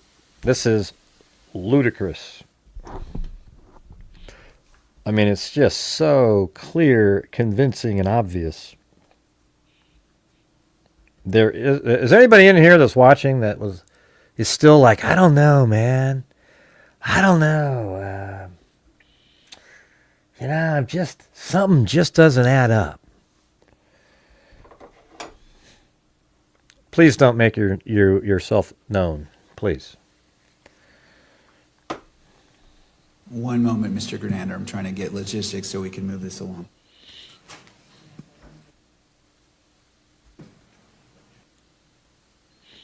What do you mean for 6 weeks? Mr. Grunander, turning to you. Judge, if we're able to collect the transcript Monday If we had 2 weeks from Tuesday. we'd Candace is have probably like, he's our being railroaded, you motion, and I believe guys. That's the 28th of July. He's All right. So state's brief by the 28th of July, assuming that they can get the transcript by Monday. All right, state's brief. Okay? Ms. Visser. We need 2 weeks after that, so August 11th, I believe, is 2 weeks. I guess we have another hearing to do State, at some point. If you wish to file Have to a cover that reply one too. It would be 7 days after that, Judge. So the 18th? August 18th. All right. And for oral argument, what I can set is September 1st in the morning. Let me take a quick glance. You gotta be here. kidding me. September 1st for oral arguments for binding over. Keep that close in time so we can move It's this just along for all obvious. reasons. He's not, why would you ever let this guy out of there? He gets to hang out at home for And we a can year start while at you, 10 a.m. after, yeah, man, there's no chance. 10 a.m. This on is so September dumb. 1st. The How way does that our, I look mean, for I the guess parties? it's, like you gotta go That through and works do for it the all. state. What a ridiculous. Your Honor, I'm going to be in trial that week, and I'd really like to be here for this argument. Is there any way we could just do it the next week? Well, the problem is, I'm happy to look, but it is getting very, it would be very tricky. This is a fortunate opening. Got it. All right. Otherwise, I'm. We'll take it then. Okay. I appreciate you accommodating the court schedule. September 1st, in person? I see the defense September nodding 1st. yes. Yes. Wow. I mean, that's All right. 2 months from now, September 1st at 10 a.m. basically, you know? I mean, it's ridiculous. And, it sounds like up to 2 hours per side, and then we can take it from there. Mr. It'll be interesting Judge, now. page limits. Yeah. Especially We the spoke as a prosecution. team, and our preference would be to limit at least the initial briefs on both sides to 30 pages, no longer than 30. Defense stipulates to that? How I'd could- like to counter with 40. How does the defense, get to 40? They don't have 40 pages. Unless you're just gonna post the ballistic report. We'll submit it, Judge. And then we would ask for half of whatever Your Honor grants for the final reply. We will set it at 35 pages, and then we will go half of that, which is an odd number, 18, he'll say. 17. We'll go 17 Oh, 17, he went pages to for the lower. reply. Hey, good job, man, good job. Parties agree. I was going to offer to round up to 18, but that's fine. Told you. I knew it. God dang it, I knew All it. right, we'll go with I thought he would go with 18. See, and then he went with 18. pages for the I knew it. initial filings. I knew he would 18 say, I thought he would say 18 to appease the September defense, 1st. to get him the next number up. He said 17. Then the defense goes, oh, I'll do 18. And he goes, okay, you got it, 18. God, isn't that amazing? I knew it. With respect to publication of an exhibit that probably. That's needs to be hilarious, man. Yes, and That's now my that's understanding freaking is what's crazy. being requested is the portion that had been altered, which I believe is about 1 minute. I thought he'd go with 18 to appease the defense. He said 17, and guess what? Then the defense jumps in. Your Honor, Well, we I would believe go it with was 18. And he goes, enhanced, okay, That 18. was like zooming in circles that were put on. We would ask. So for he the still entirety appeased them. Of that exhibit to be displayed. Yeah, he's in- weak, in court, man. So I believe it was. Just say, we're going with 17. all right? About 8 minutes, if I'm not mistaken. Don't hold me on the All time. right. Any final input on that? Thank you for reminding me from defense. Any final inputs? What happens if I hit OK here? What happens? What we can do is at the conclusion of defense's presentation. I'll leave it there. I don't know. of Maybe I want to do it. whatever witnesses are going to do, we can address that. So the concern I heard was that the victim representative wanted to see what the court would consider before bind-over decision is made, and that allots for that. So whether it happens right now, which the hour is late, or by right after the conclusion of evidence, that's going to happen well before I consider bind-over. So in the interest of justice and balancing that, I don't want to take away time. It sounds like we're going to be okay, but I always want to be cautious. But I will grant that request, and that will be played in open court. And we will watch the totality of, I believe it is State's Exhibit 12.1, which is 8, give or take. Do we get to see it too? Or Your Honor, and just to clarify, it will not be televised, correct? It's only for people in the courtroom. That is correct, because the request was made by the victim representative who is. I'm glad he present made in the that court. decision for the family there. That's Grant cool. that request, and it will be played in the courtroom. I knew he'd for do all that for present them. to see, but not to be broadcast on TV. And we just would like a continuing objection for all the reasons we raised before, Your Honor. Thank you. Thank you for appreciate another- making that record. I note the standing objection. That objection as it relates to this request is overruled, and that will be played at the conclusion of defense's presentation of evidence and before the state, if they do have a rebuttal witness. Please remind me so that I can address it, and that is taken care of. Thank you to the parties. I'm hesitant to ask this anything further. No! All right. Nothing see, further no. from the state. All right, thank you all. I appreciate your hard work today. Okay, thank you. And that concludes He court. Your hesitates recess there. till 9 o'clock tomorrow morning. That's hilarious. Yeah, he said, I hesitate to ask that at the end. But man, I just totally called that. I knew that shit, man.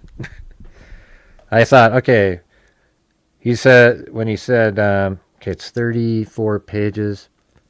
I thought he'd go with 18 to give the defense because they already raised it on the one before. But then he said 17. And then the defense guy goes, well, how about 18? And he goes, okay, you can have it. I knew it, though. I thought that's what he would go with first. And that just sort of proves that he's always like pro-defense, you know. Like deference to everything that they say. They get a little extra break on everything. But anyways, you guys, I got to take off. I'll maybe come back on later. Maybe we can do like a call-in show. But I got to go do my walking and get all done with everything. And but isn't this cool right there? Look at that. Another good comparison there. You got the edge of the car there. Edges. I mean, look at the back even. Same damn thing. I think there's like no way this isn't Tyler Robinson's vehicle right there. I mean, look at the molding too. Ding, ding, ding, ding, ding, ding. 100%. And that is at 11:26 a.m. on September 10th. Right where you'd expect it maybe to be. All right. Anyways, we'll see you guys later this evening. Thank you guys. If you missed it earlier, we donated $500 to the Gary Sinise Foundation. You know, the freaks supported the channel with $300, and then I donated $500. It takes $750 to make $500, but you know, that's what we do sometimes in here. And we gave the Gary Sinise Foundation $500. So you know what I forgot to do? We got to add that on there. So before I leave, I don't want to forget. We have the right here. Now we update this number. This year so far, we are now at 21,000 donated, which is 21,000 more than any other true crime YouTuber, and other than the big huge ones, you know. And then look at that. Now we're out of the 300. You guys, we are out of 300. We are now at 300 and 1,112. So there you go. Well, all time since January of 2020. How cool is that, huh? All right. Awesome. I don't think you guys could see what I was just doing, but or can you? Yeah, I think you can. Yeah.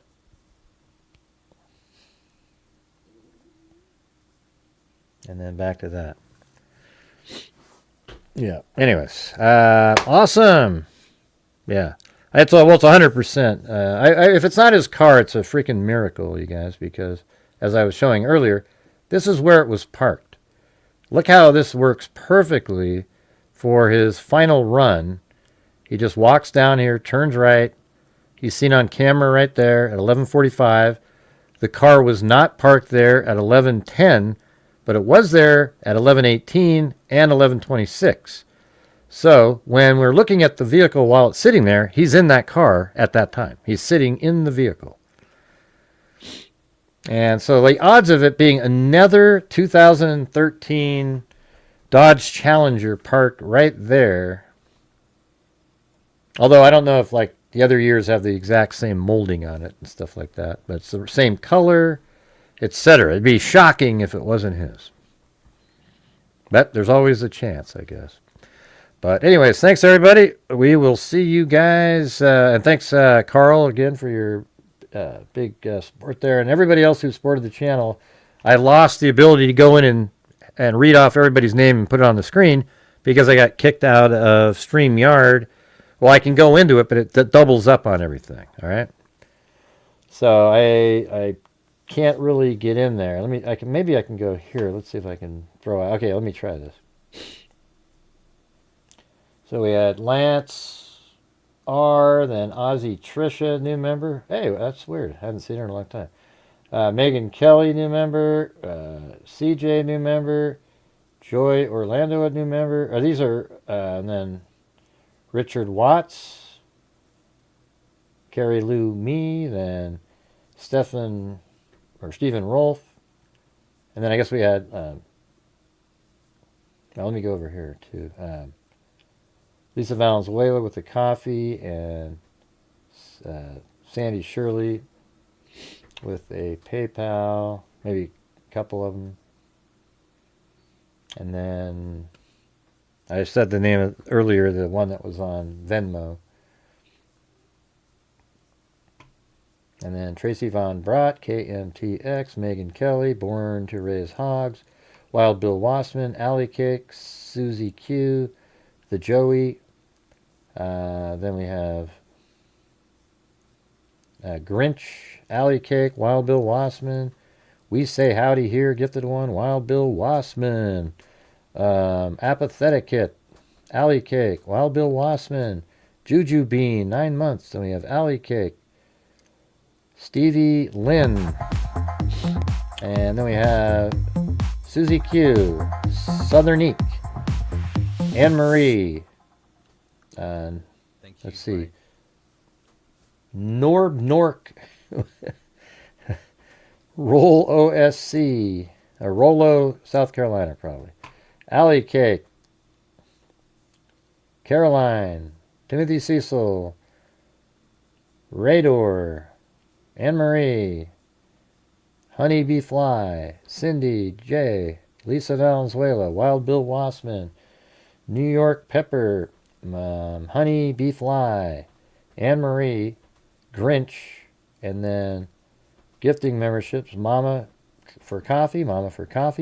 Megan Kelly. And then Gina. What is it? Sotil, I think. 1, 2, 3, 4 of them. And then Stevie Lynn. And then Kimmers. Then Carl with a C donated, did $100. Thank you, Carl with a C. Oh, it looks like Tracy Von Brott right there. And then Nork again. Then Juju Bean, KMTX, Wild Bill Wassman. And then Tracy Von Brott. So after Carl with a C, it was very little. You know, that's why it's always, as soon as you hit a goal or something, everybody goes, okay, forget it. You know, so after that, there was 2, 4,